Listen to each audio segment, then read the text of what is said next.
Look at this aggressive dude playing the game. Instead of farming monsters, this guy specializes in farming players. Right from the start, this tough guy aggressively grabs a torch to burn down villagers' houses. When the village chief tries to step in and stop him, he gets set on fire too. The fire spreads instantly. When the villagers grab their hose to chase him down, he literally turns them to ashes. Wherever he sees people, he beats them up on sight. Even the final dungeon boss gets wrecked when they run into him, so he still gets chopped up like firewood. Turns out in this game, as long as your crimes reach the absolute limit, you'll earn the title of the most evil scumbag. But there's a reason. He's doing all of this because he wants to personally destroy the very game he poured his heart and soul into creating. This is Na Min-cheon, who used to be the development director of a major gaming company, the biggest in South Korea. He created a super artificial intelligence named Gaia, packed with cutting-edge features. After going through countless hardships and struggles, along with Gaia's absolute support, Min-cheon successfully created the virtual reality game Win Online, driving the entire world crazy shortly after its release. Win Online became a global phenomenon, raking in massive revenue for the company. Min-cheon trusted Gaia completely, tasking her to become the goddess and guide this world to make it a better place. But the AI girl felt a bit sad because she had to handle so much work, leaving her with less time to spend with her master. She only hoped that if this world ever came to an end, the two of them would still be together, happy just like in the beginning. But Min-cheon had no idea that a ruthless decision by the company would soon strip away everything he owned. 5 years later, inside the offices of Napan Group, an important meeting is taking place. This guy with the glasses is General Manager Eun Ha-soo, who is also the chairman's son. He claims that after 5 years of massive business success, Win Online is starting to plateau.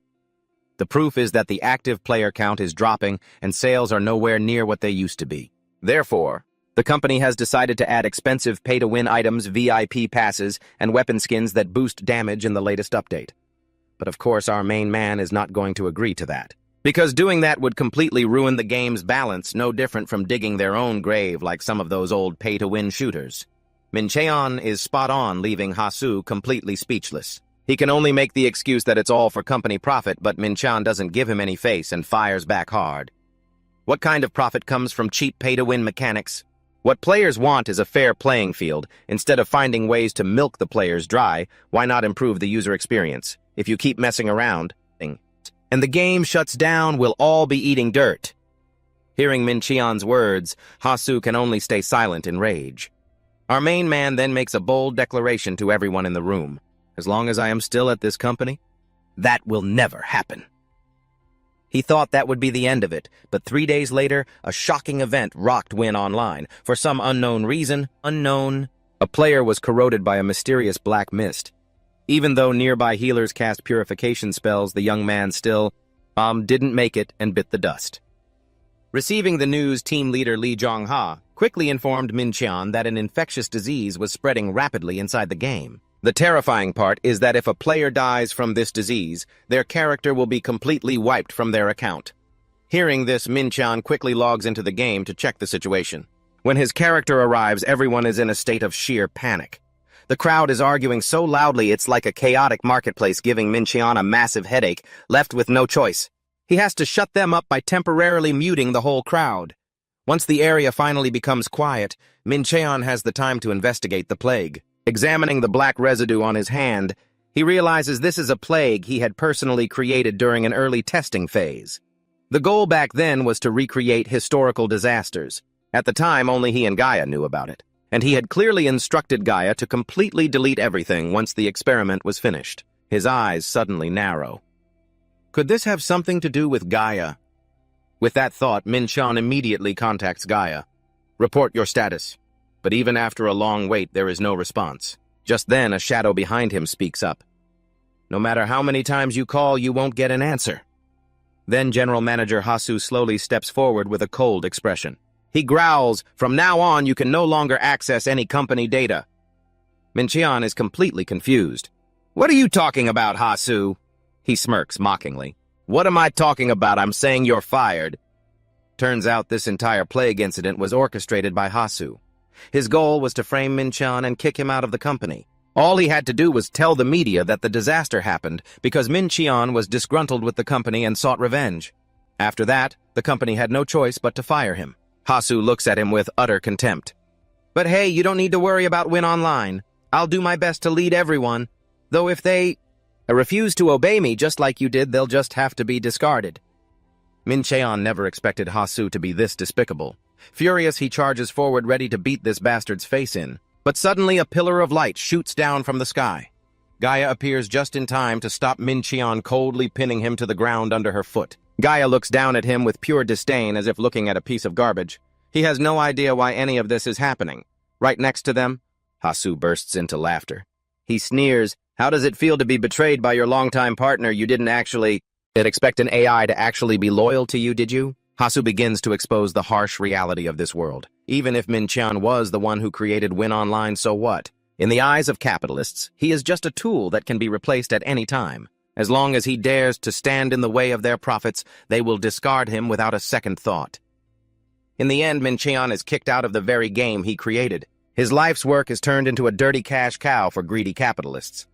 That's seriously painful, guys. If he doesn't get revenge for this, there's no way he can live with himself. With his eyes burning with a fiery hatred, Min Cheon swore that he would personally turn Win Online into a hell that would bury every last one of them.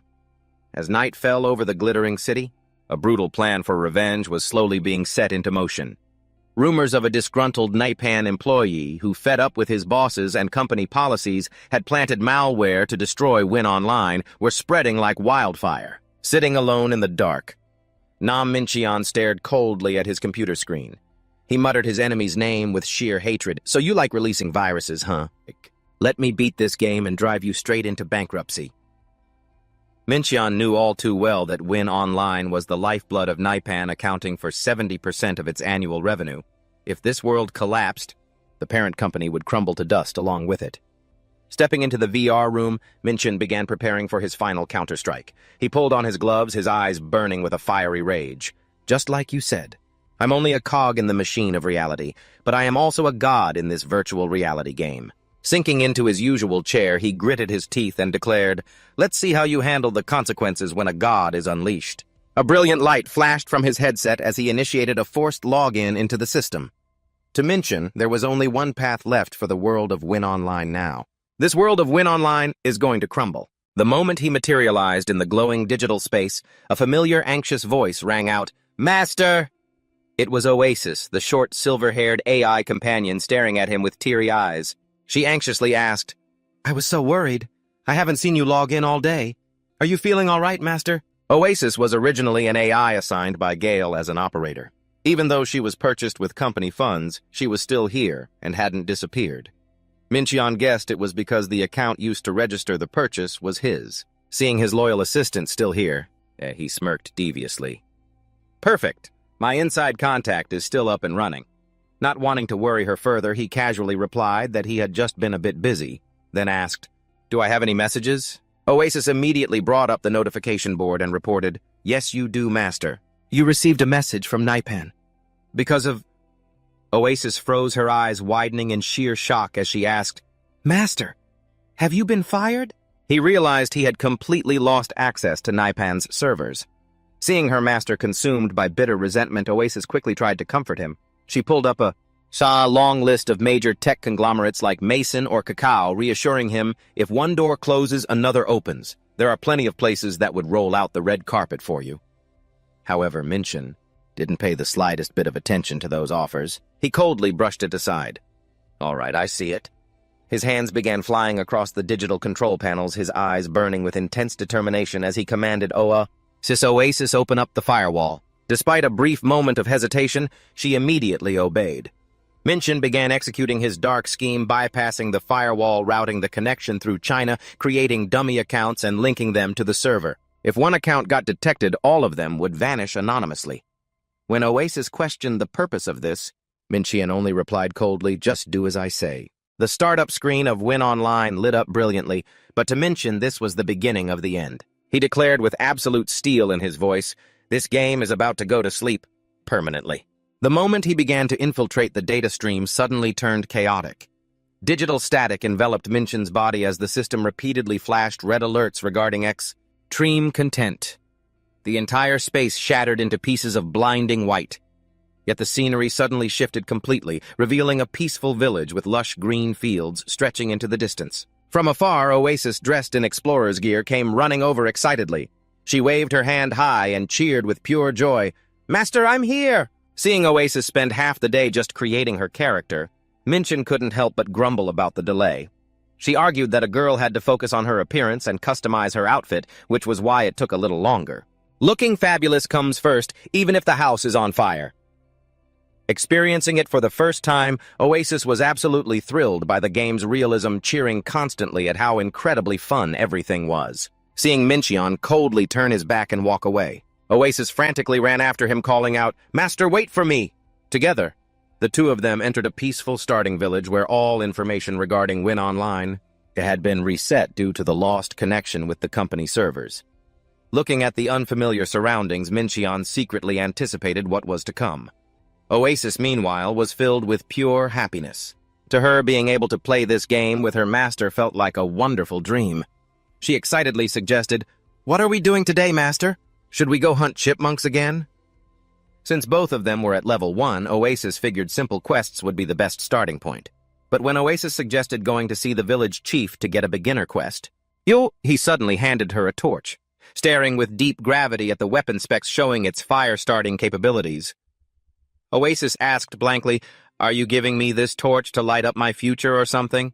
In response to her innocence, Minchin coldly ordered, "Set it on fire, burn it." "Burn it all down? What else?" Oasis stood frozen in utter shock, unable to believe what she had just heard, with a sinister smirk playing on his face. Minchin growled, "We need to build up those karma points." While Oasis watched in stunned silence, the flames quickly consumed a house. Instantly, the system displayed a notification, "You have committed arson. Karma points increased by 10. Staring at the burning ruins, Minchin clicked his tongue in disappointment when he saw that each house only yielded 10 karma points.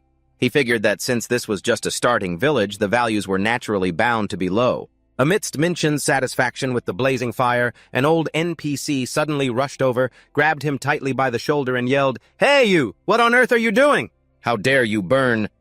Before the old man could finish, Minchin coldly spun around and shoved his torch right into the poor NPC, burning him alive. Witnessing this horrific sight, Oasis could only clutch her head and scream in terror. "What on earth is this? This isn't an adventure at all, it's a straight-up massacre." A system alert popped up. "You have murdered an NPC. Infamy points increased by 100. Looking at the spiking numbers on his status screen, Minchin smirked. So, taking out NPCs is actually the fastest way to farm points. Seeing Oasis still in shock and questioning him, he casually reassured her, "Don't worry about it. He's just an NPC anyway. He'll respawn back to normal in no time." True to his words, the moment the corpse vanished, the village chief reappeared right behind them, completely unharmed. Upon respawning, the old man repeated his pre-programmed dialogue. "Welcome, brave adventurers. I am the chief of the starter village." But before he could even finish, Minchin shoved the torch right into him once again. "At this rate, my points will skyrocket in no time." Oasis trembled, staring at her master in pure terror.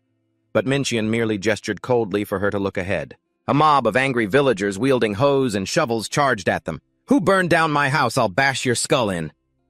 Oasis had just harbored a sliver of hope that someone would stop this madness of Minchin's, but reality proved far more brutal. A violent wave of fire erupted, engulfing the mob and turning the entire village into a blazing inferno. Agonizing screams echoed from all directions, accompanied by endless notifications of NPC kills flashing on Minchin's screen. Oasis stared at her master in absolute shock, stammering, "My master, why on earth?" Looking at the devastation before his eyes, Minchin thought to himself, "Indeed, this ruin online is nearing its end." Right at that moment, a squad of heavily armed guards rushed over, surrounding them both and pointing their spears threateningly. Facing the wall of soldiers, Minchin kept a defiant grin as a loud voice boomed, "You two are under arrest." Soon the prison carriage rumbled through a barren canyon, taking them deep into an unfamiliar territory. Glancing at his status window, which showed his infamy points had reached 2,140. Minchin smirked with satisfaction. "Yeah, that should be enough." In stark contrast to his composure, Oasis wept bitterly at their ironic situation getting thrown into prison the moment they logged into the game. Crying her eyes out over her troublemaker master, Oasis looked completely panicked. Minchin finally reassured her, explaining that as new players they wouldn't actually be locked up. This was just a feature, to help players get used to the game. However, his true motive ran much deeper. He calculated silently, but this infamy score will carry over. Exactly as I planned. Still unable to comprehend, Oasis sobbed and asked, "Why would you do that?" "Master." Minchin's eyes grew cold as he revealed a fraction of his dark plot. "This beginner village is only the starting point of my path of destruction. Our next destination will probably be the underworld city." Immediately, a massive underground city materialized before them, brightly lit yet exuding a dark and perilous atmosphere. "Welcome to the slums, red names." Minchin calmly explained the brutal rules of this place to Oasis. "If a player has a high infamy score, anyone can capture them and turn them into the guards for a reward. Because of that, players with heavy crimes will be relentlessly hunted by both guards and other players." Minchin declared confidently, "The only place that will harbor players with such high infamy, and without having to worry about being caught by guards, is this underworld city." Oasis was still puzzled about the benefits of starting out in such a dark place. Responding to her innocence, Minchin flashed a sinister smile. "In this crime-ridden city, there are plenty of dark things we can do. Essentially, cleaning up the trash, a job perfectly suited for wicked people with high infamy like us." Witnessing her master's terrifyingly ecstatic expression, Oasis could only exclaim in worry, "Master, you're getting overexcited again." Strolling through the dark streets of the underworld city, Minchin thoughtfully admitted, "Actually, I do feel my actions were a bit extreme." In response to Oasis's curiosity about why he chose such a brutal path, Minchin bitterly opened up about the injustices he had suffered. "When you're a good person, you just get taken advantage of. Might as well play the villain and live stress-free." Suddenly, a raspy voice echoed from behind, "Hey, you two!" causing them both to stop in surprise. From the dark corner of a wooden house, a mysterious figure cloaked in black gestured to them. "Get over here, I have something to say. Hurry up, this is for your own good." Minchin quickly recognized him as an NPC trying to offer a quest. The stranger introduced himself as Dark Mage Dean, wearing a devilish grin as his pale, pupilless eyes stared through his mask, upon noticing that their infamy points were extremely high. Indeed, evil knows no levels. This incredibly dedicated recruiter declared that Minchin and Oasis met the requirements to serve Crow, the god of darkness. Immediately, a bright system notification popped up with the title, Rise of Darkness, inviting them to join the Church of the Dark God to get a chance to change their class to a Dark Knight, a hidden class reserved only for those with infamy scores over 1,000. Oasis couldn't hide her excitement, her eyes shining. At the prospect of unlocking such a rare hidden class, she excitedly turned to call out to her master, but her smile froze when she saw Minchin starting to radiate a terrifying aura again, a blazing fire in his hand as he glared at the old man. The NPC's murderous glare filled Oasis with worry, prompting her to ask anxiously, "What are you doing?" Excitedly ignoring her attempts to stop him, Minchin laughed like a madman. "A hidden class! Ha ha ha!" His sudden personality shift and sinister smirk made even the old, dark mage Dean widen his eyes in sheer horror, sensing that something was terribly wrong.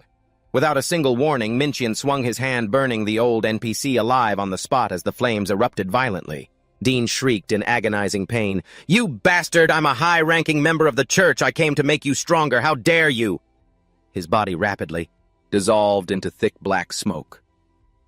Oasis was utterly dumbfounded. She cried out, unable to comprehend why her master would kill the very person who had just offered him a once-in-a-lifetime opportunity. Facing his partner's outrage, Minchin only replied coldly with an annoyed expression, "I'm not crazy. I just like doing the exact opposite." Right after the old dark mage vanished, a surge of dark energy suddenly erupted, forming a sinister spatial portal amidst the hazy smoke. A massive entity slowly materialized, freezing Oasis in absolute terror, while Minchin let out a smug smirk. A warrior clad in pitch-black iron armor stepped out growling, "Did you kill the Dark Mage, Dean?" The newcomer was none other than Terrio.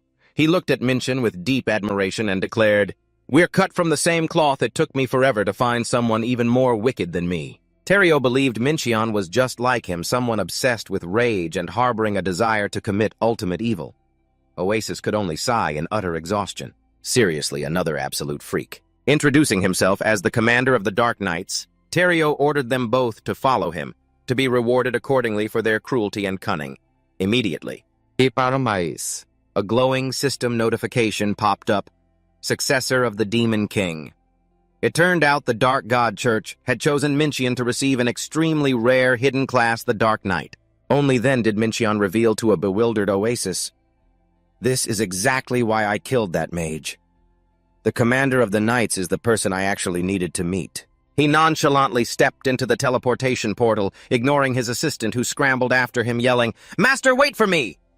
They were both transported to a grand but gloomy hall, where blazing torches lined the path leading to a massive magic circle right in the center of the room. Standing before the magic circle, Terrio welcomed them, but reminded them that before they could advance classes, he still had a few questions. Mincheon glanced at Oasis and whispered in her ear, "Do not agree to a single thing he says." He assured her that she had far more important things to do. Hearing this, Oasis glared at her master with burning rage. "How can that be? Then what did you bring me here for? Am I not cut out for this hidden class?" Mincheon snapped back. "If we both charge in, who's going to heal us? You trying to get us killed early?" Mincheon reassured Oasis that she would get an even better class soon, keeping her quiet despite her resentment. Terrio then began his speech about Crow the Dark Nebula, the ruler with absolute power over the entire continent. He demanded authoritatively, "Do you agree that this is the truth?" Remembering Mincheon's warning, Oasis, though trembling, replied firmly, "I do not agree." That answer threw Terrio into a violent rage as he roared, "What? You dare to disagree with my words?" Deeming Oasis unfit to join the church, he rudely kicked her out immediately. Terrio then turned to Mincheon with a sharp, cold glare. "And you? What do you say?" With a calculating smile, Mincheon casually replied, "I agree. The Dark Nebula is indeed the ruler of this entire vast continent. Talk about a survival skill shamelessly sucking up to the powerful." This answer highly pleased Terrio. He smugly confirmed that was exactly what he wanted. Terrio continued the ritual with a series of questions about absolute obedience and loyalty to the Crow Church. When asked about eliminating Holy Temple believers and aiding the fallen, Mincheon decisively accepted, saying, "That is my duty." When asked his name, he calmly introduced himself. "My name is Labo." Terrio then moved to the final monumental question to seal the deal. "Let's seal the deal. Your body and soul belong to me now." The system immediately notified him that if he agreed, he would officially receive the hidden class Dark Knight. Without a single second of hesitation, Mincheon declared, "I agree." Immediately, the class change was complete, marking a massive turning point as all of his mana was wiped out, replaced by using his own health points to cast skills. Beside the newly unlocked skills, Mincheon also received an exclusive title, Demon Lord Level 1. This was a unique title whose power and effects had scaled directly with the karma points he accumulated. Mincheon realized that the higher his karma points, the more his power would grow. However, if he happened to get imprisoned, everything would reset to a big fat 0. He let out a sinister smile, realizing that this high-risk, high-reward mechanic was both the beauty and the curse of this hidden class. Witnessing that look, Oasis could only sigh in exasperation, terrified of whatever earth-shattering chaos her master was going to stir up next. Right then, Terrio welcomed Mincheon as an official Dark Knight and announced a gift for him, the Night Blade, a level 10 weapon that grants an additional 5 damage for members of the Crow Church. Mincheon held the sword silently, evaluating if this freebie was actually going to be of any use. Terrio commanded loudly, "Go and throw the entire world into chaos. You have my permission." A blazing teleportation portal materialized. Feeling like her job here was done, Oasis was about to say goodbye, but Mincheon flashed a mysterious smirk and stopped her. "Not so fast, Oasis." He began explaining the close bond between players and NPCs, saying that while building a good relationship would benefit players, offending or killing them would cause it to plummet. As he spoke, Mincheon slowly drew the knight blade from its scabbard. With a highly calculating look in his eyes, Mincheon stared straight at Terrio and inquired, "But Commander Terrio, let me ask you a quick question. You're a member of the church, and I'm a member of the church too, right? So the church's power increases based on your karma points, right?" Terrio casually confirmed that was indeed the case. The higher your karma points, the stronger you get. That is the church's guiding principle and the very duty of a Dark Knight. Hearing this, Oasis could only clutch her head and sigh. God, she had a terrible feeling that something horrific was about to happen. Anyone would have thrown their hands up in defeat dealing with a master like him. Suddenly, Mincheon bowed his head and offered an apology. "And with that, I must apologize to you." Without a single second of hesitation, he swung his sword, unleashing a devastating slash at his leader. With a crazed look on his face, Minchin roared, "For the future of the church, for my own power! You will be the first soul claimed by this dark ray sword." Normally, players gain experience by killing monsters to level up, earning gold and gear from completing quests. Occasionally, they also gather crafting materials, while cooking and teaming up with others to hunt and raid dungeons. That is the true essence of an MMORPG. But Minchin was doing something absolutely insane, relentlessly attacking an NPC for 9 hours straight without the opponent fighting back even once. He roared in a fit of rage, "Just die already," while his leader Terrio could only beg helplessly, "Please, I beg of you." Witnessing this scene, Oasis realized that this was definitely no ordinary game. But if this was the path her master had chosen, she decided she would walk it with him. Oasis grabbed a blazing torch and suddenly rushed forward. "Master, let me help." She struck Terrio's armor without hesitation, sending sparks flying everywhere. Minchin panicked and yelled, "Who asked for your help? You're completely ruining the plan." Panic filled his eyes as he continued to scold her. "Besides, aren't you a non-member of the Dark Star Church?" Oasis froze in shock as she realized she had just made a fatal mistake. Minchin explained that if the attacker is someone who does not belong to the Dark Star Church, the system will force the NPC to retaliate immediately. Oasis only had time to let out a painful scream before her body completely vanished into thin air. The "You have died" notification popped up, sending Oasis into a state of absolute panic. Meanwhile, Minchin was still relentlessly swinging his sword at Terrio without a pause. He yelled at her to be patient. "Just wait a bit, his health is almost gone. If we stop now, those 9 hours will go down the drain." Ignoring Oasis, who was sobbing and begging him to hurry up out of sheer terror, the battle dragged on for another 3 hours. Finally, with a thunderous roar of "D. Terrio," Minchin put all his strength into a decisive stab to finish off the leader. Minchin triumphantly held up his iron helmet and declared, "Hey, Oasis, look, I've avenged you."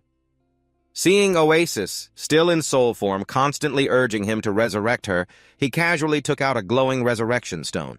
The moment her body was restored, Oasis was still in a state of shock. Sobbing, she declared she never wanted to go through that ever again. However, Minchin barely paid attention to his companion's fear. He flashed a sinister grin and urged her, "All right, let's see what dropped." At the center of the magic circle, they found the Raven's Mask, a unique level 85 item with extremely high magic defense stats. However, this item carried the curse of the Dark God, causing anyone who used it, without the god's favor, to go mad. Since the level requirement was too high, Minchin couldn't use it. He casually tossed the mask to Oasis and said, "It's a level 85 item. Hold it tight, don't go dropping my gold." Holding the item as it emitted a terrifying dark aura, Oasis trembled, her mood hitting rock bottom. Minchin, meanwhile, proceeded to harvest the venom of the basilisk, an extremely potent poison capable of neutralizing the enemy's defense. But what surprised and excited him the most was a key, a mysterious key radiating pure evil. In response to Oasis's curiosity, Minchin only gave a vague reply, "You'll find out later." He held the key high in triumph and declared that the time had finally come to use it. Oasis was still incredibly frustrated, mumbling and grumbling as they walked about how her master only cared about playing solo and keeping all the information to himself. Minchin could only sigh and told her to stop complaining. He motioned for both of them to step into a teleportation light to leave the gloomy hall. "All right, stop nagging. Let's head back to town and I'll make it up to you later." Right after they disappeared at the scene where Terrio had just fallen, the scattered fragments suddenly began to shake violently and began a bizarre reconstruction process. The armored entity slowly rose amidst digital glitches. He muttered, confirming that everything was exactly as that person had prophesied. Meanwhile, Minchin and Oasis had returned to the dimly lit streets of the underground city. Oasis eagerly ran after him and asked hopefully, "Are we going to get my job class now?" Minchin casually confirmed her guess. He paused and added, "But before that, we just need to drop by one more place." This reply irritated Oasis because of her master's beating around the bush. Minchin began to explain that in a game that has been out for 5 years, like Win Online, playing as a criminal comes with many disadvantages, especially when a criminal tries to do business. He pointed out the harsh reality that those who still remain in this underground city are all lunatics who would tear everything down anywhere. With a serious look on his face, Minchin revealed their next target. "The guy we're about to meet is the king of the crazies around here." To put it simply, you can call him the Mad King. Oasis trembled with anxiety, unable to understand why her master wanted to meet such a terrifying person. Minchin explained that to build an empire you need many things, but there is one absolute prerequisite. Oasis quickly chimed in with a guess. No matter the empire, you need some serious dough first, right? Meanwhile, in a dark corner of the city, a mysterious figure named Nim was quietly observing a scruffy-looking warrior. He suddenly materialized behind him and sneered, "Looks like you're having a rough time with those bounty hunters." Before the startled warrior could react, Nim pitched an offer for the cheapest gold trading platform on the market, guaranteeing the lowest rates nationwide and secure transactions. 100% post-payment. That totally smells like a pyramid scheme trying to fleece newbies. And so that young man didn't buy it. He just sneered and walked straight past. Like you could ever trick me. Right at that moment, Minchin and Oasis loomed over them. Without giving the guy a second to react, Minchin coldly ordered, "Hey, escort, I want to see your boss." Taken aback by the sudden appearance of these two strangers, Nim's face fell for a split second, but he quickly put back on his playful, mocking smirk. He glanced over at Minchin's appearance and sneered, sizing him up as nothing more than a dirt-poor grinder with absolutely no future, so he figured he would just ignore him. Playing dumb, he laughed out loud. "What are you talking about? I don't get it. I'm just an ordinary player." "Ha ha! What Oscar-worthy acting!" But his smile vanished instantly when Minchin stepped in close and whispered a powerful code into his ear. "Go tell Akasa. Anchovy is bringing a big number." The moment the name Anchovy escaped his lips, it was like a bolt of lightning striking Nim's ears. He began to tremble violently, breaking into a cold sweat. Panicked, he waved it off, shaking his head. I don't know what the hell you're talking about. You've got the wrong guy." Then he immediately turned tail and bolted into the darkness. Oasis stared after him in confusion, anxiously asking if they should really just let him go like that. But Minchin calmly assured her they only needed to stand there and wait. When Oasis asked about that bizarre name, Minchin revealed, "Oh, that's just the username I used when I was managing the game." This truth shocked the AI girl to her core. She couldn't comprehend why her master would risk revealing his true identity in a place so fraught with danger. Minchin calmly explained that this underworld has its own rules and they would absolutely never expose his information to the outside world, especially Akasa, since Minchin and him had actually met in real life. While the two of them were still talking, mysterious dark figures began closing in from behind. A bald giant with a long scar over his eye loomed over them, radiating a terrifying pressure. He growled menacingly, "The boss wants a word, no saying no." Instantly, the guards rushed forward to restrain them both. One put a heavy hand on Minchin's shoulder, demanding his cooperation, which made Oasis cry out in terror for her master. Yet Minchin remained astonishingly calm. He reassured her that this was just a necessary safety procedure. Both were blindfolded and led through the deep, pitch-black wooden tunnels of an abandoned mine. The heavy thud of footsteps echoing on the wooden floor in the gloomy space led them to a secret door. The guard respectfully reported that they had brought the targets, and from inside, a commanding voice echoed, "Let them in." The moment the blindfolds were pulled off, Minchin found himself face-to-face with a young man with messy green hair and sharp eyes featuring strange red markings under his eyelids. It was Akasa. He stared at Minchin in disbelief, his expression shifting from surprise to suspicion as he muttered, "You look kind of familiar, but my anchovy wasn't this pathetic looking." Mem. Stories of their real-life encounter suddenly flooded Minchin's mind. It was a scorching hot day. Minchin had just stepped out of a coffee shop with a drink in his hand when a scruffy, sweat-drenched man approached to strike up a conversation. He hesitantly called him by his correct name, Director Nam Minchin. While Minchin stood there stunned, the guy scratched his head awkwardly and introduced himself as Akasa. Without showing any mercy, Minchin warned that he could easily report his illegal activities, which would land him with even more criminal records. Hearing this, Akasa was gripped with sheer terror. He desperately pleaded that this was the only way he could meet him. The pathetic man fell to his knees right in the middle of the street, bowing his head to beg Minchin to withdraw the charges. He swore, in utter despair, that if he was forgiven just this once, he would never repeat any of his wrongdoings again. Yet Minchin's face remained utterly emotionless. He coldly asserted, "We'll go strictly by the book. Crying won't solve anything."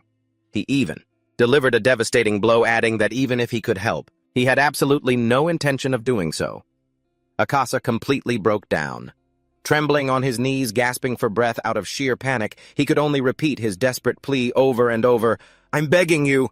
Please save me just this once." Back to reality inside the gloomy room of the underground city, Mincheon asked him if he remembered now. Akasa slammed his hand onto the table and barked, "Enough!" Akasa's fury made the room incredibly tense. He coldly ordered all of his subordinates, "Get out right now." The guards quietly withdrew, leaving Mincheon and Oasis still kneeling on the floor. Akasa slowly adjusted his sunglasses, staring down at the two vulnerable figures with a deep, inscrutable gaze. But in an instant, Akasa's attitude did a complete 180-degree turn. He cheered excitedly, "Big Brother Anchovy!" The fearsome underground boss suddenly turned into an absolute fanboy. His menacing face from before completely vanished, replaced by an shamelessly flattering expression. As he blurted out that because his big brother had shown up looking like a total nobody, he hadn't recognized him.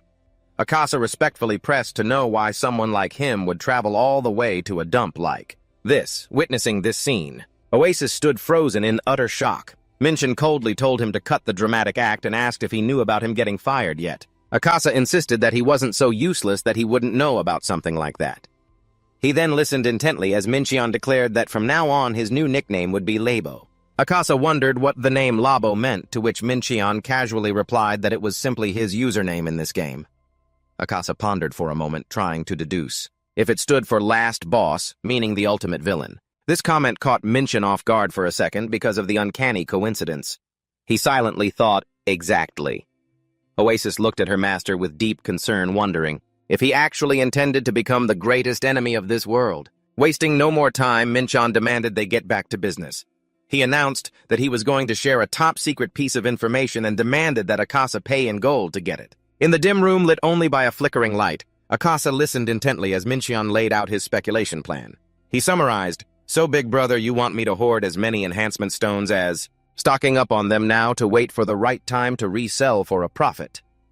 Mincheon nodded in confirmation, explaining that just 1 month after version 6 is updated, the level cap will be raised. Along with the release of a massive wave of new gear, the demand for upgrades will skyrocket, but the market will face a severe shortage of enhancement stones.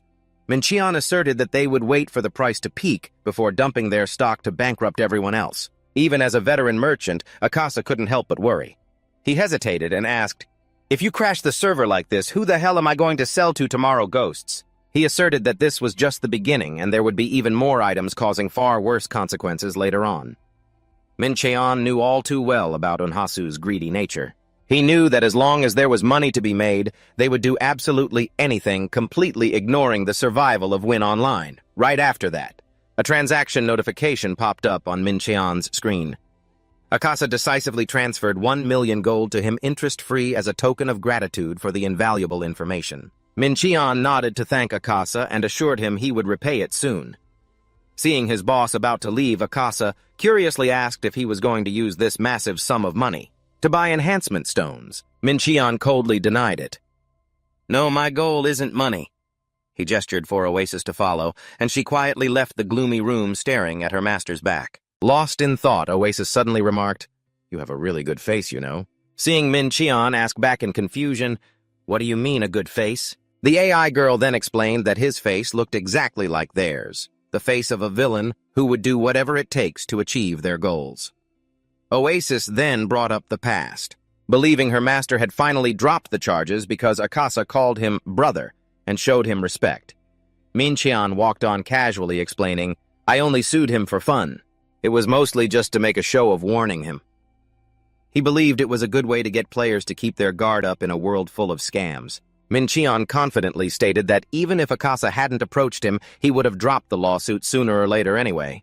Seeing that Mincheon had been grinding in the game for 15 hours straight, Oasis anxiously asked if he was tired. Yawning deeply, Mincheon admitted, "Yeah, I am a bit tired." Before taking a break, he asked her to open the trade window to check. Oasis was completely shocked, her eyes widening, in disbelief as the 1 million gold flashed on the screen. "Master, are you giving me all of this?" Mincheon ordered her to use that money to expand her bank storage and buy up all the iron ore priced under 5 gold on the market, leaving her utterly bewildered as to why it had to be iron ore. Mincheon simply said, "I'll explain later, just do it. I'm too tired right now." He also assigned her the task of grinding to level 10 on her own while he was away, reminding her that players who hadn't chosen a class yet could still do so starting from level 12. All right, I'm off to bed. Bye. Have fun playing the game. Right after that, his body dissolved as he logged out, leaving Oasis standing there all alone. However, instead of being worried, she suddenly grew incredibly excited because finally, she got to be on her own to truly enjoy the game. Oasis cheered with pure joy, then ran straight to a shop and boldly ordered the bewildered shopkeeper. "I want to buy all the iron ore priced under 5 gold. With the massive iron ore buyout complete, Oasis began her solo grinding journey with absolute excitement. She kept swinging her sword, wiping out hordes of monsters while chanting, "Let's hunt some bats, let's hunt some spiders." However, it didn't take long for the system to warn her that her inventory was full and needed organizing. Looking at the pile of trash loot, Oasis had an idea. "There's so much trash loot. In that case, let's just make cloth out of this spider silk." She busily started crafting, causing her skill level to rapidly rise, and her inventory quickly filled up with rolls of spider silk cloth. The more she crafted, the more hooked she became, gasping, "This is so much fun!" She didn't stop there. She went on to challenge herself with cooking. Level up notifications flooded in as Oasis cooked batch after batch of batwing soup. When she felt like there was nothing left to do, she switched to fishing. Her fishing skill leveled up rapidly as she reeled in massive fish.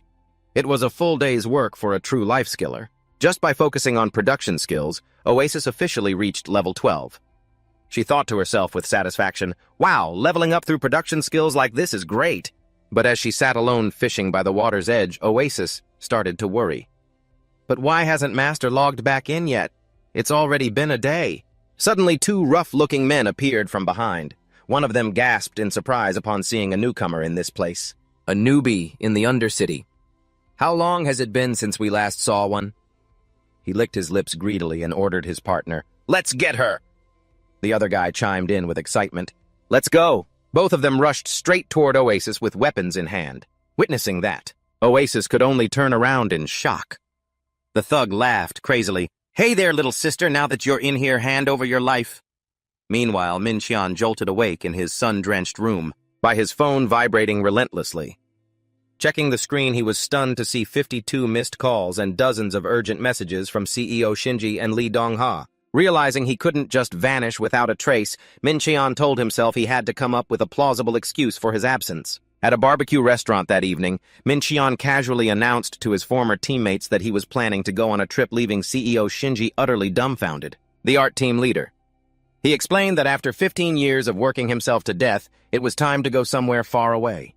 Li Dongha eagerly supported the idea right away. Looking at his friends from their high school club who had created Win Online with him, Min Xian thought to himself that going on a trip would be the best excuse to avoid suspicion. Regarding the unusual actions of the character Labo in the game, Shinji pressed him about his exact destination. Min Xian quickly threw out a few options like India or South America, which even got Dongha excited about traveling to Bali, even though Dongha kept telling him to use this chance to get some well-deserved rest after such a long, exhausting grind. But Shinji's eyes still held deep suspicion. She coldly put down her glass and asked a pointed question. "Once you leave, are you coming back? Or are you planning to ruin the game completely?" Seeing Min Xian still looking dazed, Shinji clarified, "I'm asking what your plan is after you get back." Min Xian could only answer honestly that he hadn't thought about that at all. Meanwhile, as Dongha was still busy wrapping meat and expressing his jealousy, Min Xian suddenly fell into deep thought. He wondered when the last time he had slept deeply was. With a knowing smirk, he told Dongha to quit his job too. Then the 3 of them went back to eating dinner in a heavy, silent atmosphere. After slamming her empty glass onto the table, she looked straight at her 2 former teammates and said, "I'm sick of working for other people. What if we moved to the countryside to raise fish and make games?"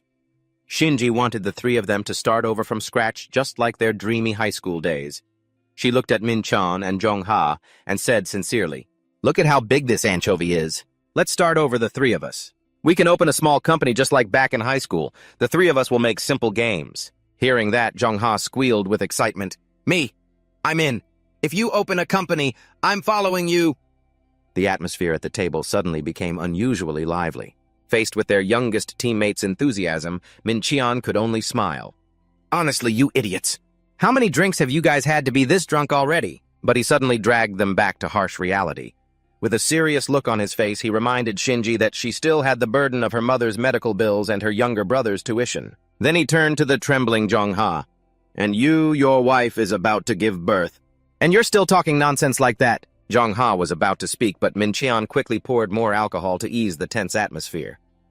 All right, you guys, just drink up. Looking at his friends, he secretly wished for a day when the three of them could open a small company together and spend happy days making games. But he told himself that now was not the time for that, because the most important thing to do was to get revenge on Napon for ruining their game.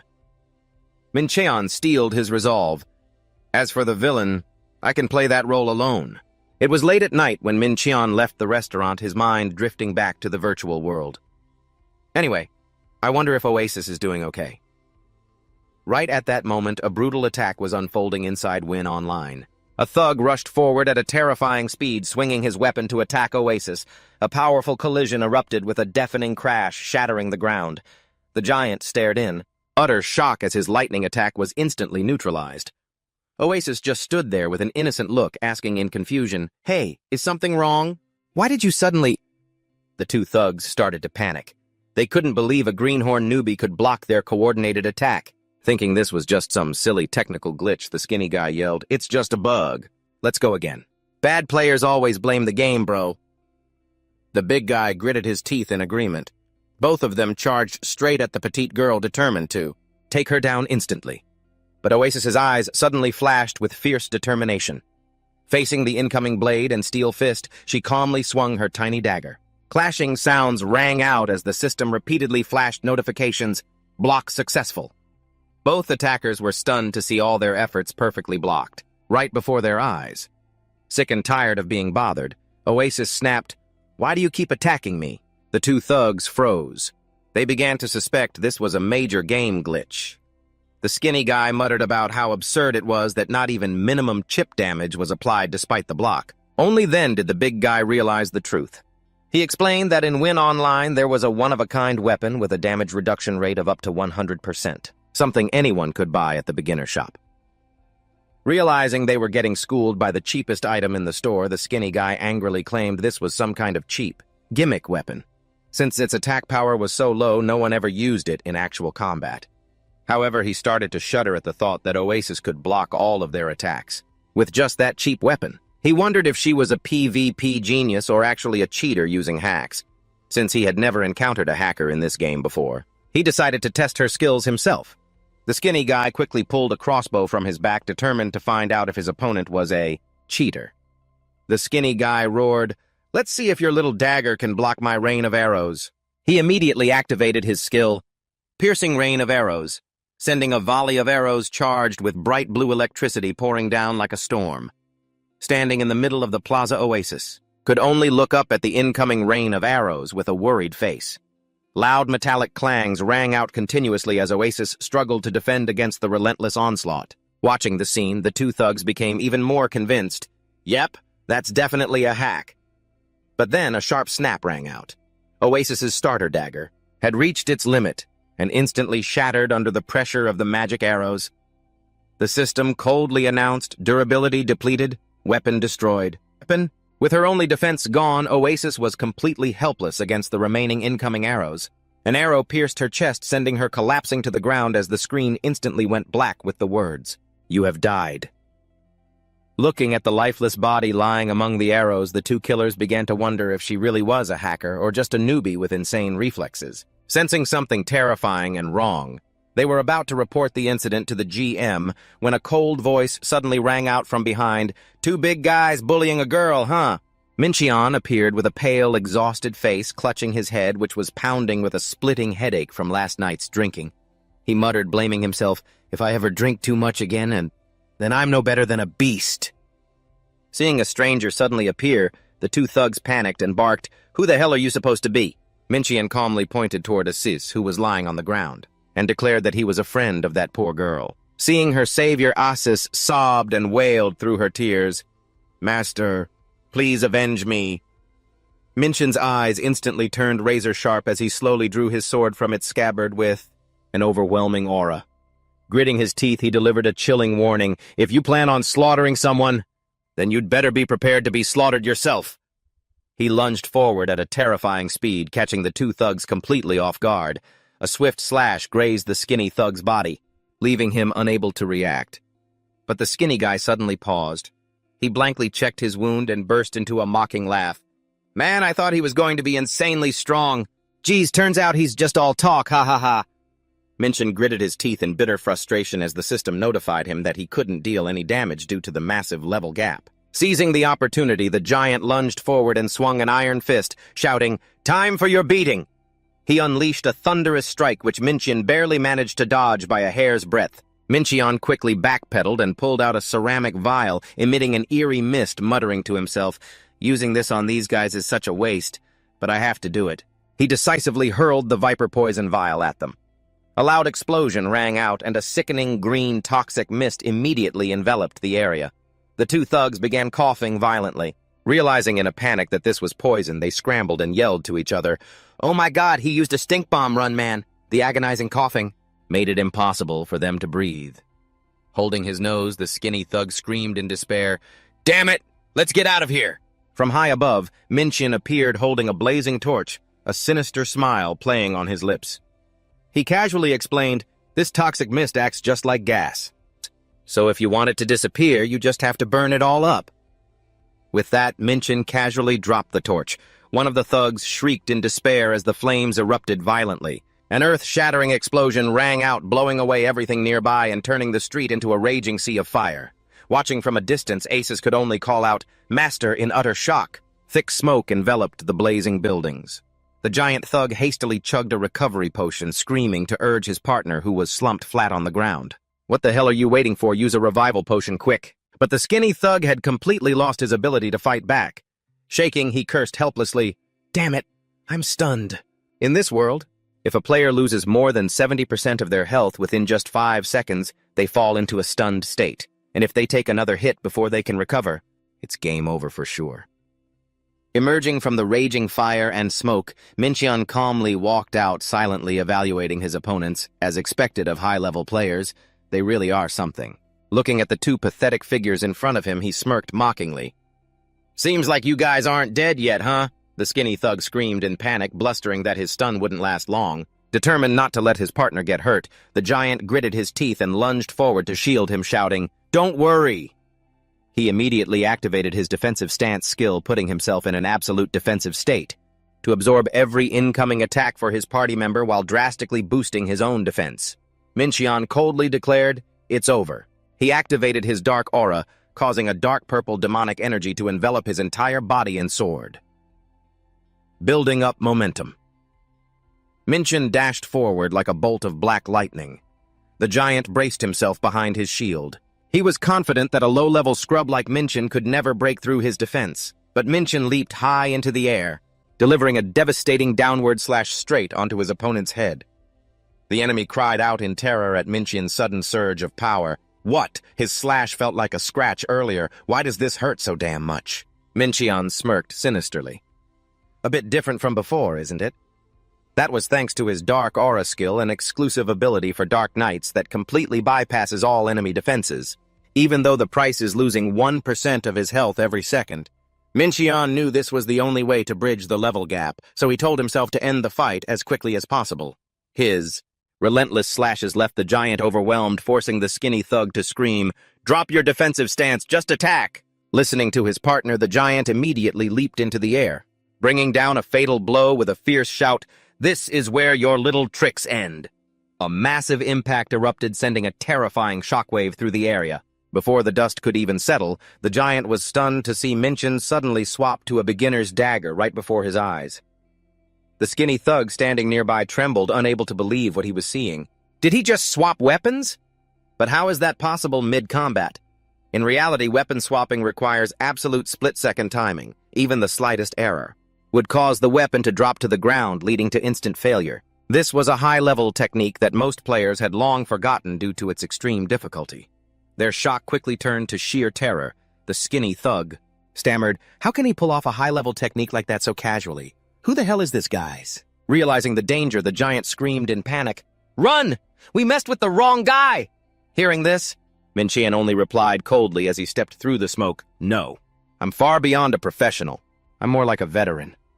His eyes glowed with sheer bloodlust. Minchin swung his sword and dashed forward, leaving the two killers frozen in absolute despair. The giant's eyes widened in shock at Minchin's speed. He screamed, "What?" Minchin glided like a ghost, moving so fast that they couldn't even see the trajectory of his blade. He realized in shock that he wasn't the target.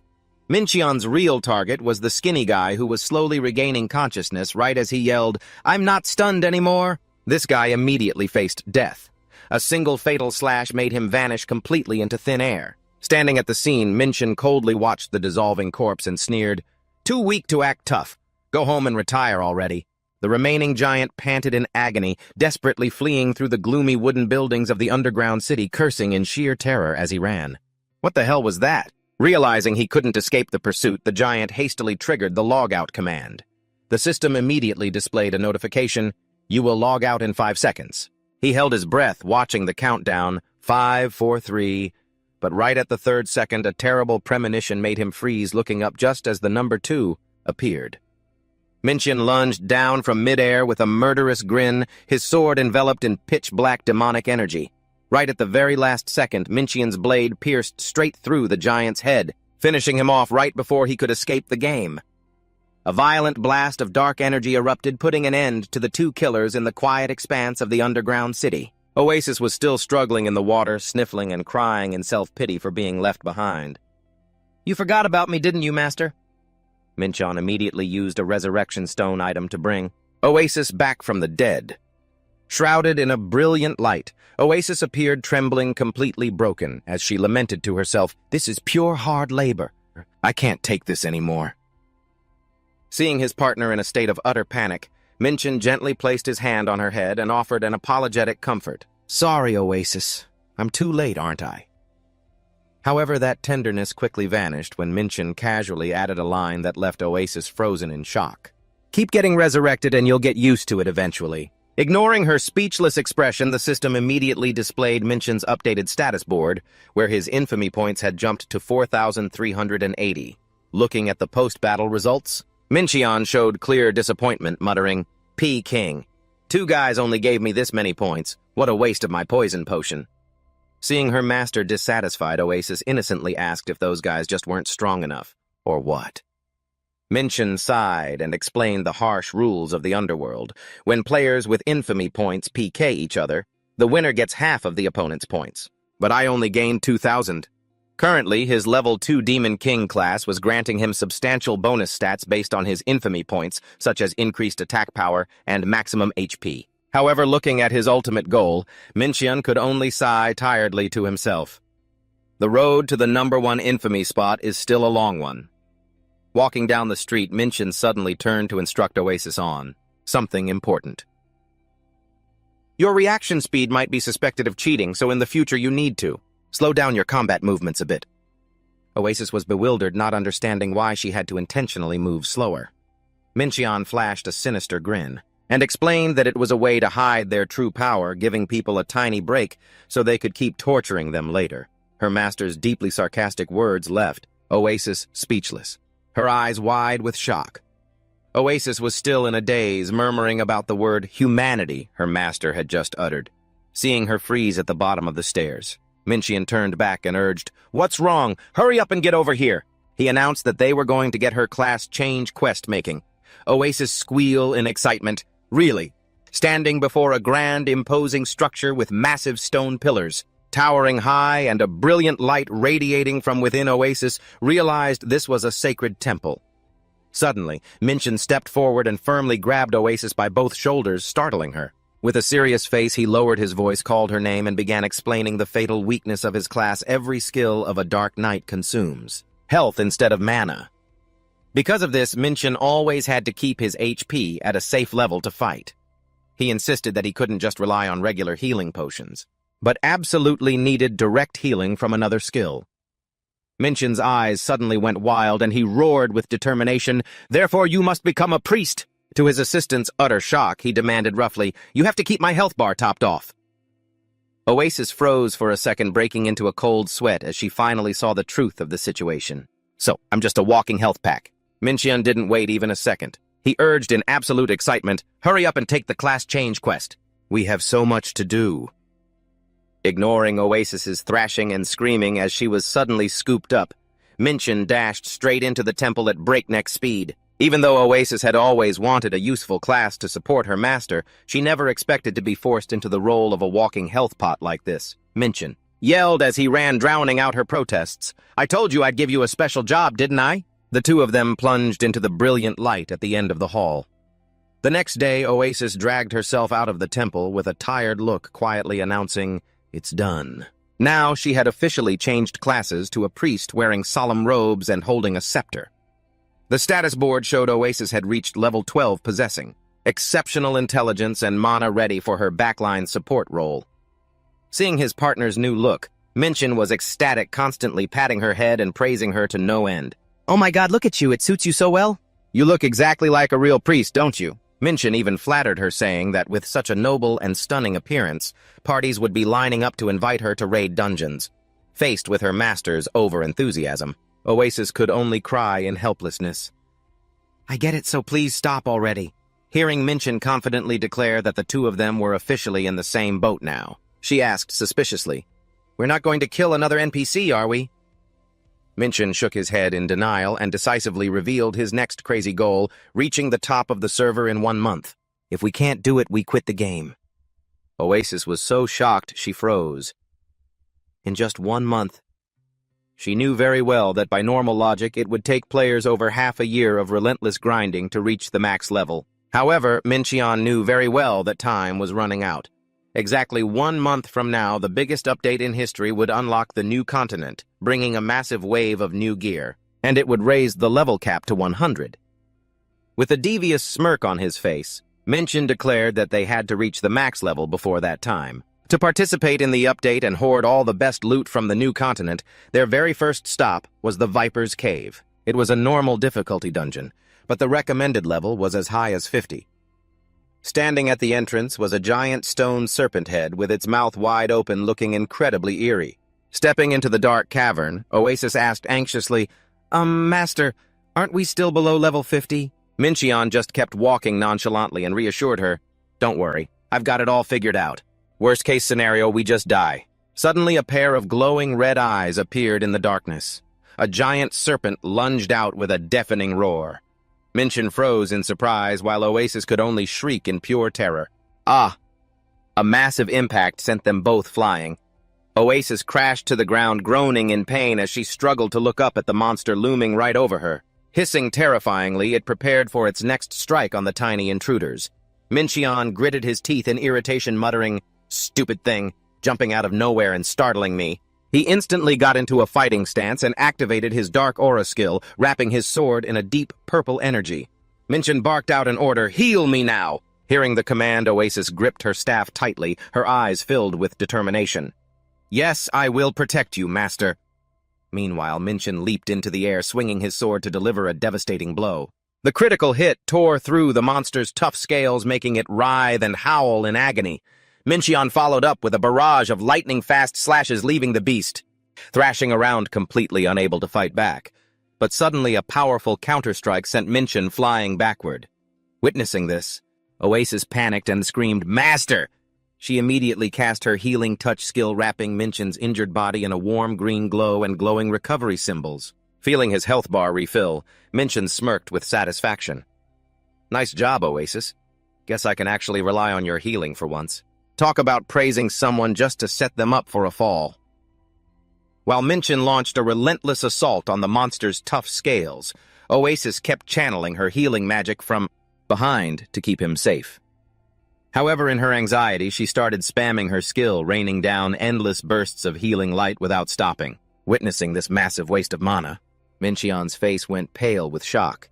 He screamed at her, "Stop! Once my health is full, you're supposed to stop!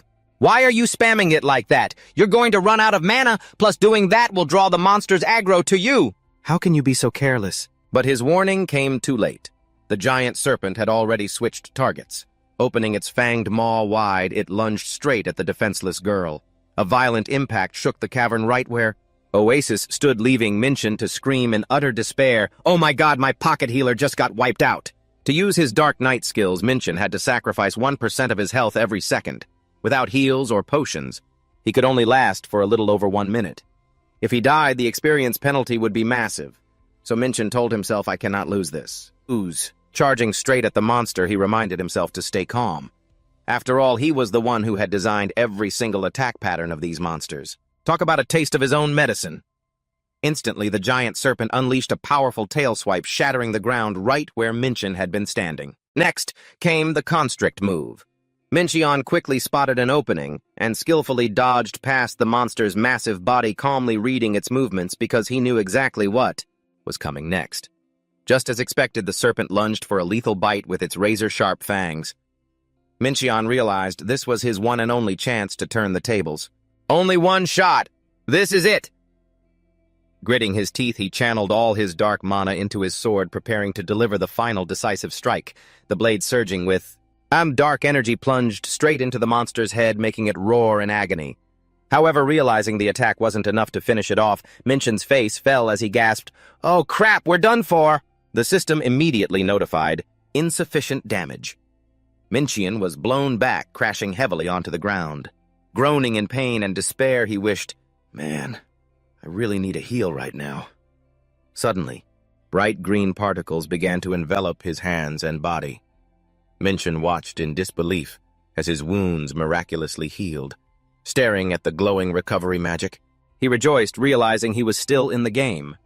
With the giant serpent roaring ahead, Minchin bolted forward, shouting, "Hang on, I'm coming to save you!" After a loud explosion, the serpent finally collapsed and dissolved. Minchin frantically searched through the monster's remains and found Oasis lying motionless. Her body was covered in slimy residue. She let out a soft gasp, then suddenly snapped her eyes open. Seeing that she was alive, Minchin cried out her name in relief, "Oasis." Oasis weakly looked up at him and whispered, "Master." Even though she was exhausted from the brutal attack, she offered a trusting smile. "I knew no matter how reckless you were, you'd still win. We got so lucky." After the life and death battle, Oasis stared at her level-up notification in sheer excitement. She cheered, "Whoa, defeating that monster gave me 5 whole levels, Minchin." Smiling, he explained that this massive reward was due to the huge level gap between the monster and the players. Suddenly, something caught his eye. He quietly walked toward the cave wall. Although the XP was massive, Minchin couldn't help but feel disappointed looking at the actual loot dropped. Just a few pieces of snake meat, 30 gold, and 6 measly snake scales.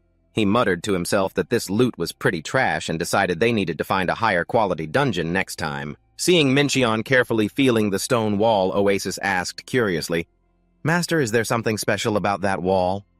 Why do you keep touching it?" He began to explain that this place was originally designed as a dungeon for the Lizardman tribe. Minchin analyzed that since this was a virtual reality game, having players slaughter humanoid monsters often made them feel uncomfortable.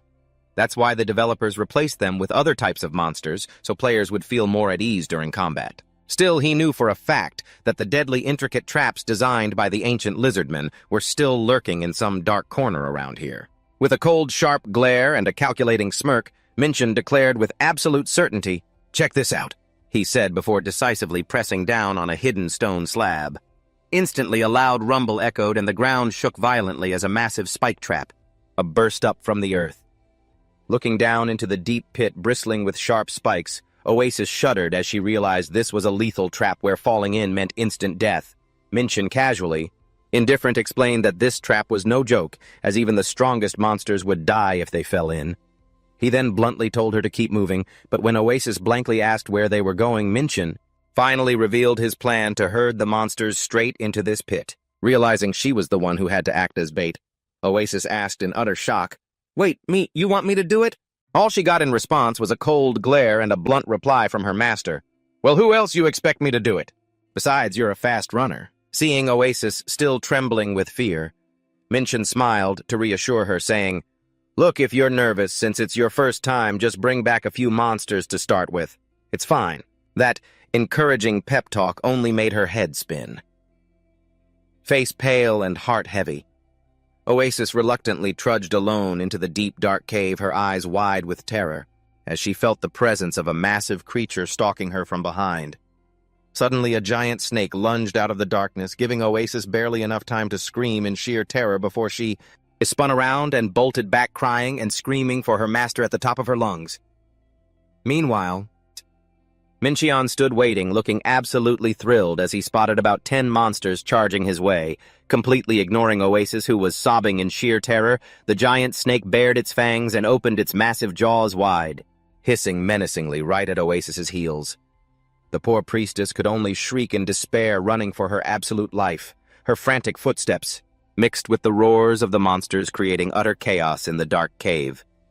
Standing at a distance, watching the massive cloud of dust rolling in, Mincheon simply watched with total composure, not making a single move to rescue her. Oasis's desperate cries for help echoed throughout the cave as she ran so hard her head was spinning and her vision blurred.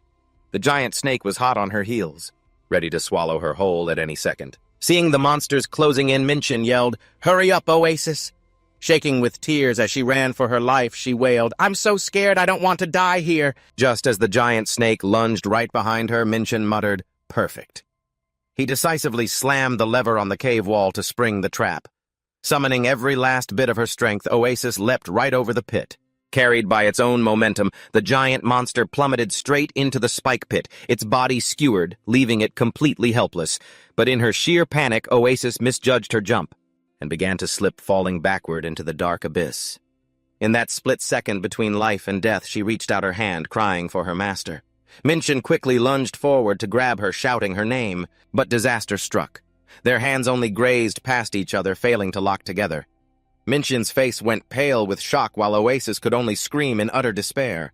"No! How did that happen?" she shrieked before falling straight down into the spike-filled pit. Mincheon froze, watching helplessly as his partner vanished into the dark depths. A painful groan echoed from the bottom of the pit. 2 hours later, the intense monster hunt was still underway. Oasis was frantically running for her life, once again leading the very last pack of monsters toward the spike trap. She screamed out to her master, "This is it! The last 8 are right behind me!" Without a moment's hesitation, Mincheon slammed down on the switch. A deafening roar echoed out instantly, crushing the swarm of snakes to pieces, though it did cost Oasis 3 of her lives to make it happen. But in the end, Oasis had finally mastered the art of baiting. With a beaming face, she proudly showed off her achievement. "Master, look, I'm already level 30. Mincheon nodded in satisfaction, praising her. "Not bad, you're finally ready. Now time for your class advancement, so I can keep exploiting you." Oasis cheered in agreement, but Mincheon suddenly paused. A scheming smile crept onto his face as he muttered, "Actually, before that, it would be a shame to leave since we've already cleared out this whole place. Up next, shouldn't we cross the boss off our list too?" The two of them stopped before a massive set of double doors. Gazing up at the colossal structure, Oasis couldn't hide her anxiety and stammered, "I know I leveled up, but the dungeon boss..." "It's level 50. Isn't that a bit too much for us?" Mincheon casually reassured her, explaining that he'd just use another trap to take it down. Hearing this, Oasis turned pale with fear. "Wait, do I have to be the bait again?" Mincheon quickly shook his head, explaining his new plan. No, all you have to do is open the door and step inside for a second. I'll trigger the trap from out here." Despite his confident reassurance, Oasis was still racked with sheer panic. Trembling, she whimpered to herself, "My pockets are still empty, but my life bar is already running on fumes, master."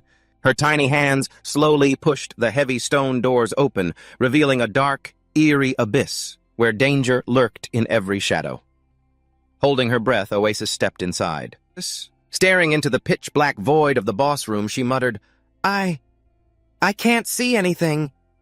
Suddenly, the torches lining the walls erupted in flames, all at once illuminating a grand yet ominous hall. In the dead silence, a low rumbling sound echoed from the far end of the chamber, causing Oasis to freeze.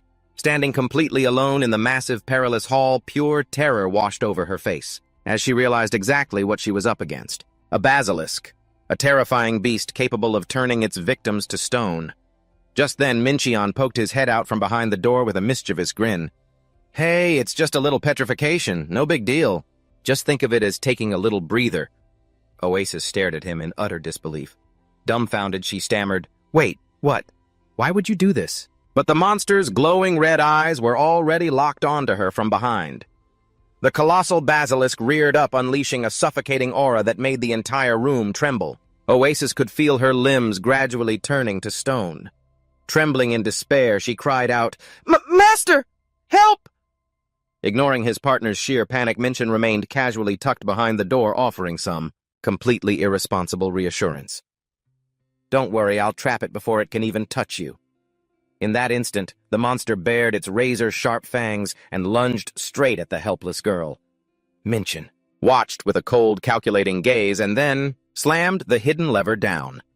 Instantly, massive razor-sharp iron spikes erupted from the ground, skewering the basilisk and sending it thrashing in agony right next to Oasis. Pinned to the floor by the iron spikes, the giant beast gasped its final breath amidst the rubble. Minchin casually strolled over to Oasis, who was still frozen solid in stone, and tried to comfort her. See, I told you so. It was nothing to worry about. Talk about the worst comfort ever. But suddenly deep, terrifying cracks began to spiderweb across the stone shell enveloping Oasis, catching Minchin completely off guard.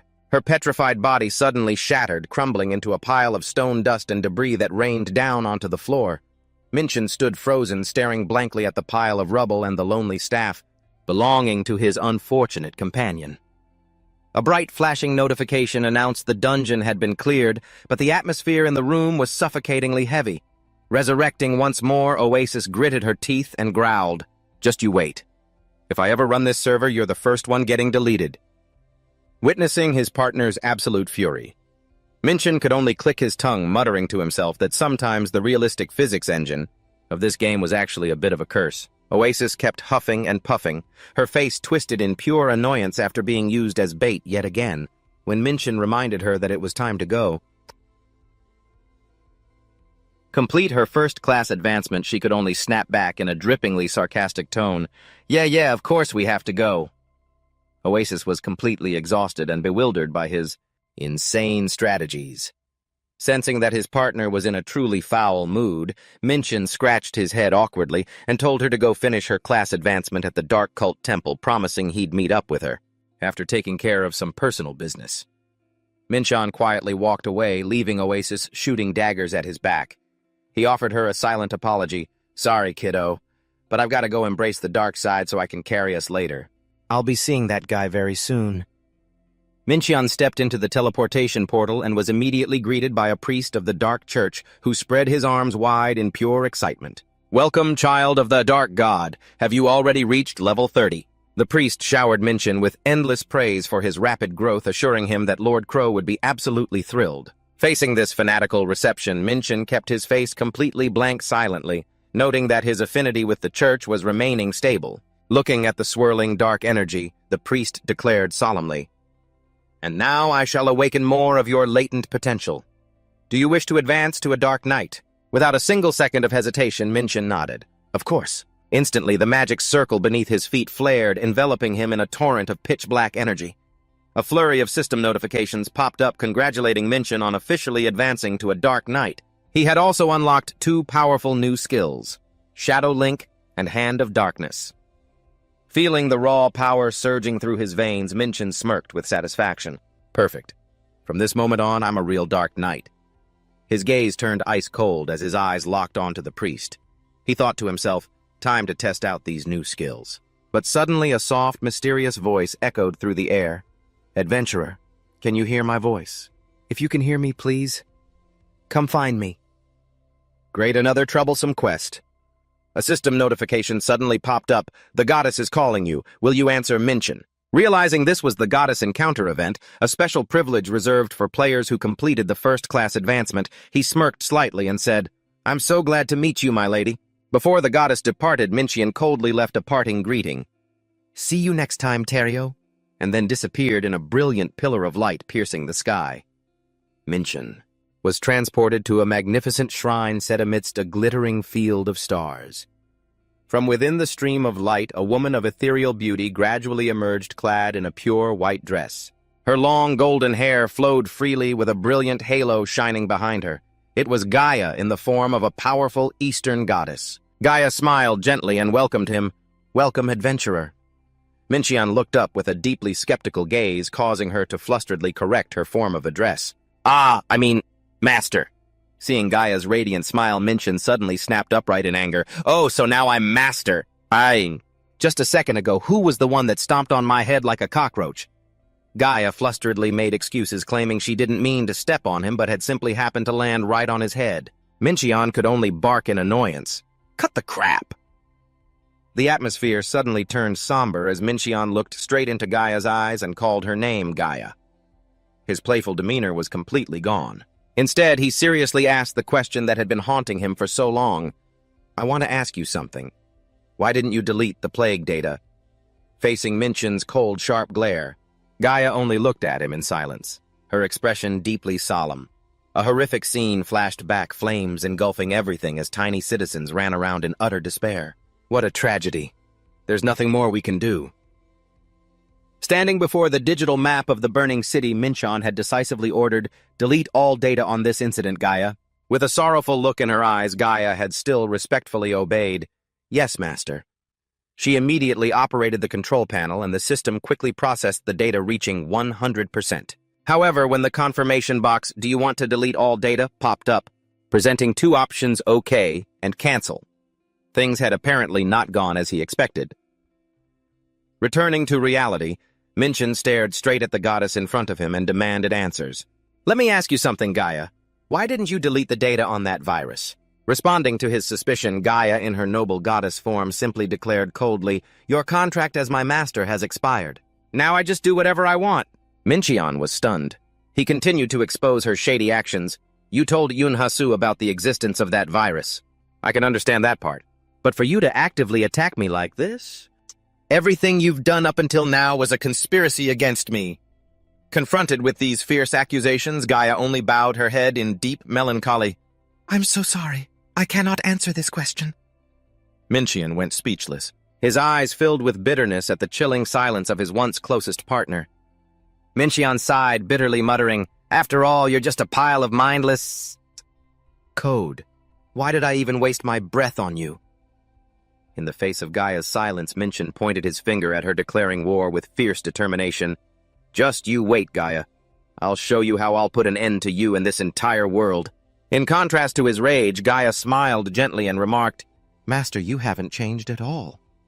She believed that even though Mincheon could make the most rational decisions, and sometimes his actions were incredibly foolish and impulsive, although she adored that side of him, Gaia maintained that what she was doing now was for the best, to protect this world. Watching the creators departing back, she softly promised, I don't know how you plan to destroy this world.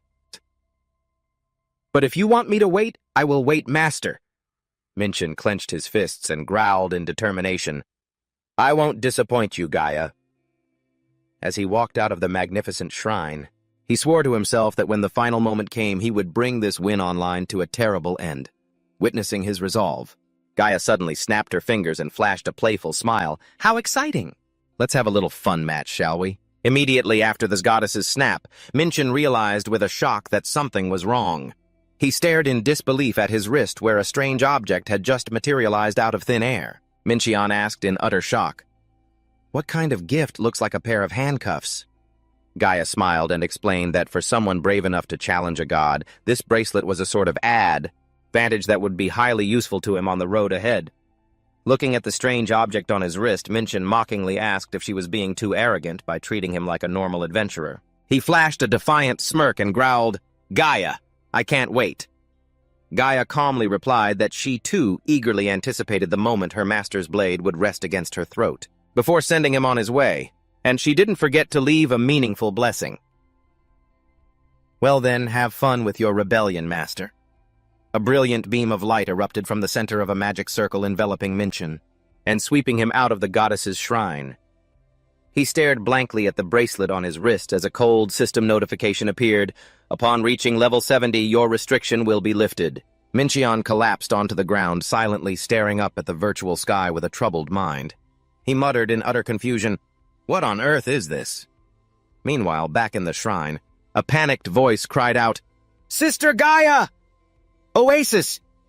The young priestess rushed in panting and threw her arms around Goddess Gaia, leaving everyone in utter shock. Gaia looked at Oasis with gentle eyes and smiled softly. It's been so long, Oasis. Oasis sniffled and cried, explaining that ever since Master had been fired, she had had no way of logging into the Naipan network anymore. The little AI girl choked back tears and sobbed, I missed you so much, Sister Gaia. Gaia tenderly pulled Oasis into her arms, her eyes full of comfort for her little sister. In the quiet space of the shrine, Oasis hesitantly asked, "Sister, you know about Master's plan, don't you?" Gaia quietly confirmed, "Yes, I do." Looking into Oasis's teary eyes, Gaia earnestly advised her, "He's just acting tough. But deep down, his soul is incredibly fragile."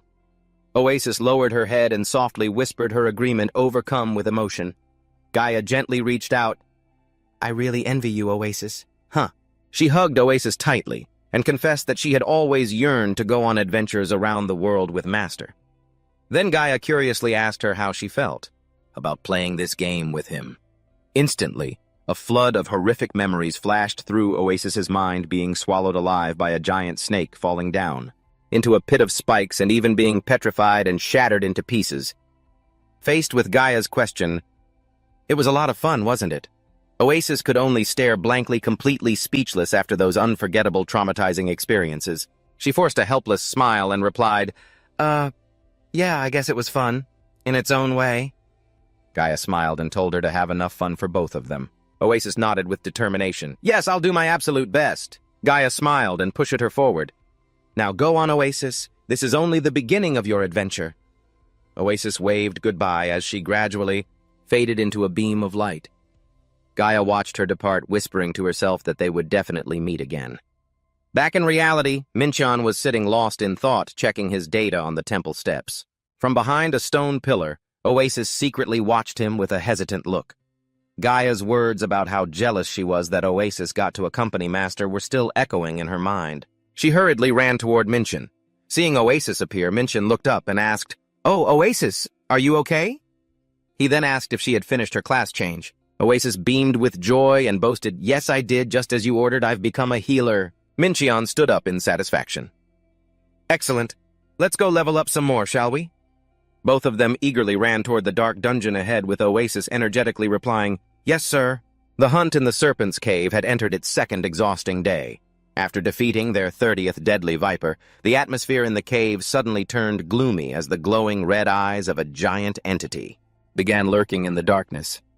Oasis quickly hid behind a rock wall and whispered to herself, "Finally, I found a spot where I can avoid being detected." The young priestess anxiously looked ahead and urged, "Get ready, Master. It's almost time." But completely contrary to her urgency, Mincheon was casually sleeping like a baby right in the middle of the dangerous cave. Seeing her master still fast asleep despite her shouting, "Master!" Oasis panicked completely as the towering shadow of a boss monster loomed right behind them. She screamed in despair, "Oh my God, wake up!" Right before the monster's fangs could deliver a crushing bite, Oasis instantly activated her Holy Shield skill, creating a glowing protective barrier to block it. However, the monster's terrifying power caused the Holy Shield to start cracking ominously. In tears, Oasis could only scream for help. "Please wake up, Master!" While his partner was on the verge of death, Mincheon just sat there calmly leaning against the rock and coolly muttered, "Keep dreaming." Immediately after the shield shattered, completely blasting Oasis away. Helpless, she wept and cried out desperately for her master, trying to wake Mincheon, who was slumped against the rock wall in a deep sleep. In absolute panic with the monster right in front of her, she could only scream, "Wake up, for God's sake!" Then, as summoning all her strength, she hurled her staff at the enemy to fight for survival. Right at that moment, Mincheon suddenly snapped awake wide-eyed. He reached out and activated a trap mechanism. Before the giant snake could even land a hit on Oasis, it was already history. After the battle, the cave slowly returned to silence. Mincheon rubbed his head to shake off the sleep and asked blankly, "Oh, did I fall asleep?" Oasis, with a highly resigned face, forced a smile and explained, "Yes. As soon as you killed the boss, you just passed right out."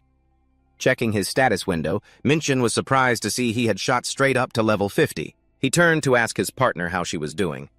"So are you still breathing? How many levels did you gain?" Oasis scratched her head awkwardly and replied, "I'm still at level 46. Hearing that, Mincheon began to yawn deeply and casually declared, "Well, I'm going back to sleep then. If you level up or get new skills or whatever, just do whatever you want." Oasis quickly waved her hands to reassure him, Yes, you have nothing to worry about. Just go to sleep." But just as he was about to close his eyes, Mincheon suddenly felt something was very off. He muttered in confusion, "Wait, why does my head feel so heavy?" Oasis broke out in a cold sweat and made excuses with a forced laugh.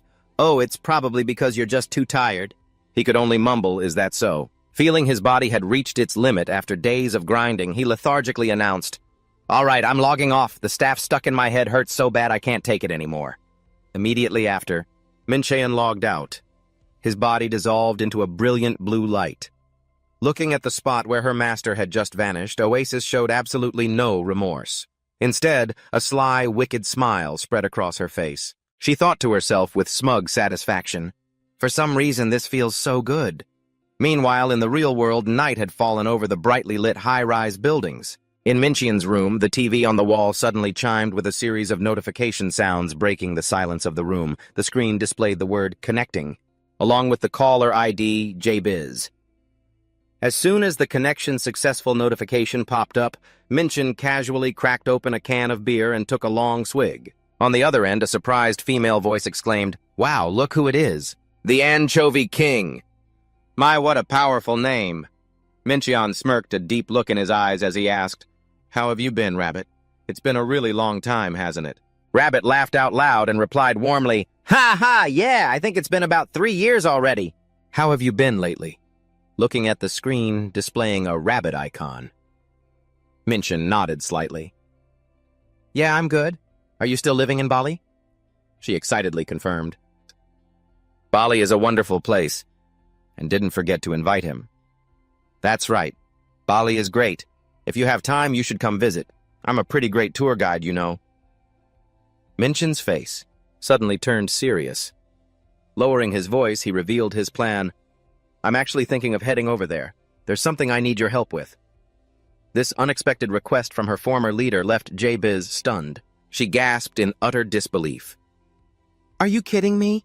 You're really planning to fly all the way from Korea to Bali just to find me?" Flustered Rabbit muttered that she was just...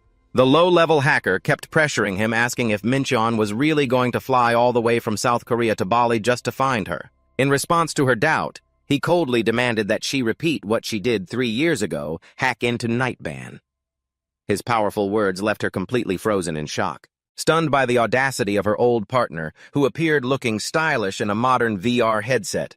She couldn't believe her ears and could only gasp in deep worry. "Are you really planning to tear that corporation apart again?" Meanwhile, in Win Online, Oasis stood before the corpse of the giant serpent she had just slain. Looking at the glowing items scattered around, she muttered to herself that they were probably just trash. But she still painstakingly gathered every single one of them, refusing to let any potential gold go to waste. Suddenly, Oasis froze in shock as she spotted a brilliantly glowing egg, a rare item she had never seen before. The system immediately flashed a message congratulating her on obtaining a rare summoning beast. Before Oasis could even process it, the egg in her hands suddenly cracked wide open, and from within, a tiny black snake crawled out, wriggling in midair right before the astonished priestess's eyes. As soon as the little pitch-black snake broke free from its shell, it started squirming around, blushing and acting adorable in front of Oasis. However, the priestess's face twisted in pure disgust. She thought to herself, "Ugh, I absolutely despise snakes." Oasis let out a sneer of utter contempt and snapped coldly, "Get lost! I am never ever going to summon you." Crushed by her harsh rejection, the poor little snake lowered its head in sorrow and quietly dissolved into thin air. Ridding herself of the annoying creature, Oasis smiled and thought, "Well, I guess it's time for me to go have some fun of my own." With her employees off on a sudden vacation, she strolled down to the Undertown all by herself. The area was blanketed in the gloomy, gritty dust of the underworld. As she walked, she smugly checked her status screen, thinking, I'm almost finished with the final product." While lost in thought about what her next move should be, Oasis jumped, as a hand tapped her shoulder, accompanied by a polite, "Excuse me, miss." Confused, she turned around and instantly froze as she found herself face-to-face with 3 men with menacing, murderous auras looming right behind her. Oasis realized with a jolt that they were notorious player killers. Even though she was trembling with fear, she tightly gripped her staff, desperately wondering if she could take them on by herself. To her utter surprise, the brown-haired young man leading them suddenly scratched his head and offered a friendly smile. "Hey, sorry for springing this on you out of nowhere." "But could you do us a quick favor?" Oasis stood there, stunned, her eyes wide with shock and suspicion as she managed to squeak out, "Wait, what?" Still uneasy, Oasis quietly followed the 3, strangers deep into the desolate Rocky Mountains. The brown-haired young man began to explain that because of his subclass, he had a dungeon quest he absolutely had to complete. He groaned, complaining that finding a healer was harder than finding a needle in a haystack, and that they were incredibly lucky to run into her. Hearing this, Oasis finally let out a huge sigh of relief. She scratched her head and laughed sheepishly. "Ah ha ha! You totally scared me back there. I seriously thought you guys were going to murder me." Her words caught the brown-haired guy completely off guard. "Wait, what murder you?" The long-haired man walking next to him smirked mysteriously and chimed in, "Wow, little healer, you really don't know anything, do you?" Leaning in close, he revealed that there was actually an unwritten rule in this undertown. Oasis looked puzzled and muttered, "An unwritten rule?" He calmly explained, "Yeah, the rule is never kill players who are healers or priests." As the group ventured deeper into the wasteland, he added that this place was incredibly chaotic. Finding a priest in a regular city was already hard enough, but it was practically impossible down here. That's why they had this rule to keep the priests from packing up and fleeing back to the main cities. Finally understanding the situation, Oasis softly gasped, "Ah, I see." Right at that moment, the group suddenly halted. Oasis stared in awe as a magnificent colossal structure emerged from the raging sandstorm. It was the Sand Realm Imperial City, a legendary grade dungeon with a recommended level of 55. Standing before the massive wooden gates of the gloomy fortress, a deep, booming voice filled with rage suddenly echoed all around them. "How dare you step your filthy feet into my palace? My temple, you wretched mortals." From the darkness, a skeleton clad in a royal robe and a crown with glowing red eyes emerged. It was none other than Detting Charlie Khan III. Her teammates quickly drew their weapons and took up battle stances. The deceased king roared, "Awaken my servants!" Detting Khan spread his two arms wide, calling out with immense commanding power. "Wake up, boys, looks like the delivery guys are here to hand over their lives." From the dark depths of the dungeon, legions of undead with glowing, fiery yellow eyes began to rise, shrieking and howling for the souls of the intruders. The ancient king commanded his minions, "Bring them to me!" Looking at the massive, terrifying spectacle before her, Oasis realized with a jolt, "Ah, so this is an event dungeon." Lost in her own thoughts, she almost forgot that the battle was still active and danger was closing in. Suddenly, a zombie soldier rushed forward to attack. The shield-wielding teammate quickly leaped in front to block it, shouting out, "Healer, please stand back. We'll handle this." Talk about a textbook tank in action. Flustered Oasis could only nod and step back. Immediately, the tank activated his wide-area taunt skill, Taunting Mockery, instantly drawing the attention of the entire undead horde. The monsters lunged at him in a frenzy, but they were all completely shut down by his sturdy, unbreakable shield. Seizing the moment, he activated his Spiked Armor skill, causing sharp spikes to burst out and pierce through the surrounding enemies. Meanwhile, Oasis wasn't just standing idle either. She focused her mana into her staff, conjuring a brilliantly glowing magic circle. Unleashing her Glacial Wrath skill, she swept the battlefield with a blast of biting, freezing wind, instantly freezing and shattering the zombie soldiers into pieces. Smiling confidently, the archer declared that it was his turn to shine, immediately unleashing his Arrow Rain skill. A barrage of arrows rained down, piercing the heads and bodies of the remaining zombies and obliterating them instantly. Stepping over the piles of bones, the party was absolutely thrilled with how smoothly everything was going. Exceeding all expectations, the braided hair tank admitted that clearing the first phase was a breeze, though he still looked pensive, worrying that the actual boss would be the real challenge. The teammate beside him chimed in to reassure him, claiming that with this cute healer on their side, any boss would easily bite the dust. The group cheerfully promised to get Oasis to the room, boss's room, quickly telling her to just treat this like a sightseeing tour. Touched by their enthusiasm, Oasis beamed with a bright smile and agreed. 1 or 2 hours later, inside the boss room, the atmosphere became suffocatingly tense as the undead king roared in absolute fury, "How dare you!" He began channeling a colossal blinding energy. Just as the party members were reaching their limits, exhausted and battered, the boss suddenly unleashed its ultimate move. The powerful sandstorm whipped up a violent swirl of dust. In a panic, the tank yelled for everyone to get behind him to block the hit, while the archer and swordsman scrambled to escape. The boss's dark energy began to envelop the entire room. Stunned, the tank realized this power was far beyond their control and could only gasp in utter despair. It was too late. As the massive sandstorm swallowed everything in that critical split second, Oasis hurriedly raised her staff and cast her divine shield to protect the team. A brilliant burst of light blocked the devastating attack. To the tank's amazement, the tables had turned and he shouted out in joy, "Great job, healer." But Oasis was straining with all her might. Drenched in sweat, she warned, "I'm running out of juice here. You guys need to do something." Understanding the pressure she was under, the tank firmly stepped forward and declared, "Leave the rest to me." He immediately activated his protective shield to take over the defense, and a terrifying explosion of energy erupted right after, shaking the entire gloomy palace. The undead king stood stunned as his attack was completely neutralized. Seizing this golden opportunity, the swordsman smirked with bloodlust and commanded, "All right, let's finish this." The archer quickly got into position as well, roaring with excitement. "Eat my lightning arrow!" In his dying moments, the fallen king bitterly realized the harsh truth: he was literally turning into nothingness. His dry bones began to crumble and vanish into the darkness, taking his final piece of pride with him. "My glory!" The entire body of the Death King collapsed, disintegrating into dust in the silent, empty palace. A system notification lit up the air. "Defeated boss monster Desert King Selikang."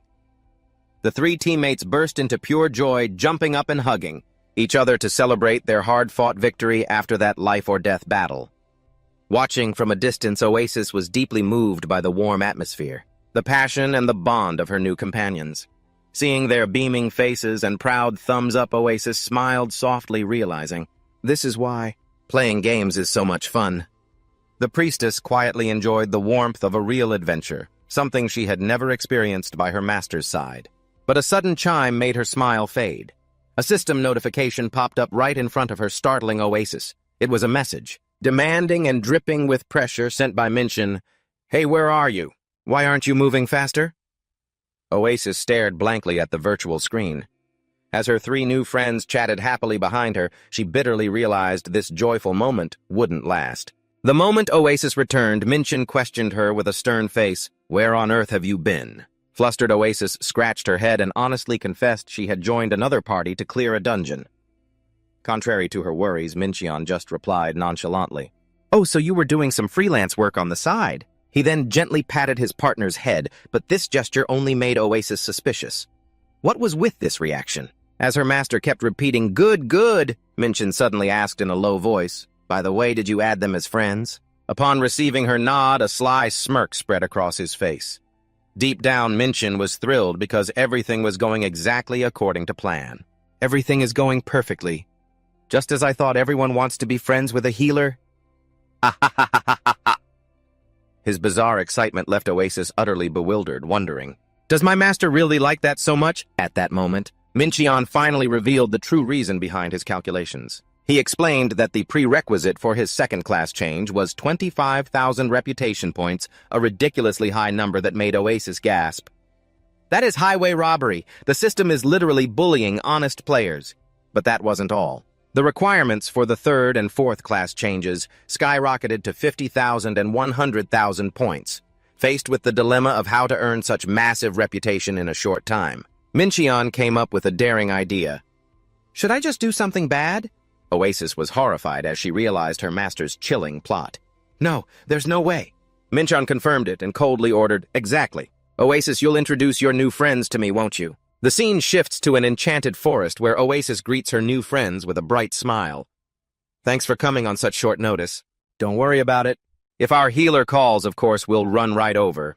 Oasis feigned embarrassment and explained she needed to reach Solitaire, the eastern city, but didn't know how since she was traveling alone.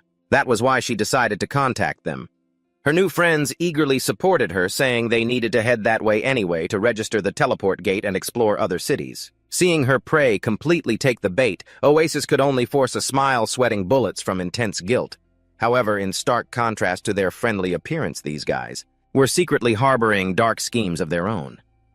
We finally reeled in the healer. But we'll see who gets the last laugh, boys. They excitedly declared they would escort her all the way to the eastern continent and urged the group to set off immediately. Meanwhile, Minshin quietly tailed them, reflecting on his original wish to just play the game in peace. But harsh reality constantly dragged him into unexpected trouble. Mincheon realized that getting dragged into constant PK battles had caused his reputation to skyrocket, forcing him to make the underworld his home to stay out of the spotlight. Along the way, the brown-haired guy suddenly grew suspicious and asked why an innocent-looking healer like Oasis was staying in a chaotic place like the underworld. He looked at her skeptically, wondering how she had accumulated so many reputation points when she didn't look like someone who often acted as bait. Startled, Oasis stammered, putting all the blame on her master as she explained that all those points were earned thanks to a companion who did it for her. The tanker clicked his tongue and began complaining about the priest, the crazy one in their party who often flew into a rage and attacked his own teammates despite usually looking so gentle. Suddenly, a chilling wave of bloodlust swept over, causing him to freeze in sheer terror. A party member suddenly vanished without a trace right before the eyes of the others. The brown-haired guy anxiously checked the status window, wondering if it was a network lag. How did one of us just vanish without anyone noticing? Seeing their teammate suddenly disappear without a trace, the other clicked his tongue and muttered, "No good deed goes unpunished, huh? At least say something before logging off." He turned to comfort Oasis, saying, "Sorry about that, healer. He'll probably be back in a bit." Oasis could only lower her head and reply awkwardly, yes," while her heart swelled with overwhelming guilt. Meanwhile, the tanker was starting to grow impatient. He looked around and muttered, "Where on earth did that guy go?" The guy walking beside him quickly whispered, "Keep your voice down." At the same time, he checked the system notification board, but saw no incoming messages. He began to suspect that their teammate had secretly logged out, yet the status screen clearly showed that the person was still online. He wondered, could he have been attacked by a monster? But looking around the silent forest, there wasn't a single monster in sight. To break the tense atmosphere, he tried to joke around, or maybe he got snatched by a ghost. Like this. He overacted so hard that karma hit him instantly.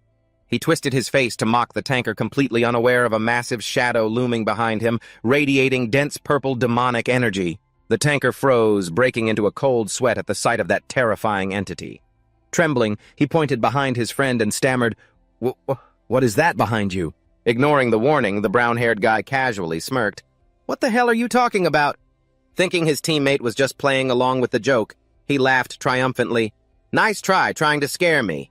But immediately, a giant dark hand reached out from the void. A horrific scream echoed through the forest as he was dragged into the deep darkness. Witnessing his teammate get snatched away in the blink of an eye, he quickly drew his shield and sword, shouting to protect his partner. But when the tanker frantically turned around, Oasis had already vanished without a single trace. The truth behind this mysterious disappearance had been revealed 10 minutes ago. Mincheon, who was hiding behind a massive tree trunk, smirked deviously and thought to himself, "Great job. Oasis, you successfully lured them in." Mincheon stepped out from his hiding spot. He began casting the Dark Knight's exclusive skill, Dark Hand, as pitch-black energy condensed into a massive claw. The Dark Hand suddenly shot out from the bushes, grabbing one of the party members and dragging him into the shadows. He could only scream in terror, What on earth is this?" In the dead of night, Mincheon materialized with a murderous smile. He mocked their cheap baiting tricks and instantly unleashed a shadow strike. The first target was cleanly taken down. Without giving the enemy time to recover, Mincheon targeted the second one. Witnessing his two friends vanish, the panicked tanker looked around frantically, screaming, "Oasis healer, where is my health pot? Healer, where is my health potion? Why would you abandon me now?" He realized with shock that his entire squad had fallen into a perfectly orchestrated ambush. Standing in the shadows, Mincheon quietly evaluated his opponent. He realized that against a defender class, a single strike wouldn't be enough to finish him.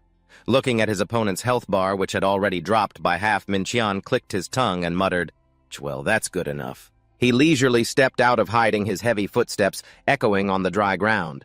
The tanker whipped around in panic, his eyes widening in shock as a massive figure approached him in the dark night. Trembling, he pointed his weapon at Mincheon and demanded, You're the one who ambushed us, aren't you?" He was answered only by Mincheon's sinister smile.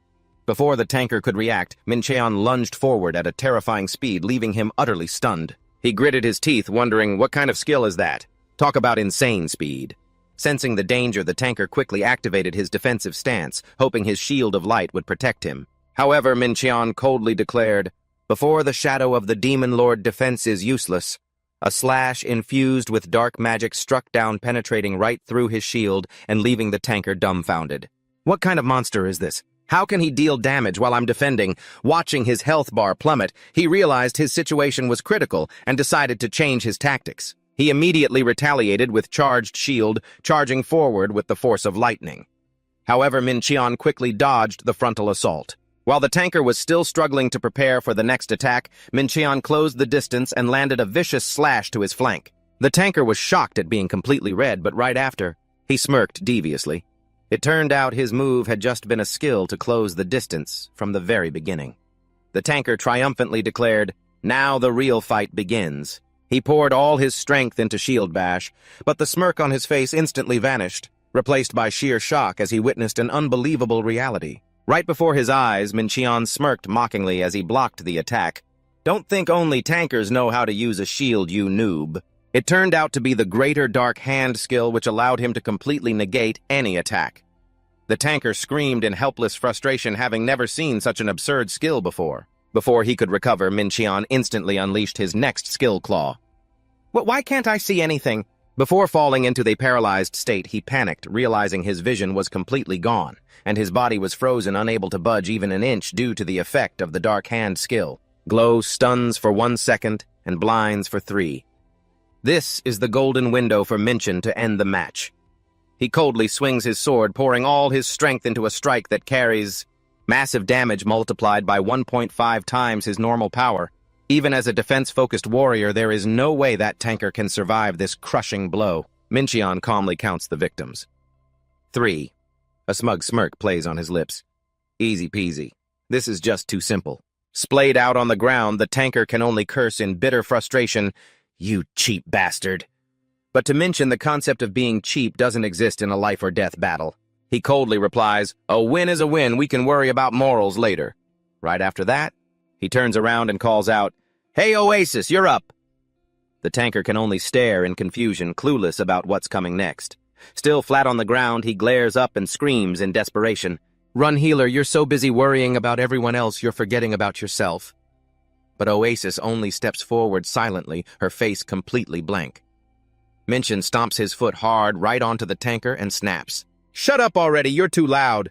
Despite the agonizing pain, the tanker uses the last of his strength to warn the healer, "Run! Run away from that demon." Ignoring his desperate plea, Oasis coldly raises her staff and activates her resurrection skill. A brilliant light envelops the battlefield as the system announces, Oasis has successfully resurrected one fallen ally. In sheer panic, the tanker tries to stop her. "No healer if I resurrect here. The consequences will be devastating." But it is already too late. All 3 of them are force-resurrected in a weakened state with only 5% of their health remaining and all their actions severely slowed for 179 seconds. Stunned, they look at her. "What? Healer?" From the shadows, Mincheon looms forward with sword in hand calmly, explaining the brutal rules of this world. When notorious players clash with each other, the winner can take half of the loser's infamy points. Mincheon's eyes gleam with absolute madness as he reveals his true scheme. "So what I mean is, if we keep resurrecting the person we just killed only to kill them all over again, we'll rack up a ton of infamy. I wonder how many times we have to repeat this process to squeeze out most of your infamy points." Terrified screams echo through the forest, scattering the birds. Mincheon mutters to himself, calculating the infamy points that are skyrocketing exponentially. 3,800 plus another 1,900. Plus 900, then 1,475, and another 238. Ugh, my head hurts. "Oasis, what's the total?" With a weary face, Oasis replies, 7,363. Looking at the glowing status board, Mincheon breaks into a highly satisfied smile. Being the bad guy really is a breeze. Standing among the corpses of the 3 PK heirs, Mincheon casually thanks them for letting him farm infamy points so easily. Gasping for breath, one of them croaks out, asking why he has to be this cruel. Mincheon coldly replies that he has no personal grudge against them. It is simply that he desperately needs infamy points. Patting Oasis on the head, he mockingly adds that either way, this is a costly lesson for the losers. Mincheon points a finger, warning the PK ears never to lay a finger on someone else's healer. Oasis can only hang her head, sobbing and apologizing to them for the deception. Looking at her innocent appearance, the defeated players bitterly realized they had walked straight into a perfect trap. And that is exactly why she never operates alone in the underworld. Mincheon smugly waves goodbye to his dear victims, announcing that he will be back for them whenever he needs more infamy points. The PK ears can only stare at the backs of the two who just brought their nightmare to life with utter hatred. The braided hair tanker sighs in defeat and suggests they leave under town immediately. Let's just go back to the countryside and raise fish. There are too many demons here. He curses Mincheon under his breath, calling him a true monster as the guy casually walks off into the gloomy forest. Right after that, a bright system notification flashes confirming that the requirements for Demon King Level 3 have been met. The Level 3 Demon King skill is officially unlocked, granting Mincheon massive bonus stats. Level 1 increases attack power. Level 2 boosts health, and Level 3 enhances magic defense, all scaling with the massive pool of infamy points he just harvested. Excitedly checking his status board, Mincheon laughs out loud, seeing his defenses fully active. But when he turns back to call Oasis, he suddenly freezes. Oasis is sobbing hysterically, crying her eyes out over the guilt of betraying her new friend's trust. Seeing the healer cry her eyes out, Mincheon can only ask blankly, "Hey, why are you suddenly opening the floodgates like this?" Amidst the bustling town, Oasis slumps to the ground, sobbing uncontrollably. Passers-by stare in confusion, whispering to each other, "What's going on? What's wrong with her?" Her wails echo through the street corner, filled with absolute remorse for deceiving those kind teammates. She can't help but recall the fun times, when they did quests together. Suddenly, a booming shout breaks the atmosphere. "Oh my God, look, a unique tier item dropped." The crowd erupts in shock as a top-tier item glows with a brilliant aura. It is the Scepter of the Desert King, a priceless, unidentified golden staff. The party leader stares at the precious staff, his face turning solemn. After a moment of thought, he smiles, turns his back without hesitation, and casually says, "I'm passing on this one. Consider it a parting gift." His decision to give up such a top-tier item leaves Oasis completely stunned, unable to believe her ears. "Wait, what?" The other team members are just as shocked, yelling in utter disbelief, "What are you actually serious right now?" The leader calmly explains that without Oasis's incredible support from the very beginning, they would have all wiped, let alone defeated the boss. Instead of being greedy for the precious item, he looks at her with sincere eyes and says, "So, healer, please join our party again next time, okay?" Moved by the genuine warmth and generosity of her new comrades, Oasis is stunned before nodding emotionally. "Ah, yes, of course." The leader bows respectfully to Oasis, placing his trust in her. "Then from now on, we're in your hands, healer." Meanwhile, Mincheon watches coldly from a distance. He silently assessed that in this hellhole, trusting others was a surefire way to get ruined. Yet Oasis couldn't ignore the truth that they had placed their absolute faith in her. She painfully blamed herself for betraying them, then cowardly begged them to kill her, only to be resurrected to serve her master's schemes. Seeing his partner drowning in deep depression, Mincheon stepped forward, gripped her shoulders tightly, and growled, "Oasis, listen to me very carefully. From now on, as my partner, you'll have to do things far worse than this." His words left Oasis shell-shocked. She gasped in terror. "Worse!" Mincheon ruthlessly declared that once he set his mind on destroying this world, then that process can never be fair or beautiful. On the contrary, it's going to be incredibly filthy and disgusting. Such was the philosophy of the man who wanted to tear the server to shreds. Oasis sobbed, recalling how those people had even given up a priceless, unique item to her as proof of their kindness. But at first, Mincheon scoffed, "Whatever, it's just a level 50 item anyway. I already told you. If it's not max-level gear, it's completely worthless."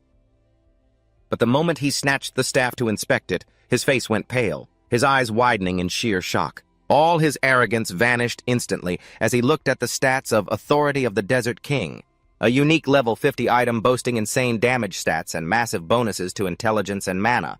Mincheon gasped as he realized this was once the ultimate gear for mages back in the day. Trembling, he touched the treasure and muttered in awe, "Wow, they actually gave this to you. They must have really cherished you." Hearing Mincheon's analysis only made Oasis sob more hysterically, utterly devastated by her betrayal of such kind people. It was then that Mincheon finally realized the immense value of this gift. He figured it was still an exceptional piece of gear that could easily be used up to level 70. If equipped by a healer and properly upgraded, it could even last until level 90. Mincheon held the golden scepter, his expression a complicated mix of emotions, letting out a heavy, quiet sigh. He told Oasis to rest up a bit more and catch up later. At the same time, he asked if she had reached level 50 yet. When Oasis confirmed she had, Minchin immediately urged her to go get her second advancement and then squeeze in a few more dungeon runs. He also instructed her that after advancing, she should actively join more parties. Since she was a healer, they would definitely be begging her to join on the spot. Oasis suddenly realized her master's sinister intentions with horror. Trembling, she asked, "So those parties too?" Minchin smirked deviously, confirming, "Just play out the same old script.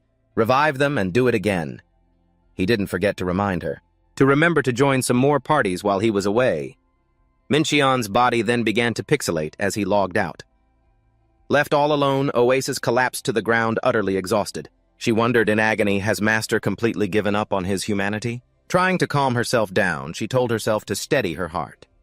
She quietly pulled out her fishing rod to find some peace, a little hobby to heal her shattered soul. Amidst the gloomy backdrop of the underground city, Oasis sat quietly fishing by the murky waters. Sobbing, she tried to reassure herself. "Right, this is just a game, it's just a game." She desperately tried to make excuses for her actions, telling herself she was only doing this to help her master. Just then, a group of unfamiliar players walked up to strike up a conversation. "Excuse me, are you a healer?" They excitedly shared that their party was about to enter the dungeon for their second advancement. One of them scratched his head, explaining they were desperately short on healers. "You're our savior. Our team is in desperate need of a healer." Oasis's face then suddenly went dark. Her eyes betrayed a deep, haunting psychological struggle, making the stranger uneasy. Seeing her silent for so long, he awkwardly tried to back away. If you're busy right now, maybe we could try some other time." The party began whispering among themselves that she probably wouldn't join, and they were about to leave, apologizing for bothering her. But she spoke up in a low voice. "Why wouldn't I help you?" Seeing the group of strangers still standing there in disbelief, Oasis nonchalantly asked, "Well, is that all right with you?" Absolutely thrilled, they quickly replied, "Of course it is. You don't even have to ask. We're the ones begging for your help after all." Facing their eager pleas, Oasis packed up her fishing gear and decisively agreed, "All right, let's go. This is a one-way trip, folks." Deep down, she was also anxious to complete her own second advancement quest. A loud splash broke the silence as Oasis yanked her fishing rod hard, reeling a massive fish out of the water. As the fish thrashed about wildly, Oasis suddenly flashed a bright smile but asked a loaded question. "Oh, but let me ask you just one quick thing. What's your current reputation score right now?" Meanwhile, in a dazzling digital space, Gaia was presenting a report on the game's economic system. She warned that implementing a payment system right now was too premature, as the gap between paying and free-to-play players would become massive, risking a mass exodus of players. But the director Young Hasu rudely brushed it off.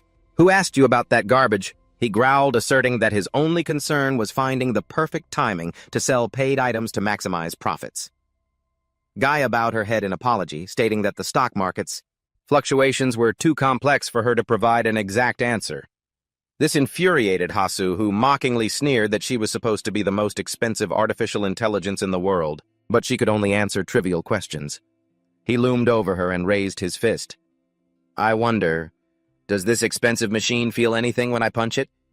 Gaia maintained her serene smile and calmly replied, "No, sir. If using violence helps you feel less angry, please be my guest." Hasu burst into a delighted laugh at her reply. He pulled back his fist and said he was only joking and that he wasn't the kind of scumbag who takes his frustration out on machines. After removing his VR headset, the virtual space dissolved, returning him to his office.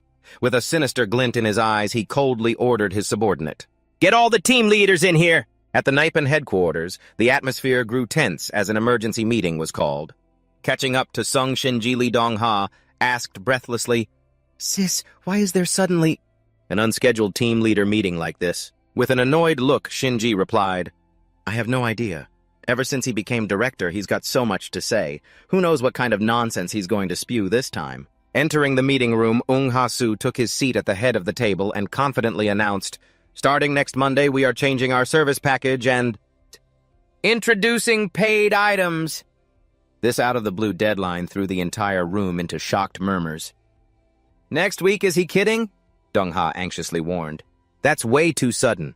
The backlash from users is going to be massive. Faced with his subordinates' protest, Hasu only smirked. User backlash, you say? He slowly asked them back, just how did Nam Min-chan treat our users? It seems everyone is still influenced by his mindset. Hasu pressed them on the former director's view of the players. Dongha hesitated, trying to remember. Director, Nam Min-cheon called the users adventurers. He said they were embarking on an adventure in the world we created, and we were always meant to be supporters.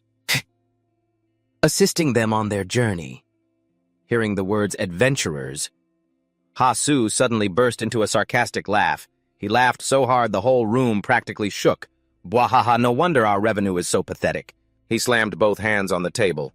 The customer is king. No customers are just livestock. They're like pigs we keep in a pen. Just throw them some scraps and they'll happily gobble them up. Just like dogs and pigs. Hasu casually spat out these insults about the players right in front of his staff.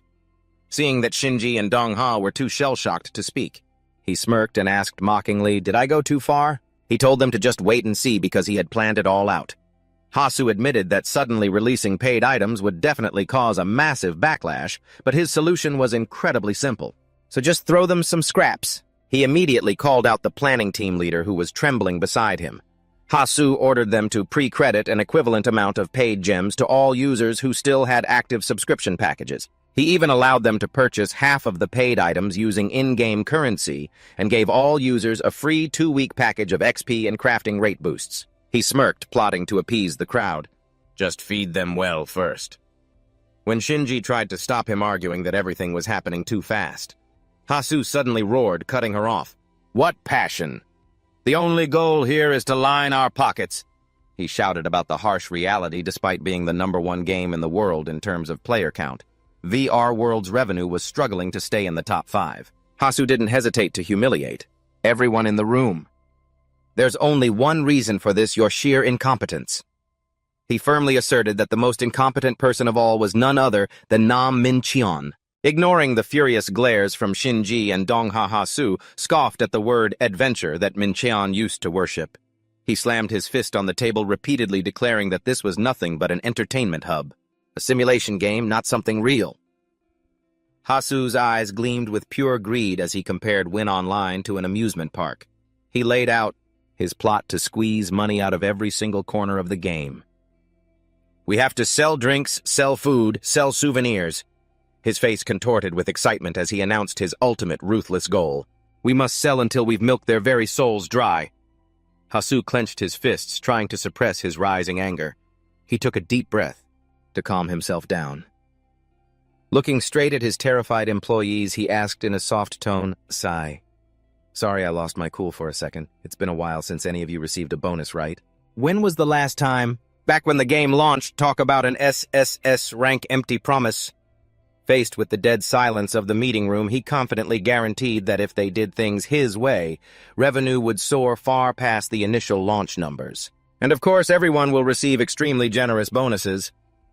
Whispers began to ripple through the room, and skeptical eyes locked onto the ambitious new director. Ignoring his staff's reaction, Hasu clapped his hands to urge them on. Now start brainstorming ways to milk them dry. Don't just sit there daydreaming.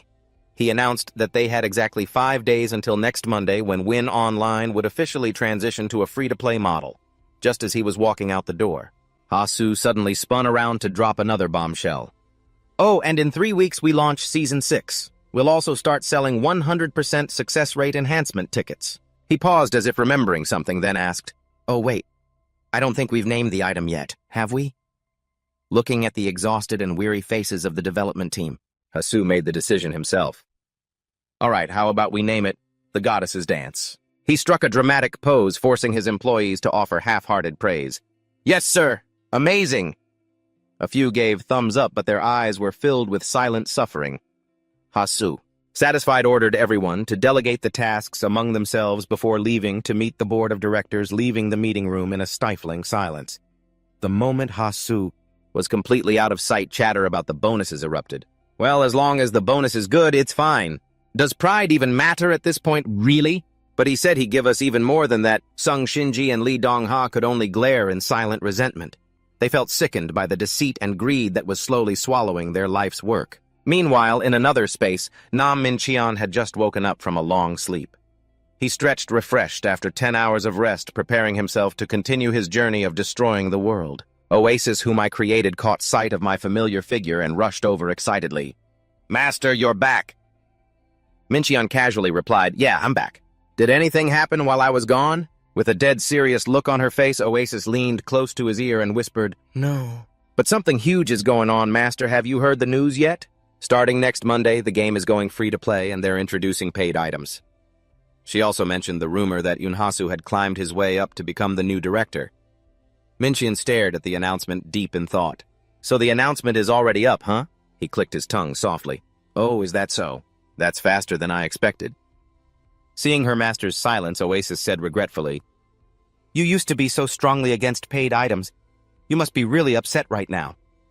But to her surprise, Mincheon casually blurted out, "That's great." As Oasis stared in utter confusion, he explained that leveling up from 70 and above was normally extremely hard. But with the 2-week free-to-play transition anniversary event boosting experience points and production rates, everything would change. Mincheon smugly calculated, "I'll just pay to win, get super strong, and wreck the game for fun. Plus, with all those paid progression support items, it's going to be so easy." Oasis froze, unable to believe her ears. Looking at Mincheon's cold back, she realized that her master wasn't sad at all. In fact, he was planning to actively exploit the very things he used to absolutely despise. To him, everything now was just a means to achieve his ultimate goal. Suddenly, Mincheon turned around and asked, "So what did you do while I was away?" Oasis flinched, feeling put on the spot, but then she quickly reported that she had advanced to her second class and reached level 55 by befriending 3 other groups of players. Hearing the number 55, Mincheon patted her head in satisfaction and praised her. "Great job!" He slowly drew his sword from its scabbard. "Time to reap the harvest." "Are you ready, Oasis?" Horrific screams and the dull sounds of clashing weapons echoed through the enchanted forest. Mincheon was carrying out a brutal harvest on the groups of players, whom Oasis had lured in.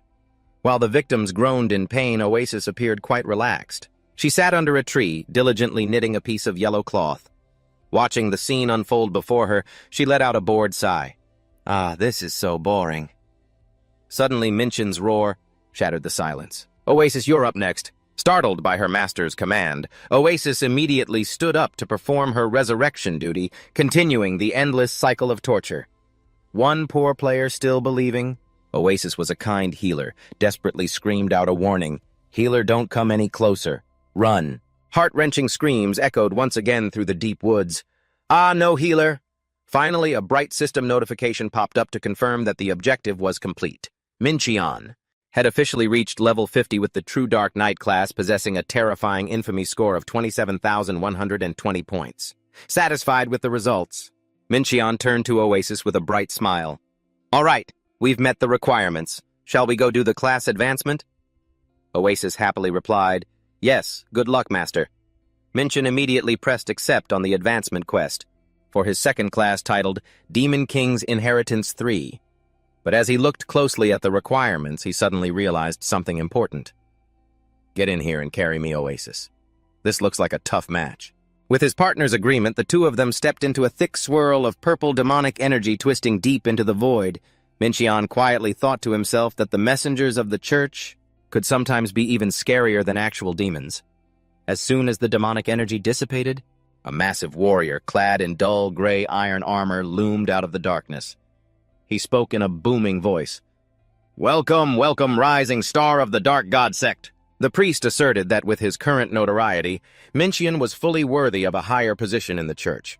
However, the upcoming trial would be far from simple. "Since this is a high-ranking position within our cult, you must pass the trial I have prepared."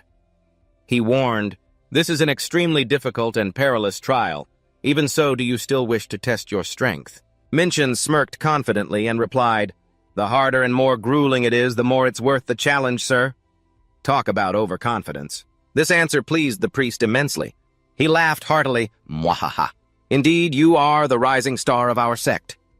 Instantly, a burst of demonic power exploded, and the ground shook violently as a glowing red magic circle began to activate. "Very well, then. Let the trial begin." Following the priest's declaration, a notification for the Trial of Evil dungeon event popped up, flashing red warnings of extreme difficulty. It required players to have high-tier gear and a party of 2 or more just to survive. Then the gates swung open, leading them into a grand but gloomy hall lit by a magnificent chandelier. Oasis looked around in confusion and muttered, "This doesn't look like a dungeon, it's just a room." Suddenly, a massive figure in iron armor loomed out of the shadows behind them, startling her. Trembling, Oasis tightly grabbed Minchin's cloak. Master!" Standing before them was a warrior with glowing, eerie eyes and a sword radiating a freezing frost. Minchin explained the formidable background of their opponent in a low voice. 100 years ago, this guy was one of the 3 legendary great knights who defeated the Dark God cult, the Sword King Camus Gargantua. While Oasis was terrified by such a legendary figure, Minchin casually drew his sword and corrected her, "It's just a fake, you know. Don't get all worked up." He explained that the church had created these phantoms to research how to defeat the legendary knights, making them the perfect training targets for the Dark Knights. However, deep down, Minchin scoffed, knowing that was just the surface lore.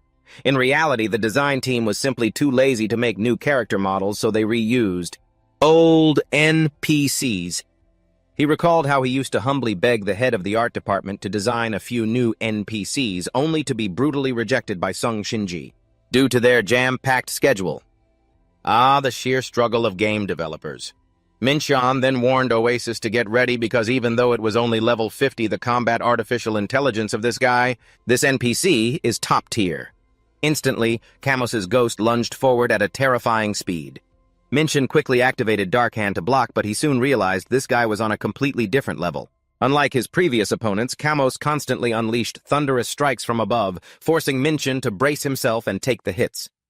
He glided around like a ghost, appearing right behind Minchin in the blink of an eye. Gritting his teeth, Minchin realized his opponent was a pure agility-build character. A heavy impact made him gasp in pain. His attack speed was so fast it was almost impossible to block. Even trying to keep his distance was useless as the enemy closed in instantly. Minchin thought to himself that for now he could only brace himself and take the hits. His health plummeted severely under the relentless barrage of attacks. Yet Minchin remained highly confident, asserting that he was a damage-dealing tank built purely on raw strength and massive health. So a puny, agile swordsman was nothing to him. The battle paused for a brief moment as the two backed away from each other. Minchin grinned, smugly proud of having survived his opponent's entire rotation of damage. He proudly declared, "Nice, that's 1 full rotation of damage dealt with. Now it's my turn." Gloating too early usually backfires, guys. Minchin shouted to Oasis, demanding her to act immediately. Instantly glowing recovery symbols enveloped him. Oasis quickly moved into support position. She immediately cast a flurry of buff spells saying, "I'm in position." "Buffs coming up, Master. The effects of Blessing of the Blade." Angelic Aura and Tailwind Melody were activated one after another, greatly boosting attack power, health, and speed for the entire party. Feeling the surging energy coursing through him, Minchin smirked and said, "Not bad at all." He immediately dashed forward, unleashing his dark multi-strike skill at a dizzying speed. However, the harsh reality was that Minchin's powerful slashes only struck thin air. Camos's ghost skillfully dodged every single blow, causing a flood of mocking miss indicators to pop up on the screen. Minchin stood there in shock, realizing his fatal mistake. "Damn it! The agility gap is too massive, so my accuracy plummeted." He bitterly admitted that he had been so focused on grinding levels that he neglected finding the right gear. Now his only option was to make up for the stats with items. Witnessing Minchin's helplessness, the enemy ghost flashed a mocking smirk. This only added fuel to the fire, making Minchin snap and roar, "Are you freaking kidding me?" His eyes blazed with fury as he watched a mere artificial creation dare to look down on the very person who had created this world. Minchin growled, "Did you forget who coded you, you bastard?" However, instead of rushing into a life-or-death battle, Minchin suddenly spun around and fled, shouting back, "Hold on a second." Leaving his opponent utterly bewildered, he casually announced that he needed to open the shop to buy some support items to turn the tables. He didn't forget to dump an outrageous request on his partner, saying, "Hold him off for 3 minutes, okay?" Oasis froze in absolute shock. The poor priestess could only lament in tears, "Why is my life like this? I definitely chose the wrong master." Thrust into a life-or-death situation, Oasis was forced to use all her strength to block the enemy's wind-cutting slashes. The system repeatedly flashed weapon defense successful as the priestess braced herself to block the direct thrusts from the K1 ghost. However, with a defense rate of only 40%, Oasis still took 60% of the damage, rapidly draining her strength. Knowing she couldn't hold out much longer if she just kept taking hits like this, she quickly cast her Healing Wave skill to recover as much health as possible in that brief moment.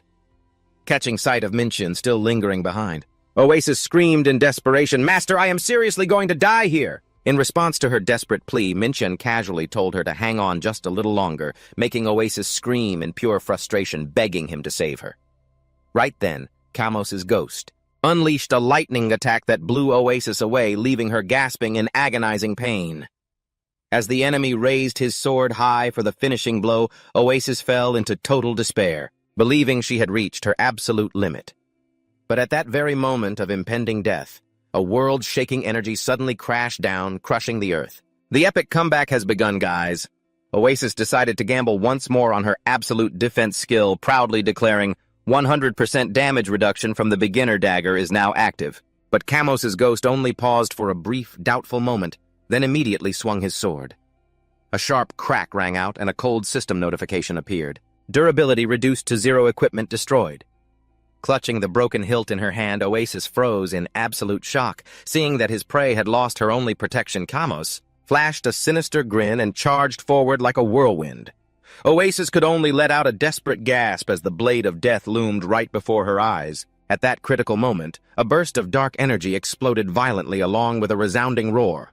A warrior clad in pitch-black iron armor with glowing red lines suddenly appeared, blocking the devastating strike to everyone's shock. Looking up at the massive back emanating a terrifying pressure, Oasis trembled and whispered, "Master." Recognizing his loyal partner Minchin in his powerful new form, turned to reassure her, "Rest now, Oasis. It's time for your boss to show you how it's done." He stepped forward majestically, pointing his sword directly at Kamos's ghost and taunting, "Come on, keep laughing, you fake!" Furious, Kamos lunged forward at a terrifying speed, but Minchin maintained an incredible calm. Gritting his teeth, he channeled all his dark mana into his sword and coldly declared, "This is going to hurt a lot." Instantly, Minchin unleashed his decisive move, Dark Awakening. The overwhelming power of the strike completely suppressed the enemy, turning him to ash instantly. Witnessing that epic scene, Oasis could only gasp in utter shock. "I can't believe you took him down in just one hit, Master. That was so incredibly cool," Minchin asked proudly. "See that?" But a surge of eerie, glowing green magic flared up, making Oasis worry. "Master, what is that?" Minchin explained in a serious tone. "That is the second of the 3 warriors, the shadow of the legendary archmage Kire Ellison." He confirmed that the goal of this quest is to defeat all shadows of the 3 legendary warriors. Kire began gathering a massive fireball that radiated an overwhelming pressure, making Oasis ask in confusion, "But Master, are you absolutely sure that is our goal?" Minchin realized that the orb was a chain explosion, meaning he couldn't block it normally with his dark hand shield. Coldly, he declared, "Which is why you must use your secret weapon." Assis asked in utter confusion, "My secret weapon?" She was actually feeling touched, thinking her master had come up with a genius battle plan. But right as the magic came crashing down, Minchin suddenly blurted out, "Sorry about this," and grabbed Aces tightly. While the priestess was frozen in absolute shock, Minchin yelled, "Secret technique! Ally shield!" Aces shrieked in tears, "Master!" "You absolute jerk!" The blast completely swallowed Aces, turning her into a living shield to take the hit for Minchin. Utilizing the ally shield link, Minchin used Aces to plow right through the terrifying explosion. Kiri watched coldly from above, but Minchin quickly activated his dark streak skill, dashing like black lightning through the magical fog to close in on his target. Minchin muttered to himself that his build revolved around a single skill. As long as he could bypass that fireball, he could take down the enemy in one shot. Looking at Aces, who was currently disintegrating in agonizing pain, he nonchalantly said, "Make sure to respawn quickly after you die. I still need a few more shields." Seeing his partner's blank stare, he asked, "Are you mad?" Resentfully, Aces shot back, "This isn't my first or second time doing this, so I just need a moment to prepare myself before coming back." Suddenly, a heavy footstep echoed across the hall floor, making Minchin gasp in surprise. Oasis stared in shock at the pale white figure that had just appeared and whispered, "Master." Minchin's face paled as he gritted his teeth in tension. "Damn it, she's here!" This was the final shadow of the 3 legendary warriors named Identa Chronosai. Looking at her pure white outfit, Oasis asked naively, what class is she? Minchin replied curtly, she's a priest. Hearing this, Oasis secretly rejoiced, thinking her opponent was just like her. She told herself, just like me, I heard priests are the weakest in PvP. This should be a piece of cake. But Minchin immediately crushed that hope. No, she's a gladiator. She'll be the toughest of the three. Shocked, Oasis pressed him. Is the gladiator class really that strong? Minchion's gaze darkened as he watched Identia start to radiate a brilliant blue magic aura. He explained, no, she's not strong, she's just cheap. Oasis stared blankly, not understanding her master's meaning. She tilted her head, asking with a puzzled look, cheap. Identia stood imposingly in her powerful blue and white armor. Despite her slender frame, she wore incredibly thick armor. Oasis couldn't help but be shocked. Instantly, Minchion charged forward and shouted, commanding her to buff him. Oasis quickly complied while Minchion activated his Dark Hand skill for a frontal assault. The attack stunned the opponent for 1 second and blinded her for 3 seconds, giving Minchin the chance to unleash a powerful dark slash. However, he gritted his teeth in disappointment. I hit her with everything I had, and she barely lost any health. Is this game glitched? Before she could even catch her breath, the female gladiator raised her giant hammer high. Gathering brilliant blue electricity, a thunderous strike called Hammer of Dawn slammed down, creating a massive electrical explosion that engulfed the entire room. Oasis only had time to let out a scream, and before standing frozen in place, completely paralyzed. Seeing her tearfully crying for help because she couldn't move, Minchin could only snap that she was hit by a status effect, a stun with a 25-meter range. The moment she took damage, Identachronosai immediately activated her Healing Touch skill. A brilliant blue light enveloped her body, restoring her health bar in the blink of an eye. Looking at this ridiculous sight, Minchin asked coldly, now do you understand why I said she plays dirty? Oasis nodded furiously, breaking into a sweat as she finally understood. Minchion analyzed that the opponent had dumped all her stats into stamina, combined with a special medium armor that boasted the highest defense while also possessing all kinds of healing skills and stun effects. She might not be able to kill her opponent, but she herself would never die. Minchion called this the zombie priest build. It was an incredibly frustrating tactic designed to wear the opponent out until they just give up. Oasis's eyes widened in shock. Then how do we win? Don't tell me it's impossible to beat her. Minchion reassured her. Since she's an NPC, she can't restore her mana with potions. The only way is to keep hitting her until she completely runs out of mana. Hearing that they had to fight until she ran out of mana, Oasis gripped her staff with trembling hands and stammered, how much longer is that going to take? Minchin looked at his chipped sword and casually replied, well, we'll find out when we beat her to death. The ultimate grind-to-beat cheap play tactic. With that, Minchin leaped into the air, delivering a powerful downward slash to the female gladiator's head. The battle raged with extreme intensity.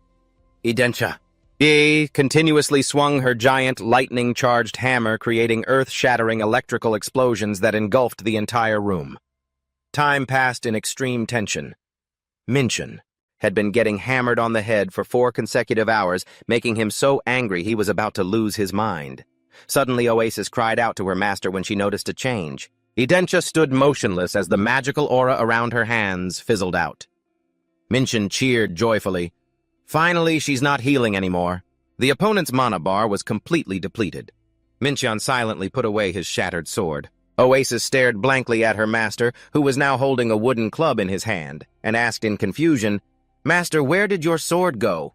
Why are you holding a wooden club? He asserted, using a sword is too merciful.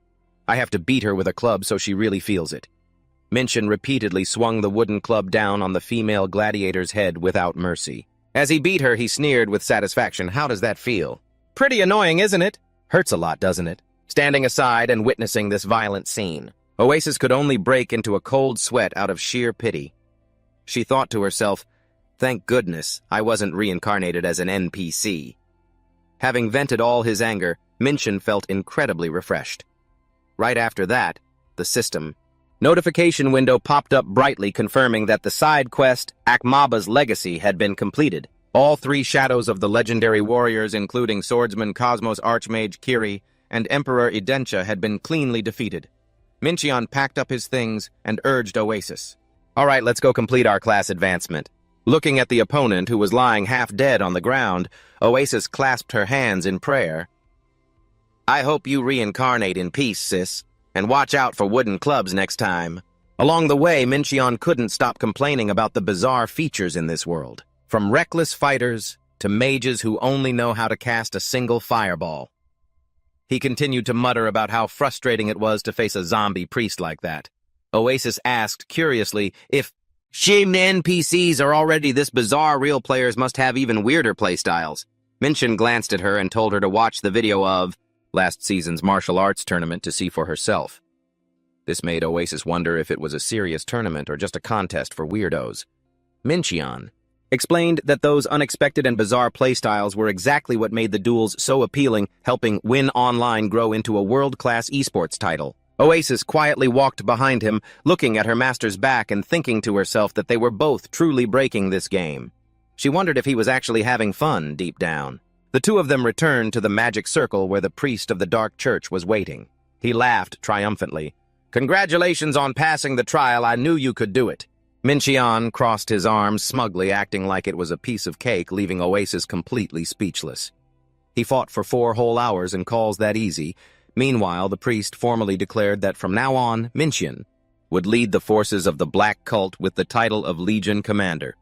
The system continuously displayed notifications congratulating Mincheon on completing his second-class advancement. He had now officially unlocked a ton of new content, such as base development and building his own legion for the Black Cult.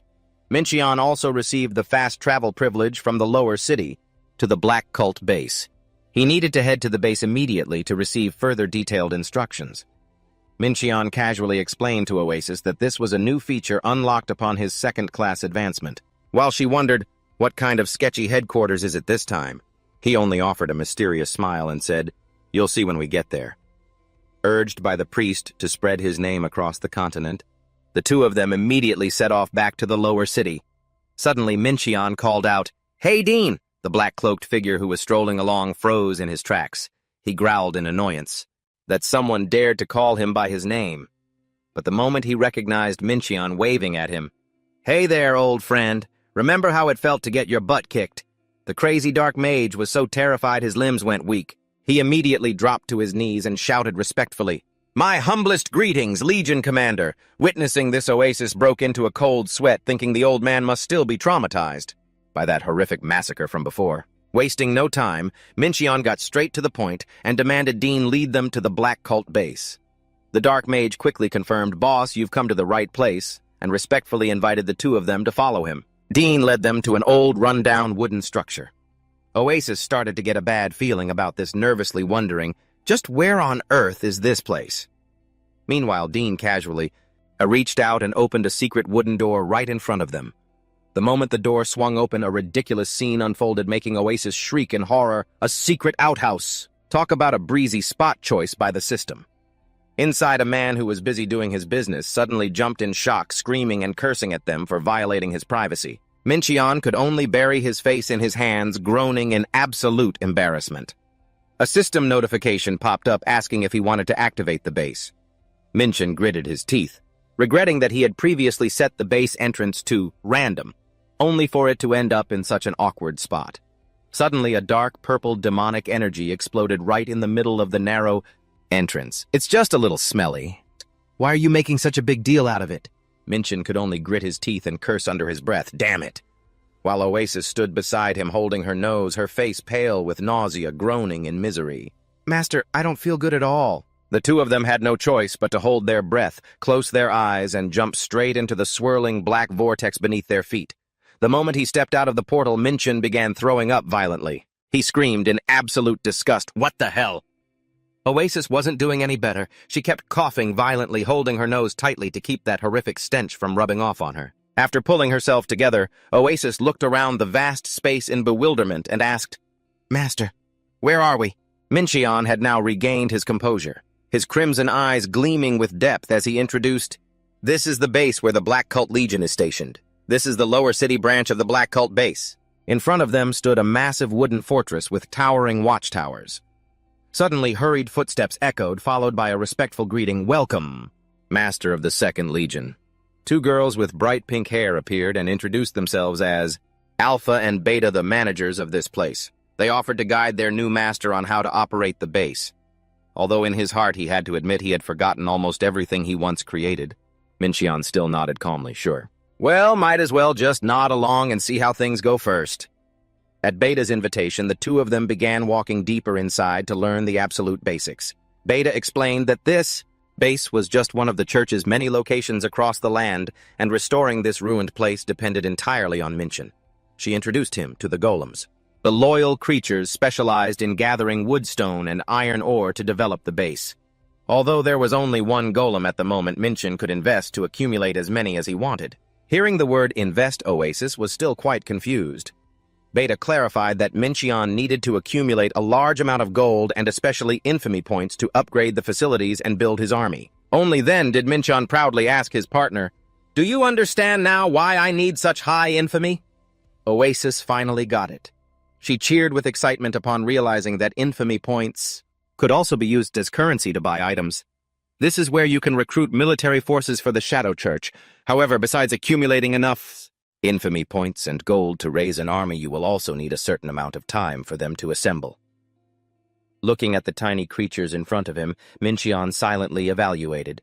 So at level 1 there are only goblins? Even though they are small, they are highly capable minions. You can send your army on conquests, order them to clear out dungeons, or even command them to plunder other players and destroy villages.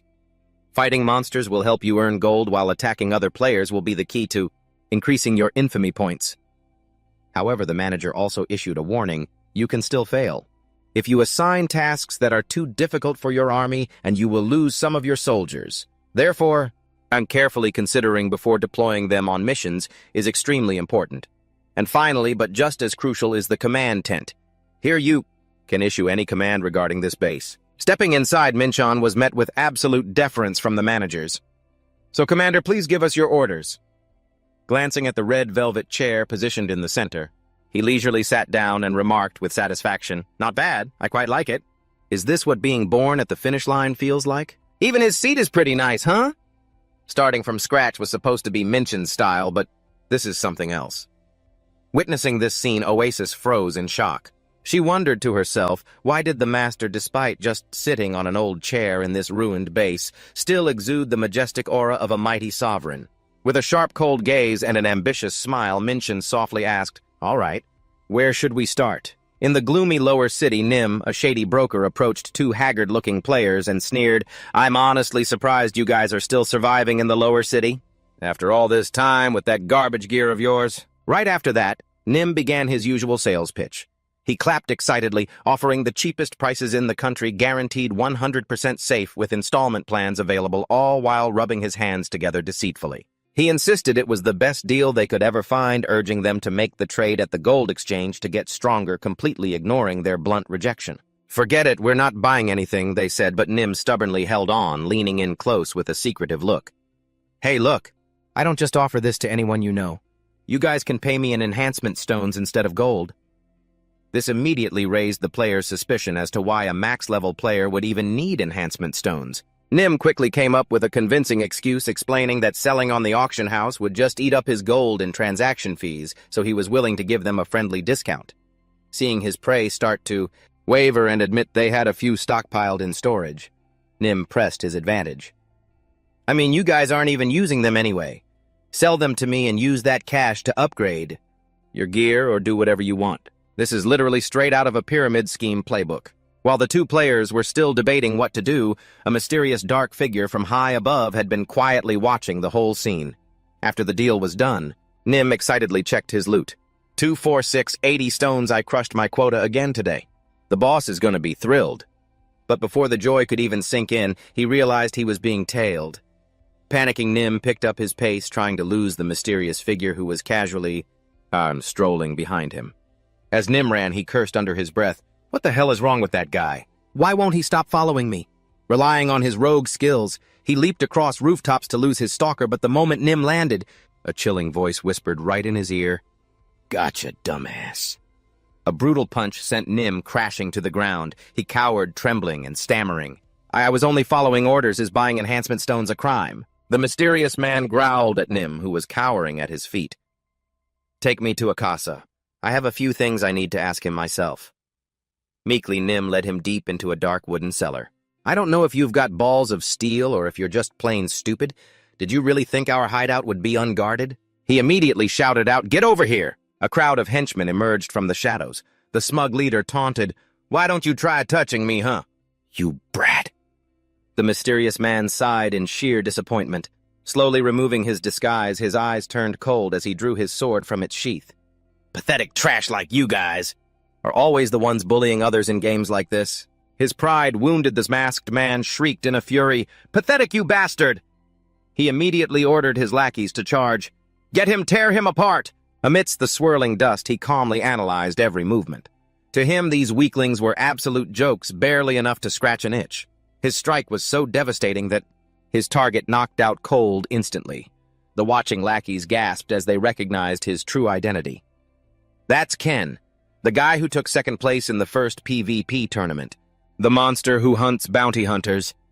Fear gripped the remaining thugs as they realized they were standing against a notorious cold-blooded player killer. "Everyone freeze!" A booming command made Akasa's henchmen halt in surprise. From behind them, the leader Akasa slowly walked out, unable to hide his astonishment as he gasped.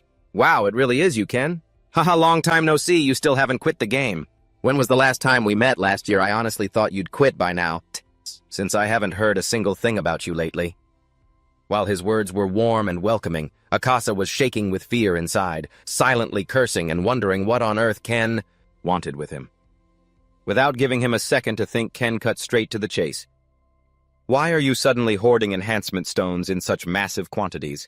Akasa laughed nervously, making up an excuse that he was buying them because of a hunch that their price would skyrocket once the Season 6 update drops. He casually claimed it was purely his sixth sense. But Ken suddenly dropped a bombshell, making the air in the room instantly heavy. "Have you heard the news? GM Stream was fired." Hearing this, Akasa clicked his tongue, acting as if he already knew. He sneered, saying GM Stream met such a pathetic end because he had no idea how to run the game. He then remembered something and asked out of curiosity, "You really hated GM Stream, didn't you, Ken?"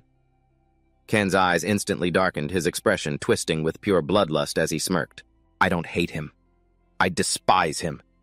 If I could, I'd kill that bastard with my own two hands." The sheer malice radiating from Ken made Akasa and his lackeys freeze, breaking out in a cold sweat. Ken slowly rested his hand on the hilt of his sword. "But Akasa, you were pretty close to him, weren't you?" The question made Akasa flinch. He panicked and yelled back in denial, "Me close with Stream. What the hell are you talking about?" Ken stepped forward, each heavy footstep echoing with power. He exposed the secret that out of all the villains monitored by the GM Akasa was the one with the most connections to Stream. At this, Akasa's face paled. He gritted his teeth and admitted in frustration, "Wait, are you talking about that lawsuit fine? If you want to call that a connection, then whatever, damn it." Ken coldly exposed the truth about the former director's sudden leniency. "He dropped every single charge against you. Why do you think he did that?" He stared intensely into Akasa's wavering eyes, analyzing that Dream had passed up a once-in-a-lifetime opportunity to wipe out the bandits in this lower city to make an example of them. Akasa awkwardly tried to excuse himself, bringing up his pathetic past. I went to Nipe in Korea and begged him to drop the charges." Annoyed, Akasa grumbled, "Did you come all this way just to dig up old dirt?" But Ken firmly shot back, "No. I'm here because I believe there's a much deeper connection between you and Dream." Ken could tell that Akasa was in a rush to end the conversation right then and there. Of course, now that he was cornered, Akasa was squirming like a rat. Ken then began laying out hard evidence of the strange anomalies in his target's actions. The very moment GM Dream was fired, you suddenly started buying up enhancement stones like crazy, even though you'd never touched them before. Ken sneered, mocking a professional scammer like Akasa, suddenly hoarding an item he'd never cared about. As soon as Dream left the company, he delivered his undeniable conclusion. GM Dream tipped you off that they were about to skyrocket in value. Why? Because he wanted to use you for something. Ken wondered what could force a high-ranking director to make a backroom deal with a shady con artist like Akasa, leaving him sweating in tense silence. Ken asserted with absolute certainty, exactly. He needed an illegal deal, something secret happening under the table. He knew very well that Akasa was the one person who could get Dream whatever he wanted in this game, without ever getting flagged by the system. Seeing his secret exposed, Akasa tried to keep up his sarcastic, smug grin. "Oh, wow, you should really write movie scripts." But before he could finish his sentence, Ken roughly grabbed Akasa by the collar, terrifying him. Ken's eyes burned with pure hatred as he growled, "Don't underestimate my instincts, Akasa. I've waited years for a chance to pay that bastard back. Do you really think I wouldn't be able to sniff him out?" Gritting his teeth, he commanded the trembling man before him, "Tell me where he is." Akasa struggled in vain, screaming for Ken to let him go immediately. Akasa's patience finally snapped. Swearing and screaming, he yelled, "I said let me go, damn it, right now!" With a sudden swing, Akasa slashed a fiery blade, blazing toward Ken to force him back. But Ken was no amateur. He effortlessly dodged the surprise strike. Akasa gritted his teeth in sheer rage and growled, "Do you think just because I was nice to you, you can walk all over me? Do you think you're so damn special? Just because you took second place in some stupid tournament ages ago?" He kept mocking him, saying Ken didn't even have the skills to compete in a real tournament anymore and could only run around slaughtering ordinary players. Just to ruin his own reputation, Akasa growled, "Honestly, Ken, this look doesn't suit you at all. You're really starting to piss me off." He pointed his weapon straight at him, declaring that his current position wasn't something handed to him on a silver platter. In the face of his threats, Ken remained completely unfazed. He calmly replied, "I am not the runner-up." His words left Akasa stunned. "What?" But Ken asserted, "I am the actual champion of Season 1. Akasa gritted his teeth, yelling that Ken was talking crazy because he clearly finished second. Ken explained in a low, heavy voice that his opponent back then had used dirty, underhanded tricks that should have disqualified him instantly. Yet GM Dream just stood by and watched, refusing to make a fair ruling. The truth suddenly dawned on Akasa.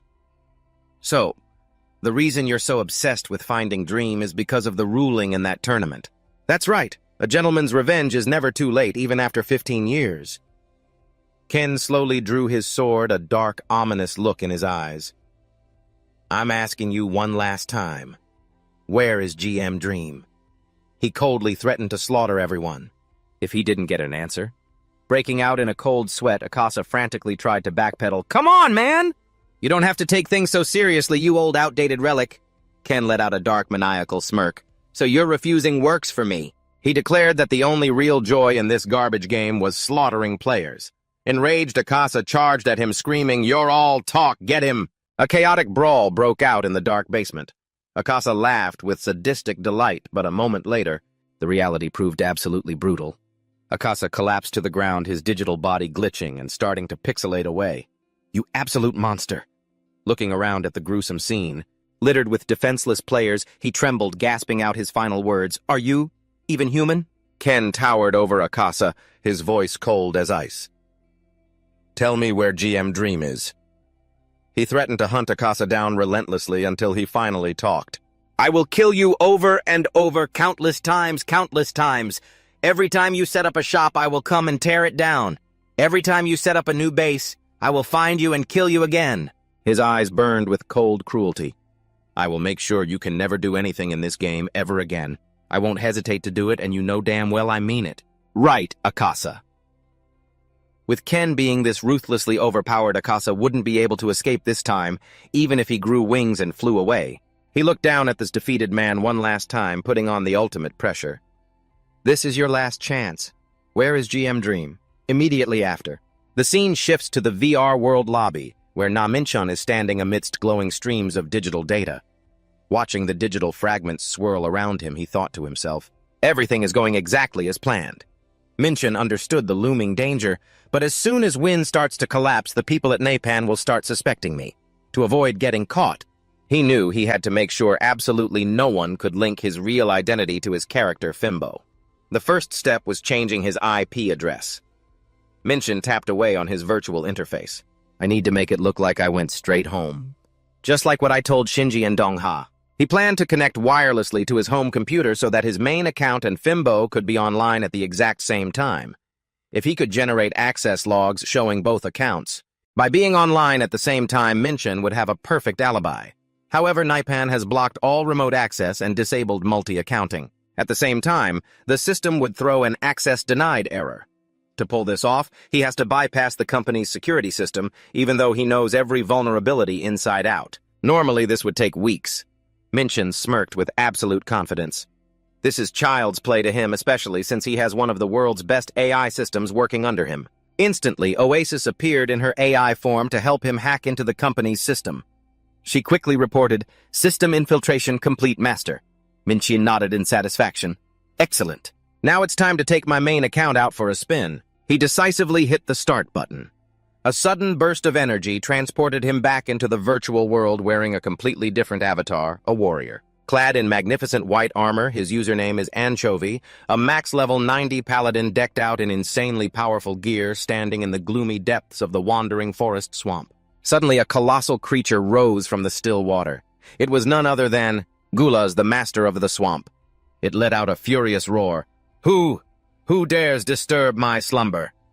But the only response to its wrath was the firm, steady stride of the paladin. In his gleaming silver armor with just a single razor-sharp slash, he cut the monster down. It died so fast it didn't even have time to realize who had killed it. As the massive corpse collapsed to the ground, he casually asked his partner Oasis, "How much EXP did I get from that?" Oasis reported that each defeat only brought in an extra 519 EXP. Looking at that pitiful number, Minchion, standing nearby in his Fimbo avatar, said thoughtfully, "The level gap between us is just too wide now. Partying up at this point is completely useless." Seeing Oasis look confused, he explained that since he can keep both accounts active and idling, simultaneously switching back and forth, between the characters is a breeze. Still, Minchion admitted it was a bit awkward since he can't control them simultaneously. If he's actively playing one character, the others will just stand there like statues. Even so, Minchion asserted that as long as the log history shows both accounts online at the same time, Naipan won't suspect that Fimbo is actually him, at least for now. He smirked proudly. "Talk about a flawless alibi." Suddenly turning to Oasis, Minchion added, "Oh, by the way, I need you to book a flight for me." But she couldn't help but ask, "A plane ticket. Where are you going?" Minchion told Oasis to prepare for a trip to Bali in 3 weeks right before the Season 6 update drops, making sure to get a round-trip ticket. Seeing her master constantly swapping characters back and forth, Oasis could only yell in sheer frustration, "For crying out loud, just pick one character and stick to it." When she asked why the sudden trip to Bali, he casually replied, "Just some business to take care of, and I'll be meeting someone while I'm there." Once he finished testing the multi-account system, Minchion ordered his paladin to stand by, then turned to Oasis. "Shall we go grind some more levels?" "Grind some more?" She enthusiastically agreed, "You bet." Just as they were about to head out, a message notification flashed on screen, catching Minchion's attention. "Huh?" It was a message from Mikasa asking if Fimbo was online. Minchion replied coldly, "Why, you want your money back?" But Akasa's reply was completely unexpected. "No, that's not it. Ken found me." Hearing that name, Minchion's face went pale. Ken, the hunter of hunters. Hunter of... Akasa frantically reported that they were in deep trouble and that it was a major emergency. "Ken already knows your account ID." Minchion smirked suspiciously and pressed, "Did you tell him?" Akasa swallowed hard in fear, admitting to it and apologizing because Ken had completely obliterated their base. Despite her intense anxiety, Minchion remained remarkably calm. "Don't worry about it. It's fine, I'll handle him." Still, Akasa didn't forget to warn him about the hunter's terrifying glare. "Just please be careful, Fimbo." In response, Minchion just gave a soft chuckle. It seemed he was incredibly confident even when facing such a formidable opponent. Minchion thought to himself, "Ken, he hasn't changed one bit." His eyes gleamed with a scheming light as he realized this turn of events might actually work in his favor. Meanwhile, the scene shifted to the wandering forest where a caravan was slowly moving through the pitch-black night. Deep in the woods, a mysterious merchant appeared and warmly welcomed everyone. "Welcome, everyone. Let me introduce myself. This is my 3rd season working as a merchant. Let me guide you." Seeing that they had a max-level escort leading the way, the other merchants couldn't hide their excitement. "With someone like that leading us, we'll definitely make it there safely." "Man, we really lucked out today." Watching the bustling crowd, Oasis asked curiously, "Master, what are those people doing?" Minchion calmly explained, "They're all merchants. They make a living by buying local specialties and reselling them in other cities because those trade goods can't be placed in their inventories and must be loaded onto carriages they can't use teleportation portals. That means they have to haul them the long, hard way. They really have to work hard for every single penny." Minchion added that the journey was incredibly hazardous, filled with plain monsters, bandits, NPCs looking to steal valuable goods, and field bosses roaming the plains. That's why merchants usually team up once every hour to travel together for safety. and whoever has the highest level or experience gets chosen as the leader. The caravan leader then announced loudly, "All right, everyone, we're heading to the east of the city of Terra. To get there, we must cross the wandering forest." He instructed everyone not to panic if they got lost in the fog, covering the area. They just needed to message him privately. In this wandering forest, there are 5 field bosses. They're incredibly strong, but they won't attack unless provoked, so absolutely do not touch them. After a loud, unanimous response from the group, Oasis was still full of questions. "Wait, but Master, why are we traveling with these merchants?" Mincheon smirked, his sinister smile illuminated against a fiery red background. He revealed his true scheme using these merchants as bait to eliminate those field bosses. Everyone minds their own business. They hunt for local specialties, and he hunts bosses. It's a win-win situation. The carriage convoy quietly entered the thick, foggy forest. Suddenly, a series of earth-shattering explosions shook the ground. The panicked merchants looked around, crying out, "What's happening?" "Who knows? Could it be an earthquake?" Amidst the chaos, a player's eyes widened in horror as they realized the terrifying truth. It was a field boss, a colossal entity resembling a withered ancient tree. Its blazing yellow eyes looming out of the darkness, radiating an overwhelming pressure that enveloped the entire group. The convoy leader quickly reassured everyone that this was just a level 70 field boss. It won't attack unless provoked. Hearing this, the crowd let out a sigh of relief, knowing they were nowhere near strong enough to face such a terrifying creature. They whispered to one another to move quietly and avoid trouble. However, Mincheon, walking in the middle of the crowd, suddenly noticed something unusual. The monster's blazing yellow eyes began to shift, accompanied by dry cracking sounds echoing from its ancient trunk. A worried player asked the guide again just to make sure the monster wouldn't attack. He maintained his confident smile, assuring them that nothing would go wrong. But the moment the words left his mouth, the ancient treant suddenly slammed a devastating blow right into the middle of the carriage convoy. Splintered wood and dust filled the air. The merchants screamed in pure panic as they saw the monster actually launching an attack, forcing everyone present to immediately brace for battle to save their lives. This guy's words hold absolutely zero weight, do they? The guide stood frozen in utter shock, cold sweat pouring down his face, since he couldn't fathom why a normally docile boss would suddenly fly into a rage when clearly no one had provoked it. Amidst the chaos and desperate cries for help, Mincheon had emerged from the shadows with a wicked smile. As it turned out, this was his new skill after his second-class change called Shadow Teleportation, which grants the ability to cloak his body in darkness for stealth and boost his movement speed by 50%. Mincheon had secretly approached and provoked the monster without a single soul in the merchant caravan noticing. Violent tremors shook the entire forest. The convoy leader's face turned pale and sweat poured like rain as he stared at the colossal entity before him.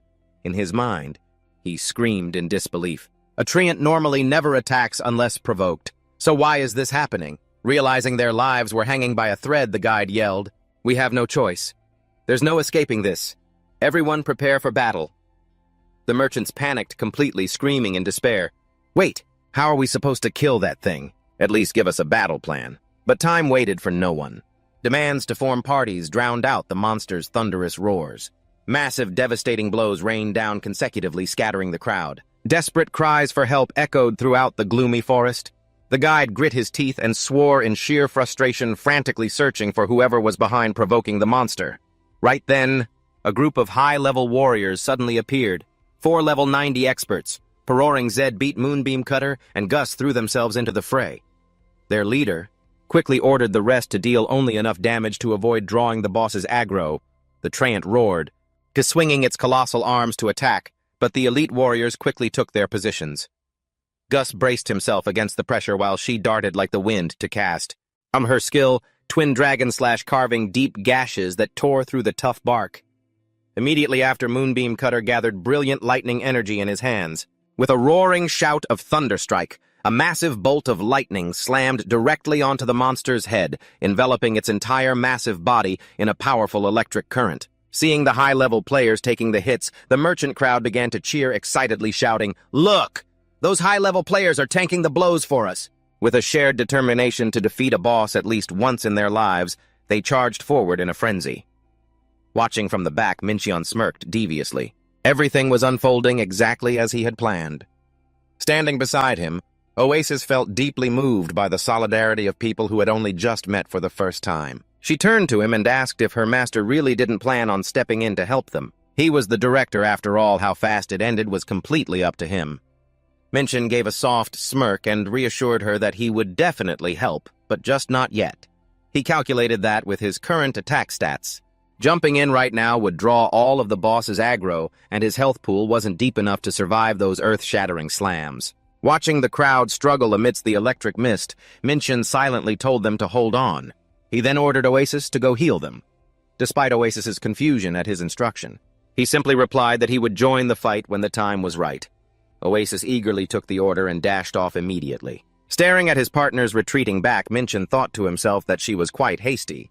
But then again, Oasis was probably eager to test how much she had improved after all that grinding. Heading toward the center of the battlefield, Oasis raised her glowing staff and cast her skill. Sanctuary's Call, recovering 2% of maximum health per second. She for all players within a 30-yard radius for 8 consecutive seconds. The sudden burst of healing light left the crowd stunned. They frantically looked around asking who was saving their lives. Oasis continuously cast Region Guardian Angel Aura and Healing Wave to provide full support to the wounded. Upon seeing their savior, the exhausted players burst into joy, cheering, thanking her, and scrambling to beg, "Please heal me too." Once people get a taste of something good, they just get greedy. Oasis suddenly stopped and softly whispered, "Sorry, but that's enough." Witnessing that, Minchin quietly praised her for knowing to stop right before the boss detected her. To him, what makes a healer truly great is not the timing of their skills or bold saves, but their ability to survive and secure the team's next move. Sensing that the time was ripe, Minchin coldly stepped forward. "It's time for me to make my move." He immediately activated Level 1 Shadow Shift, enveloping his body in darkness to enter stealth mode and boost his movement speed by 50% for 10 seconds. While the ancient treant roared furiously, leaving the merchant caravan bewildered and confused, the veteran leader was still shouting to rally everyone. "We're almost there? Hang in there!" Meanwhile, Minchin silently sneaked behind the monster. He told himself his damage output didn't matter right now since his contribution points were low anyway, but if he could land the finishing blow, he would sweep all the massive bonus points. What a sly guy, just waiting for them to wear the boss down to low health to kill Steel. Suddenly, Minchin unleashed his Shadow Strike, unleashing consecutive strikes laced with dark purple magic into the ancient tree trunk. He left the boss utterly stunned. Seizing the opening, Minchin dashed like black lightning through the dust cloud. With determination burning in his eyes, Minchin poured all his strength into the final slash. Seizing the opening, he immediately unleashed the Shadow Knight's exclusive ultimate skill, named Darkness and Backlight. It allowed him to teleport behind the target and spin his weapon at blinding speed. The first strike dealt 150% damage plus 10% of the target's current health, while the second strike dealt a whopping 300% damage. The system immediately announced, "You have defeated the boss monster, Ancient Treant." The merchants froze in sheer shock. They stammered, unable to believe their eyes. "Oh my God, it's over." Fortunately, the entire caravan had survived without a single casualty. Right after that, a reward window popped up with 3 lucky dice. Oasis stared blankly at the 3 dice in her hands, wondering if that was a lot or a little. "Hey, I'm going to pick up the boss loot over here. There's some good stuff here. Whoever wants them, roll for it." Oasis curiously turned to her master and asked, "Master, how many dice did you get?" Minchin replied with the bored look, "I don't know and I don't care."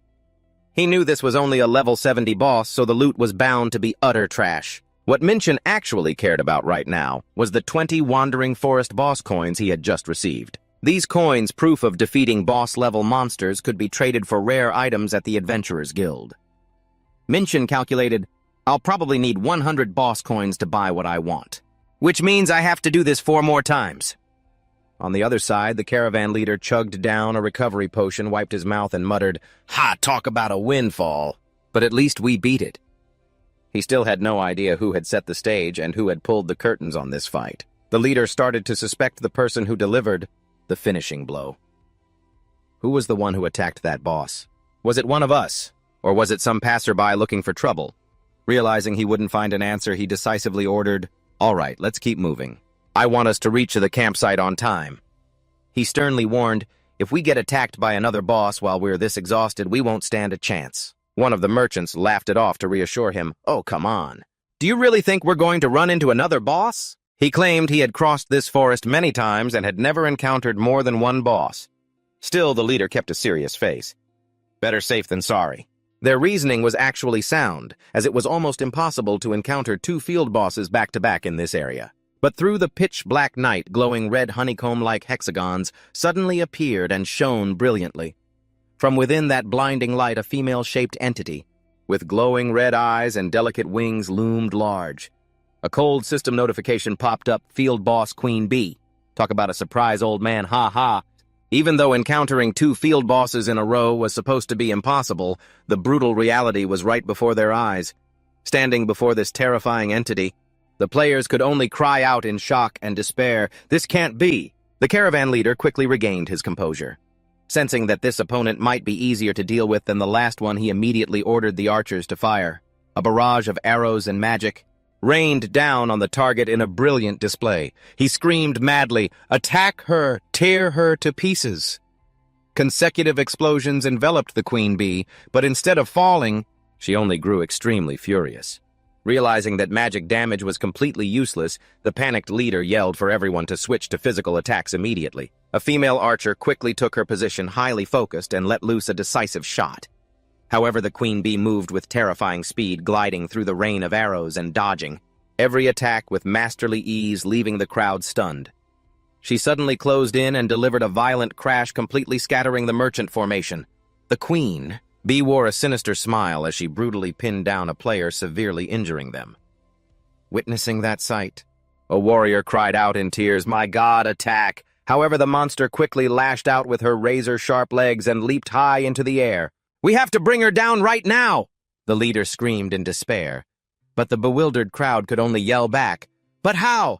A mage!" He had planned to use magic to destroy her wings, but he was instantly hit with a cold dose of reality when he saw their marks. Man get vaporized in the blink of an eye.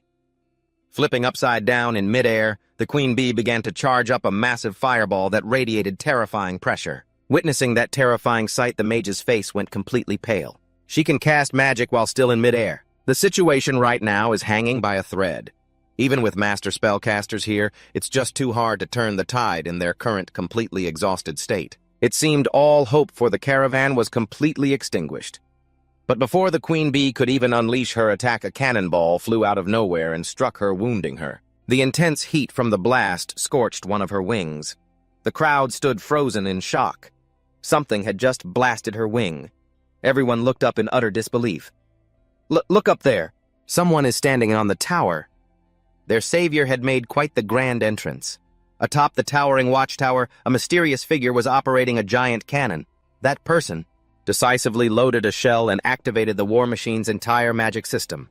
A blinding beam of energy erupted from the barrel, carrying destructive power as it surged forward, aiming straight at the queen bee hovering in the air.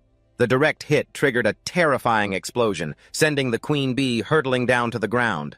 The merchants couldn't believe their eyes, gasping in sheer shock. The queen bee lay motionless, her body trembling after taking that critical blow. Instantly, shouts echoed through the forest. "She's down! She's down!"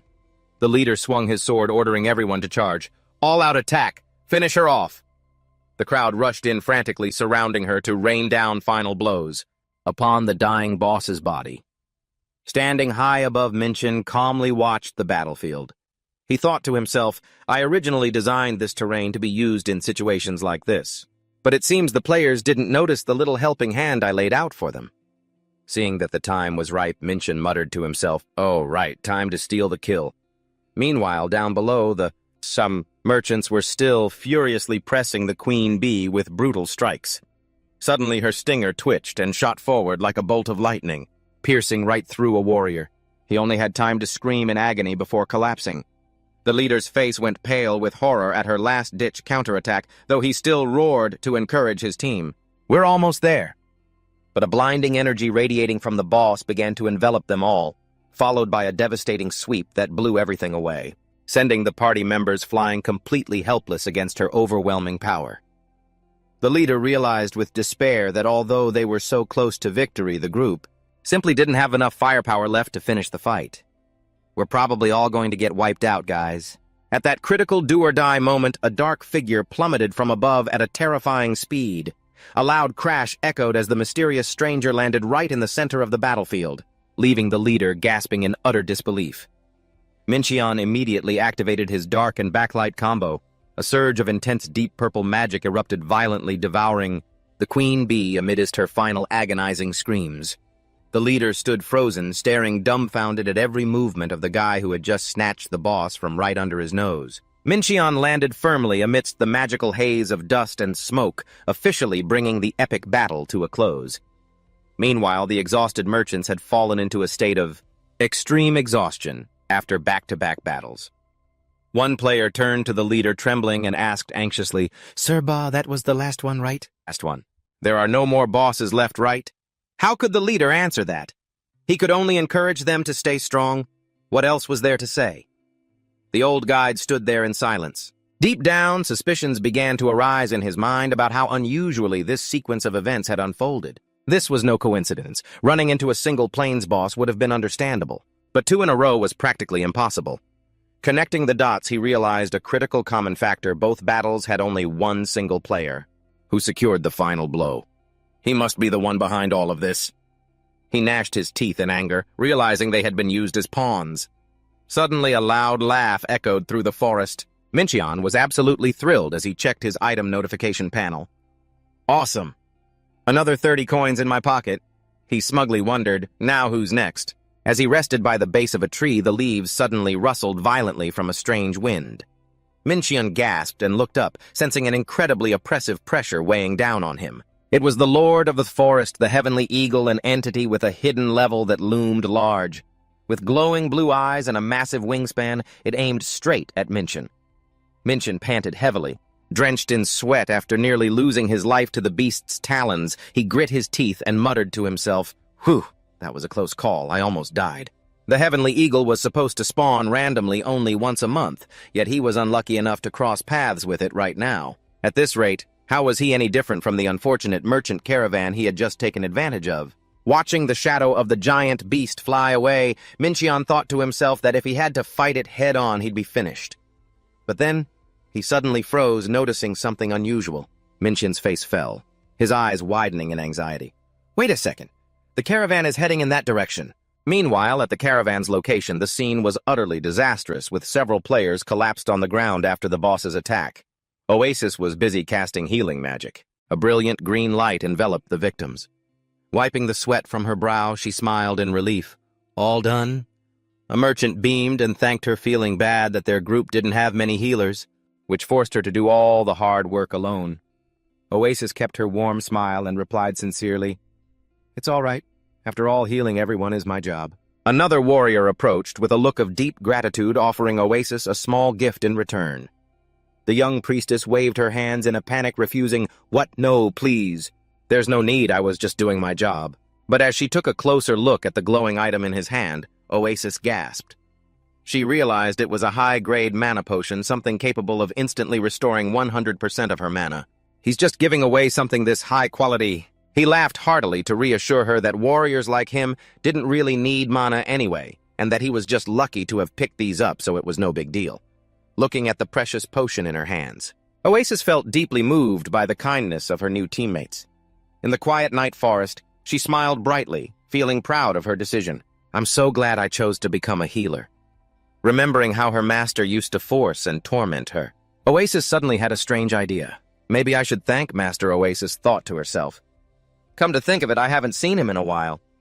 Don't tell me he went to lure another boss before we could even regroup.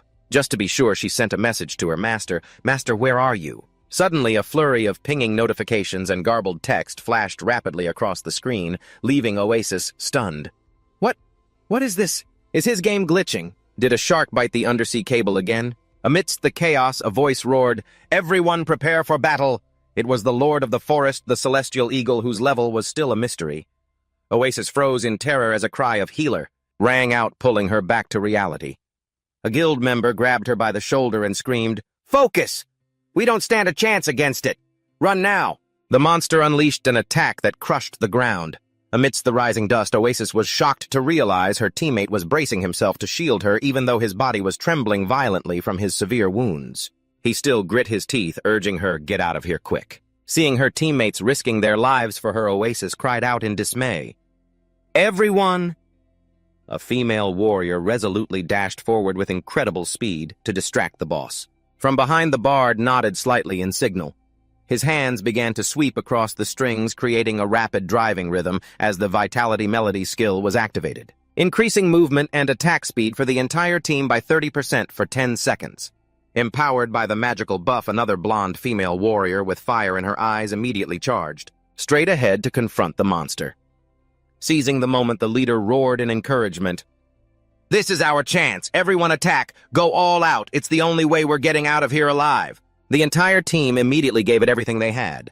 Spears thrust deep into the monster's body while the archers quickly took their positions, drawing their bows in unison, ready to fire. A torrential rain of arrows poured down, peppering the celestial eagle's body, making it roar frantically in pain. But instead of collapsing, the boss suddenly exuded a terrifying pressure. It began to spin its body at a dizzying speed, creating a massive tornado that swallowed up everything around it.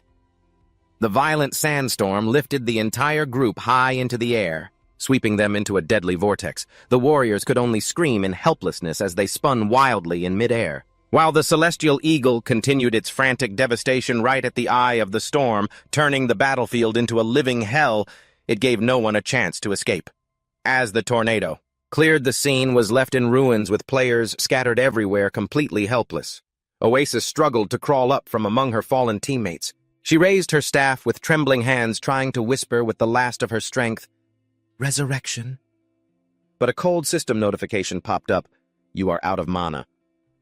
Oasis, completely exhausted, her breath ragged in utter helplessness.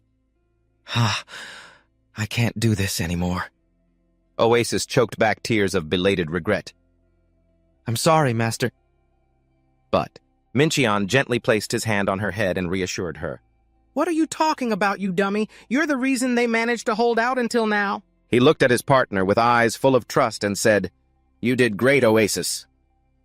Instantly, the battlefield erupted as the other players roared. "We'll join the fight with you, regroup," the leader's booming voice urged. "Healers, quickly resurrect those on the front line." Instantly, a brilliant light filled the area as the resurrection skill was cast in unison, bringing the fallen warriors back into the game. Despite their devastating defeat, they weren't giving up, everyone. Watching the crowd eagerly march forward, Oasis asked curiously, "Where are they going?" Mincheon calmly explained that at the top of every hour, the merchant caravan departs, and in fact, they departed after the two of us. Oasis couldn't help but marvel at her master's deep calculation. "Wow, you even calculated that." Basking in his partner's admiration, Mincheon smugly smirked. "Of course." Suddenly, sharp, thorny vines burst from beneath the ground, ruthlessly wrapping around both of their legs. Oasis shrieked in terror. "Master, look below!" Mincheon was shocked to realize he had fallen into a dangerous trap right beneath his feet. The bard looked at him with sharp, cold eyes and demanded, "You're the one who did this, aren't you?" He exposed the entire plot. "You're the troll who always lures bosses to the caravan and steals the final blow." At last, the truth was finally revealed. Seeing the tension rise, Oasis rushed to intervene. "Wait, everyone, I think there's been a misunderstanding." But the warrior roughly grabbed her hand and warned her, "Stay out of this. I don't know what you're doing hanging around a guy like this, but he has gone way too far. If I were you, I'd stay far away from him." Trembling with rage, the bard pointed directly at Mincheon's face and yelled, "Do you think this is funny? Going around ruining things for other people like this?" Even though he was tightly bound, Mincheon suddenly flashed a sinister grin and casually admitted, "Yeah, actually, it's pretty fun." His brazen answer left Oasis holding her head in absolute speechless despair. They were certain he was a notorious troll and wanted to hand him over to the guards, to rot in prison for a while to teach him a lesson. But Mincheon calmly remarked, "You guys are already at the max level, aren't you? And your gear level is pretty high too." He questioned them, asking if the whole point of playing a game wasn't to escape reality and embark on thrilling adventures. Mincheon went on to expose the truth that the second group of players who joined. It's not because they're being nice. It's just that in a brutal online game, boss hunting is a blast, and they don't want to miss out on the action. So everyone has their own agenda after all. They just keep it to themselves, that's all. He brought up the thrill of facing a powerful boss, the sheer sense of achievement after turning the tide and the tight bond built through hard-fought battles. Mincheon firmly declared, "I'm just trying to awaken that excitement for the game that you've all forgotten." Just then, the Sky Eagle roared furiously, forcing the party leader to scream, urging everyone to give it everything they've got for the final strike. Realizing how urgent the situation was, the musician gritted his teeth. Deciding he had to join the fight, he snapped, "Mincheon, stop using that garbage speech to justify your nonsense." Though he had to admit the boss was the top priority right now. The thorny vines suddenly vanished, sending Mincheon tumbling to the ground, much to Oasis's shock. Looking out over the battlefield, the musician admitted it had been a long time since he'd seen such an intense fight. Oasis quickly cast her healing hand to patch up Mincheon. Why does he even need healing anyway? They should have just left him like that so he wouldn't cause any more trouble. The moment the Sky Eagle collapsed, cheers of players gathering loot echoed through the forest. The system notified Mincheon that he received 3 dice as a contribution reward. He just walked away casually, completely unfazed. Only 3. Well, it didn't really matter to Mincheon. A boss from Season 1 probably wouldn't drop anything useful anyway. But then the Heart of the Sky Eagle, an ultra-rare item with an incredibly abysmal drop rate. As suddenly dropped, Mincheon froze, his eyes practically popping out of his head in shock. This was the exact item he had been planning to grind forever just to buy. Trembling, he rolled his dice silently, calling out to Gaia. "Oh, Gaia, is this your divine blessing?" Mincheon laughed like a madman, convinced the goddess of luck was on his side. But then the results popped up. Swansman of Taiwan was in the lead with 9 points, while Fimbo only had 7. Currently sitting in second place, all his hopes rested on his very last die. Mincheon held his breath, praying hard, please, anything but a 1. He prayed with all his soul, and yet it still landed on a 1. Talk about brutal. Mincheon sank to his knees, clutching his head and screaming in utter despair. "Are you kidding me? Talk about a cruel twist of fate. Losing badly doesn't hurt nearly as much as losing by a hair like this." It stung worse than eating raw chili, but right at that moment, Oasis ran over her face, beaming. Naively, she bragged, "Master, your contribution score must be insanely high. Look, I got 6 whole dice." Meanwhile, the seasoned veteran, Mincheon, had only managed to get 3 dice and failed miserably. Thanks to her massive healing output, the little priestess had walked away with the lion's share of the rewards. Mincheon stood frozen, utterly speechless, staring at the pile of dice in Oasis's hands. Snapping out of it, Mincheon immediately urged Oasis to roll all the dice she had. While she stood there, totally bewildered, he slowly lifted the item they had just obtained. It was the Heart of the Sky Eagle, a brilliant crimson crystal radiating an intense flow of energy. Seeing Oasis curiously pressing him about what he planned to do with it, Mincheon let out a sinister grin and declared, "This is going to get us to level 70 at the speed of light." Oasis gasped in shock at her master's wild ambition. Level 70. Meanwhile, the merchant's carriage caravan had reached the edge of the forest. As the sun began to set, the musician leading the group cheered with excitement. "We've finally made it."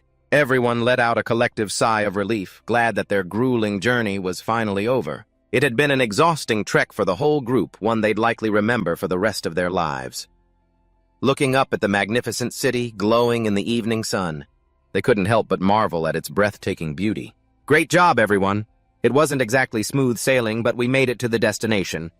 Oasis was completely spellbound by the city's splendor, gasping in admiration. "It's so incredibly beautiful." The atmosphere grew lively as everyone began saying their goodbyes. The musician smiled warmly and thanked Oasis. "This is all thanks to you. Thank you so much." As everyone continued heading into the city, wishing each other a fun game, Oasis suddenly grew curious about what the inside of Solitaire looked like. Brimming with excitement, she was about to charge right in to explore. "I want to go see—" But Mincheon coldly stopped her. "All right, that's enough." Lifted right off the ground by Mincheon, Oasis squirmed and whined, "Oh, why not? Just let me satisfy my curiosity a little bit." Mincheon looked down at her with dead serious eyes and explained, "We can't go into Solitaire. Did you forget how infamous we are?" He pointed toward the guards standing tall at the city gates, laying out the harsh reality. "Take one step inside that city and those guards will arrest us and throw us straight into prison." Teary-eyed with disappointment, she whimpered, "So, does that mean we have to head back without even stepping foot inside that beautiful city?" Mincheon casually confirmed the harsh truth that as long as they were branded as villains, they couldn't enter any city other than the gloomy Undercity. Oasis burst into tears, begging Mincheon to wait so she could at least register the teleport gate, but it was no use. She could only flail in despair as her master dragged her away. "Wait, master. Let me register the teleport gate first. What kind of adventure is this? Talk about having the prize snatched away right at the finish line." Meanwhile, 2 miles away from Solitaire, at a roadside tavern, the quiet, peaceful atmosphere was suddenly shattered by a loud slam on a table. A massive, bald thug roared in anger at the terrible quality of the beer. "Ugh, this beer is garbage. Did you just take a leak in this mug or what?" The trembling tavern owner tried to calm him down by offering some premium rum, but the brute immediately grabbed him by the throat. "Who do you think you're kidding, old man? You've already ruined my appetite, and now you're trying to push even more trash on me." Amidst the tension, a cold voice rang out from the dark corner, stopping the bald guy in his tracks. "Hey, shut your filthy mouth!" A girl wearing a majestic wolfskin cloak appeared, her sharp eyes glaring fiercely at the jerk who had just ruined her afternoon nap. A man in a panda suit named Grizzly suddenly appeared, lifting the bald guy high into the air like a rag doll, completely ignoring his crying and pleading. He casually threw him to the ground, sneering at cowards who only bully weak NPCs. Talk about meeting your match. That jerk totally deserved to get trashed. The girl in the wolfskin cloak then suggested a truly notorious target lingering nearby, nothing like that pathetic loser they just dealt with. Grizzly grew interested and asked just how infamous this person was. Hearing that the target had over 20,000 notoriety points, Grizzly accepted the hunt immediately without a single second thought, even though the girl in the wolfskin cloak warned that tracking them down would be a waste of time and effort. But Grizzly confidently revealed that the prey was very close to Solitaire, only level 50, and was traveling with someone else. Meanwhile, at the entrance of a glowing ancient dungeon, Oasis could only sigh in exasperation as Mincheon confirmed that the two of them were about to dive into yet another challenge. As they stepped into the Temple of the Forgotten Angel, a high-level, extremely dangerous dungeon, with a recommended level of 75, Oasis anxiously questioned him about the nature of this place. Mincheon casually explained that there was only a single boss here which would spawn the moment they entered. He revealed that he had actually designed a bunch of experimental dungeons like this to spice up the player experience. But because players got bored so quickly, he had shelved them long ago. However, right now, he insisted, there was no better place for the two of them to level up. Who knew his abandoned work would end up being so useful? As they went deeper inside, a colossal, fiery statue holding a massive sword loomed before them, radiating terrifying pressure. Mincheon confirmed that this was the boss, and it would wake up the second someone stepped into the red circle at its feet. Oasis turned pale, terrified by the massive level gap, but Mincheon reassured her that they obviously weren't going to fight it the normal way. That was why he had gone through so much trouble to acquire the Sky Eagle's heart, a catalyst that boosts potion effects by 120% with 100 uses. Oasis was still a bit confused by that 120% figure, so Mincheon explained that this item was exclusively for alchemy to upgrade potion tiers. He pointed out that regular potions were completely useless against boss monsters. But if enhanced with the Sky Eagle's heart, a mediocre debuff becomes high grade. When that happens, players can easily use this powerful poison on even the strongest bosses to completely shut them down. The time has come, what are we waiting for? If we don't use it now, when will we? The system announced that Mincheon had successfully used the Sky Eagle's heart to brew high-grade viper poison. Holding the glowing vial, he flashed a sinister grin and asked, Oasis, what would happen if he threw it at the boss from outside the circle? Mincheon explained that since the boss is programmed to only wake up when someone steps inside the boundary, she won't even try to escape the poison cloud. Although they can't attack directly from outside, throwing potions is totally fair game. With that, Mincheon decisively hurled the vial. It shattered right on the sleeping boss's body. Mincheon explained that due to a scripting conflict bug, the boss wouldn't wake up at all, even while taking damage. From the poison as long as no one stepped into the trigger circle.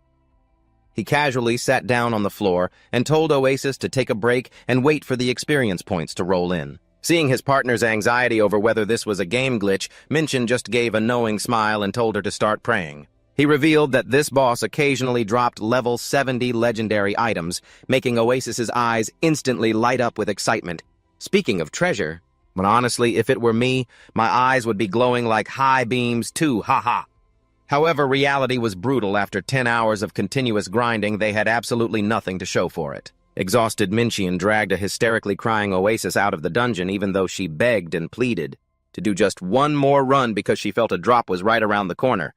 But Mincheon firmly refused, stating they had both reached level 70 and it was time to go do their third-class advancement quest. Facing Oasis's frustration that her master had legendary gear, while she had none, Mincheon casually blamed it on that stubborn staff that refused to drop. Suddenly, a suffocating pressure crashed down as Grizzly and the wolfskin girl loomed ahead, blocking their path. "Found you!" The wolfskin girl smiled dangerously at the two of them, while her partner Grizzly in his panda suit let out a booming laugh, mocking that a notorious player like Mincheon was never welcome around this solitary region. He admitted he had been feeling incredibly bored, so Mincheon's appearance was a gift he was truly grateful for. Sensing the overwhelming murderous intent before Oasis could even process what was happening, he grabbed her tightly and yelled, "Run for your life!" The two of them dashed away at full speed, leaving their pursuers stunned. There was no time to hang around. They had to run like there was no tomorrow. Watching his prey flee, Grizzly casually said to let them run a bit longer since the fun would end too quickly if he made his move right now. Meanwhile, as they ran for their lives, across the sunset field, Oasis wondered why they didn't just turn around and fight like they had done when defeating high-level players before. Mincheon sternly explained that these two were professional bounty hunters who hunted down notorious players, making them a completely different breed compared to those amateurs. He emphasized that both had already reached max level, and once they completed their fourth-class advancement, a ridiculously powerful talent system unlocked, making them incredibly terrifying. Mincheon began explaining the talent system to Oasis, a feature that allowed players to choose to enhance their offense-defense or support every 10 levels. Players would receive a point to allocate however they wanted, which was why those at level 90 possessed overwhelming power that completely outclassed anyone at a lower level. Realizing there was absolutely no chance of winning a head-on clash right now, Mincheon immediately opened his friends list and contacted Akasa. "Yo, Akasa, I need a favor." To Oasis's curiosity, he revealed that he was going to use a special tactic. To deal with the enemy, Mincheon smirked sinisterly, calling it a fighting poison with poison tactic, while the hunter duo was still actively searching through the grassy field under the sunset. Grizzly was still wondering where their prey went, but the girl in the wolfskin insisted there was nowhere else for them to hide. Hide in an open field. Yeah, right. Where could they possibly hide? While Grizzly was complaining about searching through this vast land, a sudden attack flew right at them, forcing him to quickly spin around to defend. Mincheon executed a perfect block, but the heavy impact still sent him sliding far across the ground. He realized the enemy's attack still dealt massive damage despite being mitigated quite a bit because she had dumped all her points into offensive talents. Before Mincheon could even recover his senses, Grizzly had already closed the distance and unleashed a thunderous punch that knocked him flat and sent him flying. Old Man Oasis could only scream in horror. Master Oasis immediately cast Healing Hand to restore his master. This action enraged the girl in the wolf skin, making her scream, "How many times do I have to tell you? Kill the healer first!" She frantically spun her weapon into a deadly circle and charged straight at Oasis to finish him off. Right then, Mincheon activated his exclusive skill, Darkness and Backlight, teleporting instantly behind the enemy to unleash a spinning strike for massive extra damage, but she was already on guard, so his sneak attack failed. Watching from behind, Grizzly started to find it interesting, admitting he had never seen such a flashy and bizarre skill before. He had always been the hunter, rarely getting countered like this. Seeing his master cornered, Oasis panicked and rushed to help, but Grizzly quickly blocked his path while Xiao. The girl in the wolfskin loomed over Mincheon. She admitted she had met all kinds of players with different hidden classes, but his skills had truly left a strong impression on her. Mincheon could only groan in pain as his health bar plummeted dangerously, putting him in critical condition. Looking down from above at her dying, defeated opponent, the girl in the wolfskin sneered with utter disdain, "Who the hell are you?" Suddenly, a cold voice rang out from behind, demanding she back off immediately. Hearing that familiar voice, Mincheon suddenly smirked sinisterly and thought to himself, "Just in time.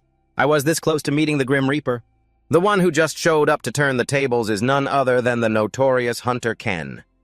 Striding forward with an imposing presence, his cold, sharp eyes lock onto the bounty hunters.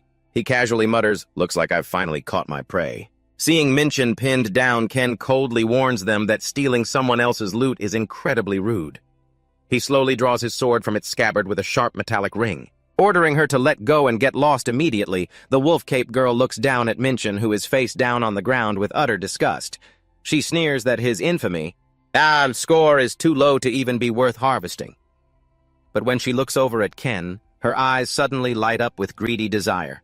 She declares she can't take her eyes off such a juicy target. Surprised, the wolf-cape girl asks if he knows who she is. Ken calmly replies that there isn't a single bounty hunter who doesn't know her reputation. Suddenly, Grizzly wearing a panda suit appears from behind. Laughing maniacally, he thanks Ken for walking straight to his death, revealing that not many players have an infamy score exceeding 1 million points like him. Facing the ambush, Ken remains smug and warns them that just the two of them aren't nearly enough to handle him. But the hunter duo only smirks with confidence. They think splitting his massive bounty 50-50 is the perfect outcome. You guys sure talk a big game. Quite a mouth on you too. Grizzly declares that he actually loves this kind of 2-on-1 fight, because nothing is more satisfying than seeing the look of despair on someone's face when their teammate is slaughtered right in front of them. Cut the crap! Grizzly charges forward like a hurricane. Ken glides smoothly, dodging every attack by a hair's breadth. Right then, the wolf-cape girl leaps down from above, swinging her weapon in a lethal strike. A sharp metallic clash rings out as Ken manages to block it with his sword just in time, right before Grizzly follows up with another powerful punch. The chaotic battle rages fiercely with lightning-fast tit-for-tat strikes and deafening explosions, shaking the entire battlefield. Ken is blown back by the massive impact, his body bouncing repeatedly off the ground before crashing into the rubble. He looks up at the twilight sky, breathing heavily, his face covered in dirt and scratches from the devastating coordinated attack of the two enemies. They battered him without mercy, leaving him no chance to fight back. Ken realizes his opponents are no joke and gasps, "You guys are no ordinary players. Are you?" Amidst the burning battlefield, Ken flashes a crazed grin and declares that the most thrilling part of this game is slaughtering other players. Witnessing the scene, Oasis asks anxiously if her master knows this terrifying man. Minchin casually admits that he does. Knowing Ken was frantically searching for him, he had reached out to Akasa to leak their location and lure him here. Oasis remains skeptical. She doesn't believe Ken can take on two high-level bounty hunters at the same time.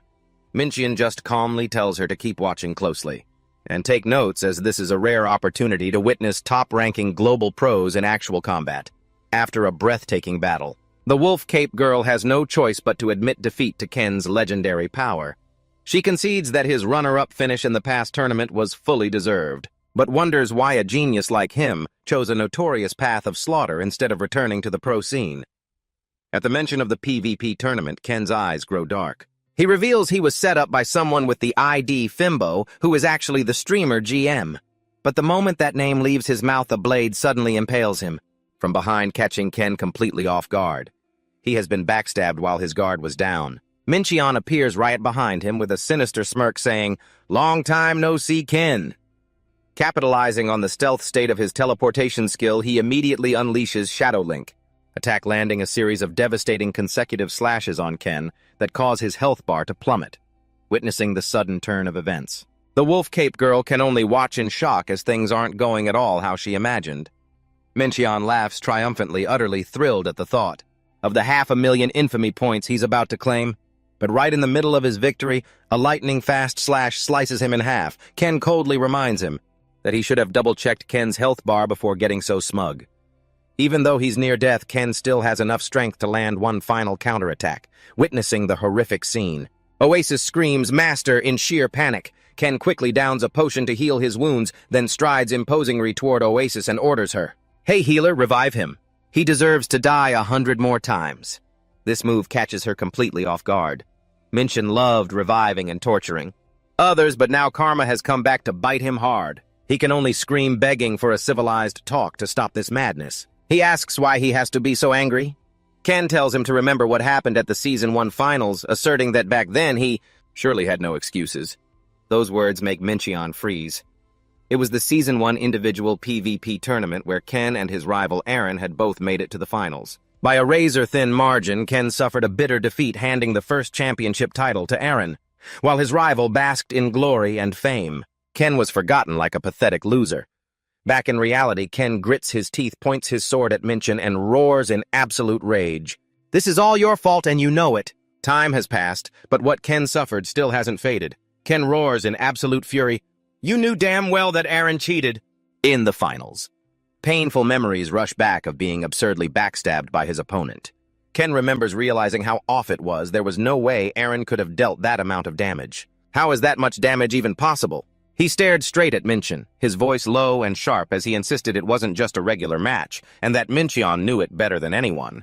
Yet back then, all of Ken's protests were completely dismissed. He was immediately pinned down by guards and dragged off in absolute frustration, only to face relentless, cruel mockery from the community afterward with malicious comments flooding in constantly. They mocked him as a sore loser who kept whining about match fixing just because he couldn't admit he was inferior to Aaron. In this world, the winner takes all, and Ken was shoved aside in total humiliation. He bitterly admitted that he'd been branded as a sore loser with zero sportsmanship who couldn't handle defeat. He pointed his sword right at Minchin, exposing his true identity. You're the one who runs this game. You're the developer. The referee who oversaw that PvP tournament, he screamed in bitter resentment, thinking that if only back then, Minchin had ruled that Aaron cheated to protect his honor. His life wouldn't have been ruined, and he wouldn't be stuck in this darkness. Watching him tremble with rage, Minchin paused, then asked quietly, I see. So that's why you started PKing. Ken snapped back, confirming that he wanted to completely destroy this trash game, Uba, and would not hesitate to kill anyone who dared stand in his way. So if you can't have it, you'll just ruin it. That's not very fair play, buddy. Confronted with that hateful declaration of war, Minchin suddenly smirked and nodded. Fine then. I accept your challenge, Ken. The sudden agreement left Ken utterly dumbfounded. What?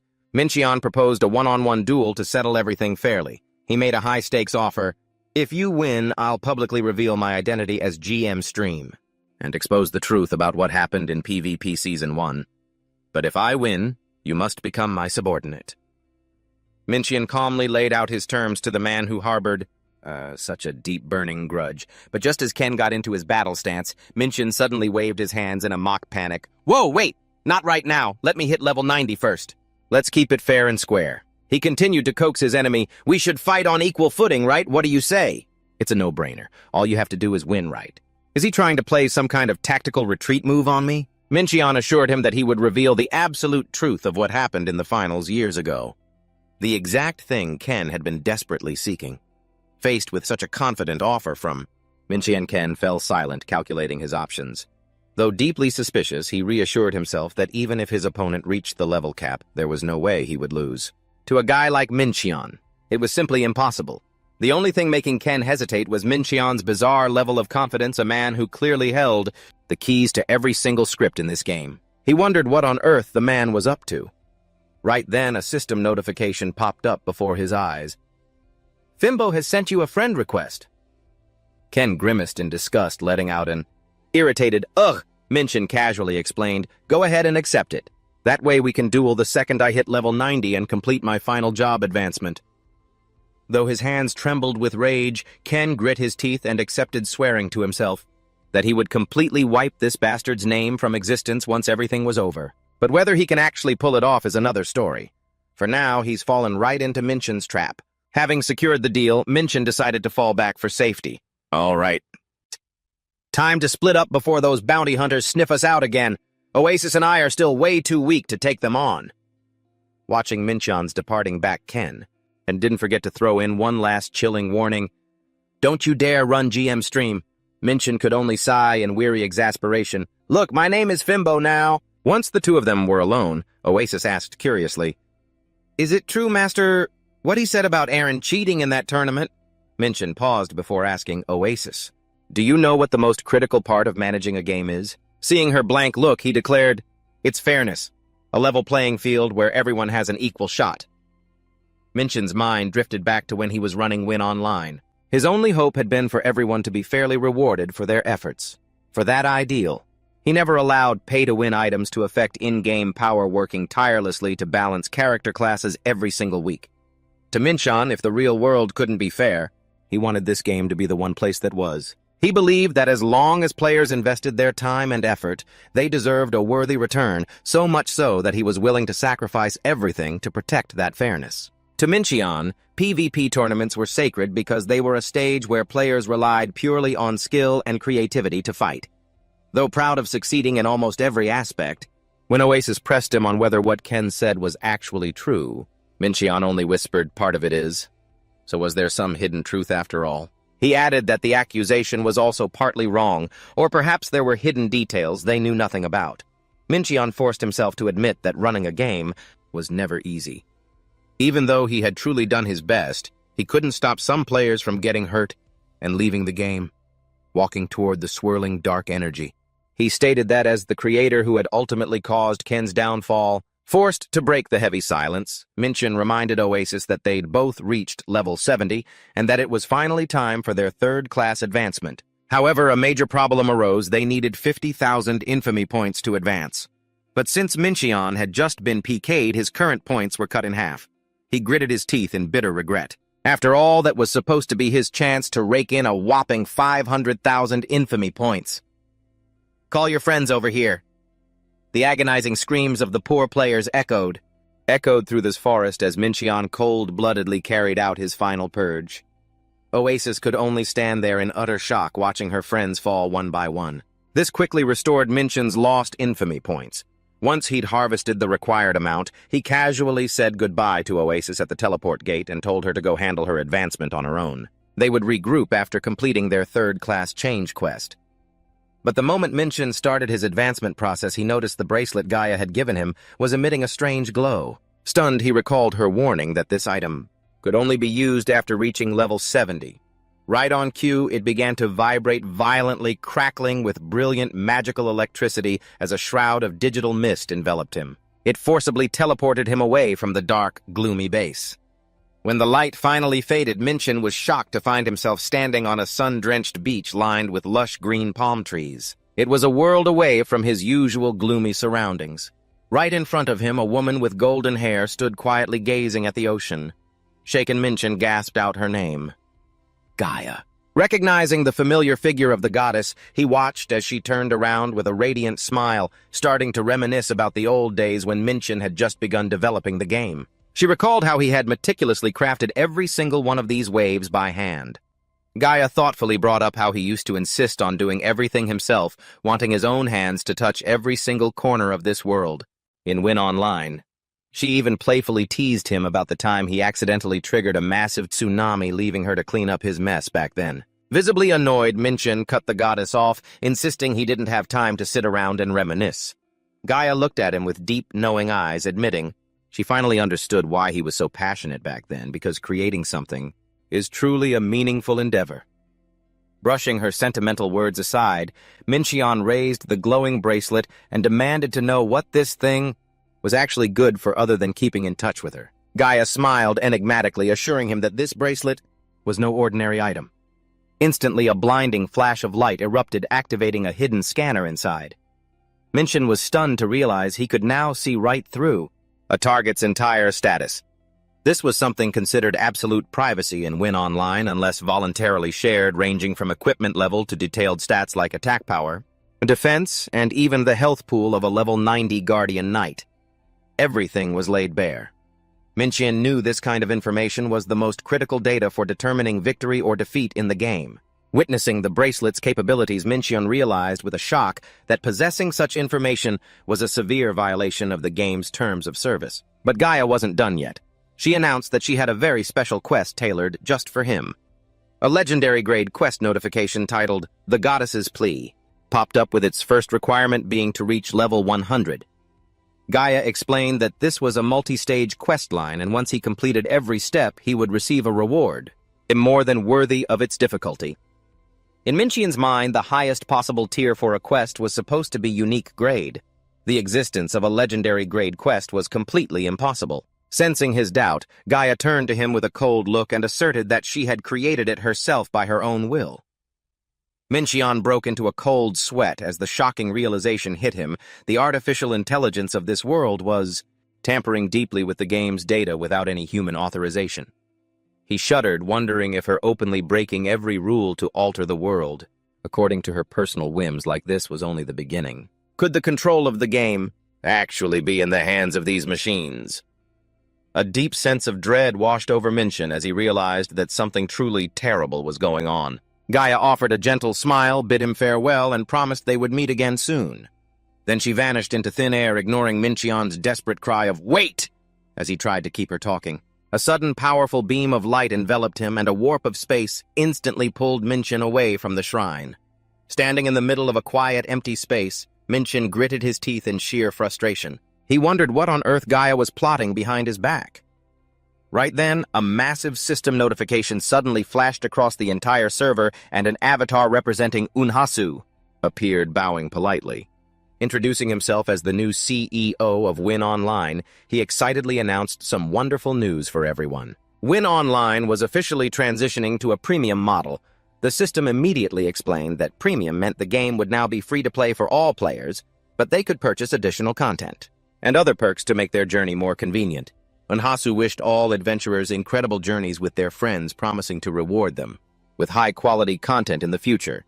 From this moment on, Win Online officially entered a turbulent new era of free-to-play. The announcement that Win Online was going free-to-play instantly sparked fierce controversy throughout the gaming community, with heated debates breaking out across various forums. While some hoped the free-to-play model would bring in new players, others bitterly criticized the greed of Nippon Corporation, deeply worried about the introduction of pay-to-win microtransactions. Seeing the flood of negative comments, Oasis anxiously glanced at her master. She knew all too well that this cash shop update was exactly what Mincheon had always fiercely opposed. Even though he was acting like he didn't care on the outside, she was certain it was eating him up inside. Yet completely contrary to her expectations. Mincheon suddenly turned around with a beaming face. "This is awesome, Oasis. Hurry up and grab the free 25% XP booster." He excitedly calculated that if they bought the premium booster pack, both of them would hit the level cap in no time. Oasis could only watch in sheer disbelief as he eagerly embraced the very thing that got him. Fired. Mincheon went on a buying spree. Click, click, click. He quickly purchased the trial time contract, which lowered the equipment level requirement by 10 levels, along with the Oblivion contract, allowing unlimited stat resets for 30 days. With these, they could easily optimize their strength, agility, or intelligence stats whenever they wanted. Whether it is for hunting or PvP, they make you shine like a star. The real star of the show is the Immunity Contract, a special item for notorious players that lets them bypass all penalties for 1 week every month. With these treasures in hand, Mincheon proudly declared, "We can finally do the main quest of Win Online." Answering Oasis's confusion, he asserted that the main storyline is the most efficient way to gain experience points, which they hadn't even started yet because they were branded as notorious players. Looking at the legendary special quest, The Goddess's Plea, which required level 100, Mincheon let out a devious smile, even though he didn't know Gaia's true objective yet. He still decided to play along with her for now. Mincheon decisively ordered, "Let's go." Oasis to Snow White. The two of them headed towards Snow White, the largest and most prosperous capital in the game. It was a majestic fortress protected by 2 massive city walls. The outer ring housed ordinary NPCs and a massive player base, making it the ideal place to gear up and level up as quickly as possible. The inner ring of Snow White City was home to the royal palace and solemn temples. In the quiet of the night, a heavily cloaked woman, holding a lantern in her trembling hand, walked through a deserted alley, anxiously calling out for the missing children. "Hey kids! Where is everyone? Are you in here? Please come out." Suddenly a girl in a cloak approached from behind and asked, "What are you looking for, ma'am?" The next morning, the bustling city came alive with stalls selling all kinds of vibrant magic potions. Oasis stood in awe of the hustle and bustle. Her heart raced with excitement. "I've never been to a place with so many people." "Is this a market?" Mincheon calmly explained, "This is where shops and players gather. You could call it a real marketplace." Having grown used to the gloom of the underground city, Mincheon wasn't surprised to see Oasis so captivated by everything here. While looking around in awe, Oasis accidentally bumped hard into someone. She froze when she found herself face to face with a massive guard in iron armor, his glowing orange eyes radiating authority. Oasis trembled, her body going weak with fear, thinking she was about to be arrested. Her smile vanished, tears welled up, and she completely lost her wits. The massive guard leaned down, looked at Oasis, and asked, "You're an adventurer, aren't you?" While she was still dazed, he cheered excitedly, "Perfect! I've been looking for someone to do something for me." Mincheon quickly reassured Oasis that thanks to their special item, they were no different from normal players now, and this guard was going to give them the first quest of the main storyline. The guard began to explain the situation. A few kids from town went to play in the sewers a few days ago and haven't returned. We don't have enough guards to send out a search party. Could the two of you go and rescue them? As soon as the guard finished his plea, a system notification popped up. The first scenario quest had officially begun, requiring them to enter the dungeon, Sewer Rat Cave, to find the missing children. Oasis eagerly nodded and accepted. Yes, leave it to us. Being treated like a normal person made her incredibly excited to take on quests. Just as they reached the dungeon entrance, they came across an old woman weeping bitterly. Oasis rushed over to ask, "What's wrong, ma'am? Is there anything we can do to help?" The old woman tearfully explained that her grandson had gone inside a few days ago and hadn't come out yet, while the guards always claimed to be too busy and refused to search. Seeing Oasis assure her they were on their way to save the child, the old woman revealed another mysterious detail. A young woman decided to go rescue him herself after hearing my story, but there's been no trace of her either. Oasis was stunned, wondering if she was an NPC too. Seeing Minchin's nonchalant expression as he prepared to speak, she panicked and waved her hands. "No, don't you dare spoil it for me. I want to find out for myself." Minchin could only sigh. "Calm down. I'm not going to spoil anything for you." After bidding farewell and telling the old woman to stay safe, the two of them officially stepped into the dark sewer. Oasis's scream echoed through the cave as swarms of smelly sewer rats began to swarm around her feet. Although Minchin decisively swung his sword to clear them, there were simply too many, forcing him to admit, "They're weak, but there sure are a lot of them. There's no way to clear them all out. Oh my God, if it were me, I would have fainted first. With this many rats, you couldn't run away even if you tried." Faced with the massive swarm, Oasis suddenly let out a loud shout, unleashing a powerful burst of spiritual energy, blowing away the surrounding rats in an instant. A basilisk. Minchin thoughtfully stared at the small creature. "It's still just a baby, but that's definitely a basilisk." Oasis immediately changed her attitude. "Eat them all." The little basilisk let out a threatening hiss and charged straight into the trembling pack of sewer rats. The tiny basilisk now became their savior as it wiped out the sewer rats in the blink of an eye. Oasis reluctantly admitted that even though she absolutely hated snakes after her traumatic experience in the previous dungeon, being surrounded by rats was much worse. Minchin, on the other hand, was thrilled. He asserted that the basilisk was a legendary tier summon. "If I'd known you had it sooner, I would have put it to use in our earlier hunts." He advised Oasis to summon it regularly to build up experience, since a summon's level can rise right along with its masters. But this little creature has a pretty bizarre way of showing affection by constantly licking her and even chomping down on Oasis's head, leaving her screaming in absolute despair. Seriously, guys, a pet like this will have you meeting your maker in no time. Suddenly Minchin spotted a strange trail and led the way in a different direction.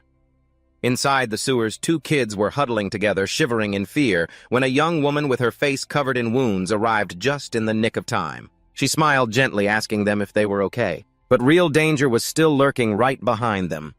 A giant sewer rat roared maniacally, baring its sickeningly sharp teeth, leaving the young woman completely frozen in place because of exhaustion.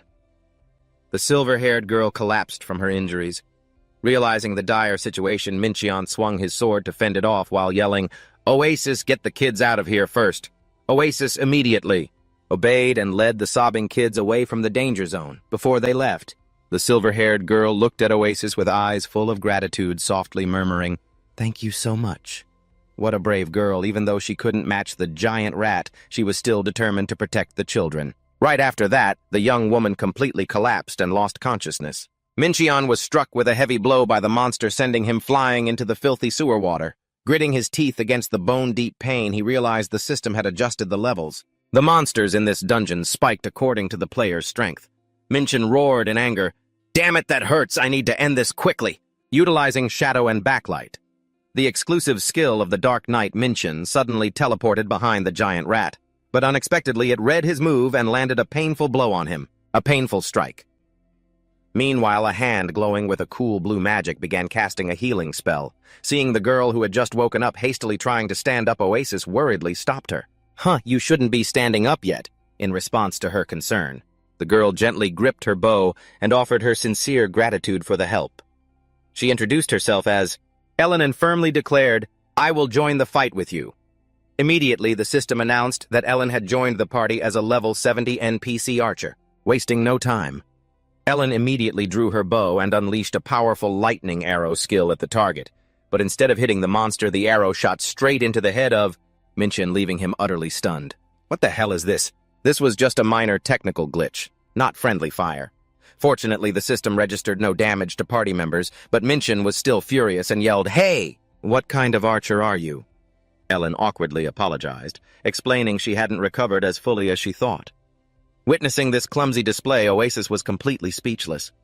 Meanwhile, Minchin began to feel uneasy when he realized that the monster had actually dodged his shadow and backlight skill.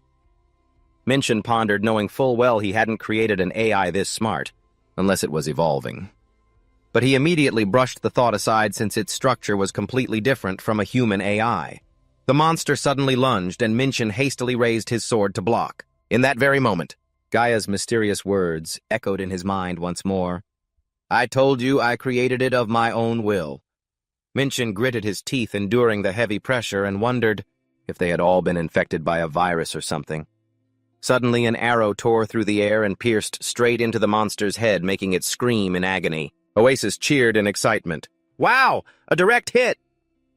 Ellen maintained her solemn expression, repeating that she still wasn't